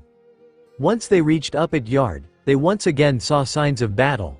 Fallen Shandian warriors and Enel's enforcers. Further in, they started coming across the bodies of Wiper's strongest comrades alongside Enel's priests. Old Night Guy! Luffy exclaimed when they found Gonfall next to the wrecked body of the giant snake Nola. The Knight of the Sky seemed to have been fighting side by side with the Master of the Sky. Chopper rushed to see if there was anything he could do, but he could only shake his head. The old knight's armor was perforated by numerous large bullet wounds, as was the flesh beneath. Monkey D. Luffy, the new rookie out of the East Blue. A calm voice came from the side. How peculiar to find you here. The Straw Hats jumped into battle stances, ready to defend themselves. The man facing them was tall and thin, with curly hair sticking somewhat sideways away from his head and a placid expression on his face. Over one eye was a marksman's monocle and he carried a long rifle in his arms. Ah, Blackbeard's sniper! Luffy yelled. When did you get here? It was a good question, because there had been no trace of him anywhere just a second ago. Just now. Van Augur answered placidly. I must ask you to come with me to see my captain. He will want to speak with you. I'll kick his ass after I kick yours. The Rubberman roared and launched into the attack. Van Augur didn't so much as twitch as the first approached him. He took the punch straight to the face and was sent flying back. Everyone, including Luffy, was baffled. That was too easy. Of course, how foolish of me. Van Augur stated, wiping some blood off his face. It only makes sense that a rubber paramecia would counter a lightning logia. A good lesson about overconfidence. The meaning of the words took a second to sink in. But Enel ate that devil fruit? Luffy was confused. Indeed. A devilish smile broke Van Augur's placid expression, and he briefly transformed into lightning to travel some distance away. If you will not come before my captain willingly, then I will drag you there by force. Sparks of electrical energy crackled along the rifle as he aimed it at the Straw Hats. XXXXX. Aside from his ability to enhance Kenbushoku Haki and shape metal with given powers, Enel had been fairly unimaginative with his devil fruit. Most of his attacks were just variant blasts of lightning. Van Augur was an entirely different beast. He was a sniper first and foremost, and used the powers of the lightning logia to enhance that. Primarily, he used it for mobility or to boost the speed and power of his shots. Luffy found himself defeated, unable to even close into melee, and the rest of the crew was still utterly powerless against a logia, never mind such a strong one. Zhahaha. Fate truly does work in mysterious ways, doesn't it, Straw Hat? Blackbeard laughed as they were dumped in front of him. I was just wondering if you were worth adding to my crew when a ship falls out of the sky and gets me thinking that there might be something valuable up here. Now here you are as well. Zhahaha. The rotund pirate was looking a little bit singed, so he clearly hadn't beaten Enel easily, but it didn't seem to be slowing him down. Luffy had encountered him often enough to know that Blackbeard was extremely tough, so he wasn't surprised. How did you transfer Enel's devil fruit to your subordinate? A severely injured Robin managed to ask, knowing that this could be crucial information for the next loop. It's just something I can do, Blackbeard bragged without actually revealing anything. I have to admit that I didn't expect to find such a powerful devil fruit up here, but it's a perfect fit for Van Augur. That delusional fool Enel could have killed all of us if he wasn't so arrogant. Zhahahaha. Nobody ever expects the Yami no Mi to cancel out their protection. Blackbeard laughed again, then tapered off as he took a closer look at who he was talking to. Say, aren't you Nico Robin? The only person alive who can read the poneglyphs? Fate really must be on my side. Zhahahaha. With you in my crew, the road to One Piece is open. We will never be nakama with you. Luffy spat with genuine hatred. What did I ever do to you? Blackbeard blinked in confusion. You betrayed Ace and his crew. Luffy got up on his feet, prepared to fight to the death. He already knew that he wouldn't win, but he'd go down swinging.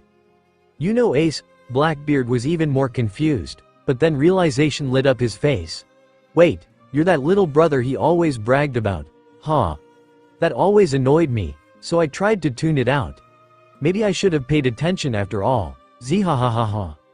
Luffy attacked with a yell, aiming to plant his fist in Blackbeard's extremely punchable face. Unfortunately for him, he was still pretty badly injured from the holes that Van Augur put into his legs.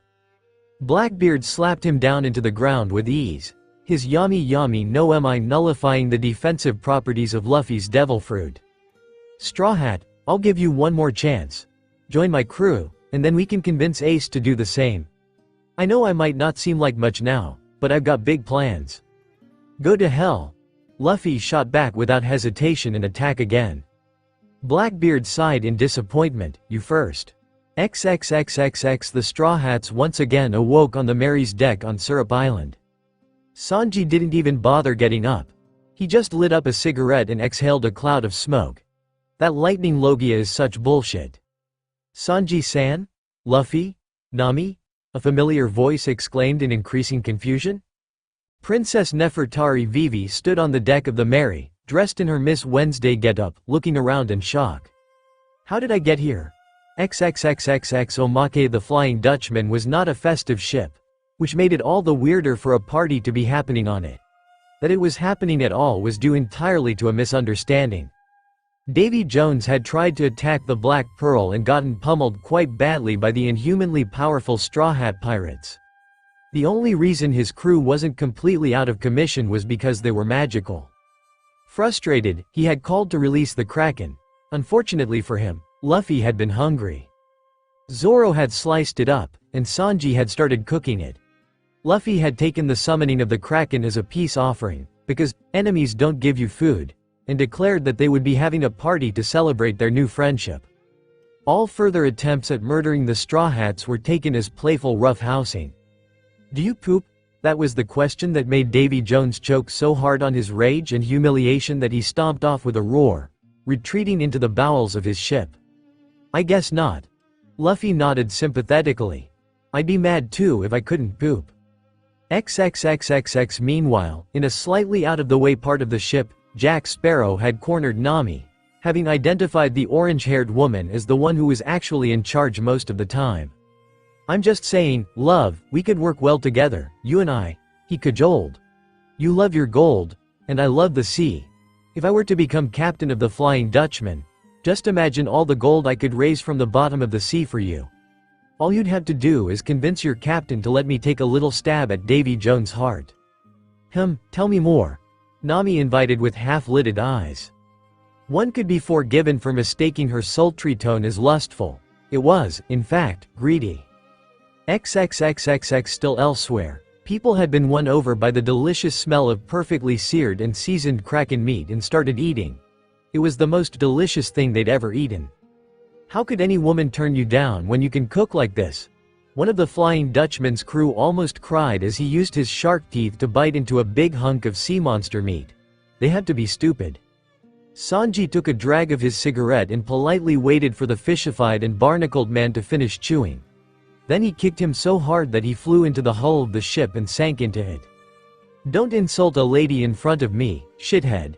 XXXXX. Sitting with their backs against the ship's railing, the group that had come to be known as the Idiot Quartet, although they themselves were unaware of this, had taken their meals and started another discussion. "Say, which type of devil fruit do you think is the best?" Mulroy suddenly asked. "Gotta be one of 'em Logias, right?" Rigetti said immediately, pronouncing Logia as Logia. "Just imagine being able to turn into fire or lightning. You'd be invincible." "I will grant you that they start out the strongest, but I personally think there's a lot to be said for the zone type," Murtaugh posited. "Not only does it make you tough and you heal fast, but you also get to turn into an animal. My mother used to have a cat, and it was the most spoiled creature I've ever seen. If you ate a zone and ever got fed up with having human problems, you could just turn into an animal and relax for a while." "That wouldn't work with all animals," Pintle sneered. "What if you turned into something like a cow or a pig? Wouldn't be very relaxing, now would it? I think the kind Captain Luffy has is the best." "Paramecia?" Mulroy asked, figuring that Pintle forgot what they were called. "Yeah, that. The belligerent homunculus, as Jack Sparrow had once described him, nodded. Might not be turning into fire or lightning, but they give all sorts of weird powers. Captain can only stretch, but I went asking around what other kinds there are. Apparently, there's one that lets you turn things to gold." "What?" Rigetti gaped at him. "Just touch something and it turns to gold?" Imagine it." Pintle's eyes glinted greedily. "Who needs anything else when you've got infinite gold?" They all imagined it for a while, seeing themselves enjoying the benefits of unlimited wealth. "I can't help but wonder why the sea hates people who eat a devil fruit, though," Mulroy eventually said. "No matter how I look at it, it just doesn't make sense. What if you get an aquatic zone, for instance, and Captain Luffy mentioned an ice logia, which is just frozen water?" "Aquatic? What's that?" Rigetti asked, puzzled. "An animal that lives in water is aquatic." "Ooh. Wait, what would happen if you ate a fish zone?" "That'd be pretty dumb if you couldn't swim, wouldn't it?" Pintle said to himself. "Maybe there's exceptions?" The four looked at each other and shrugged. XXXXX. Meanwhile, in a different reality, King Cobra could only gape at the pile of gold and gems in shock and confusion. "How did all of this get in here?" "We don't know, Your Majesty," one of the guards admitted. "It seemed to just appear out of thin air." Which he knew was a ridiculous thing to say, but it was unfortunately the truth. "Leave it be for now, and keep it separated from the rest," the king decided. An easy enough thing to do, since the mysterious treasure pile was already pointedly separated from the rest of Alabasta's gold. Whoever put this treasure here will undoubtedly reveal themselves in time. Speak of it to no one. "Yes, Your Majesty," the guards saluted and shut the doors. shut them a bit too hard, as the vibrations of the slamming doors were just enough to set off a small gemstone avalanche. Normally, this would not be a problem, but there was a large-ish canopic jar sitting atop those very gems, and it fell to the floor. With the tinkling smash of fragile ceramic, the ancient jar was destroyed, an event that would no doubt have a certain archaeologist coldly furious. K. Sharon, however, amid the ceramic shards was a peculiar, unnatural fruit. This is the end of this great fanfiction Rubber Rebound by Noodlehammer, last updated 7 months ago. If you liked this, please go show some support to the original writer, link in the description, and remember to like, share if possible, and subscribe. Peace.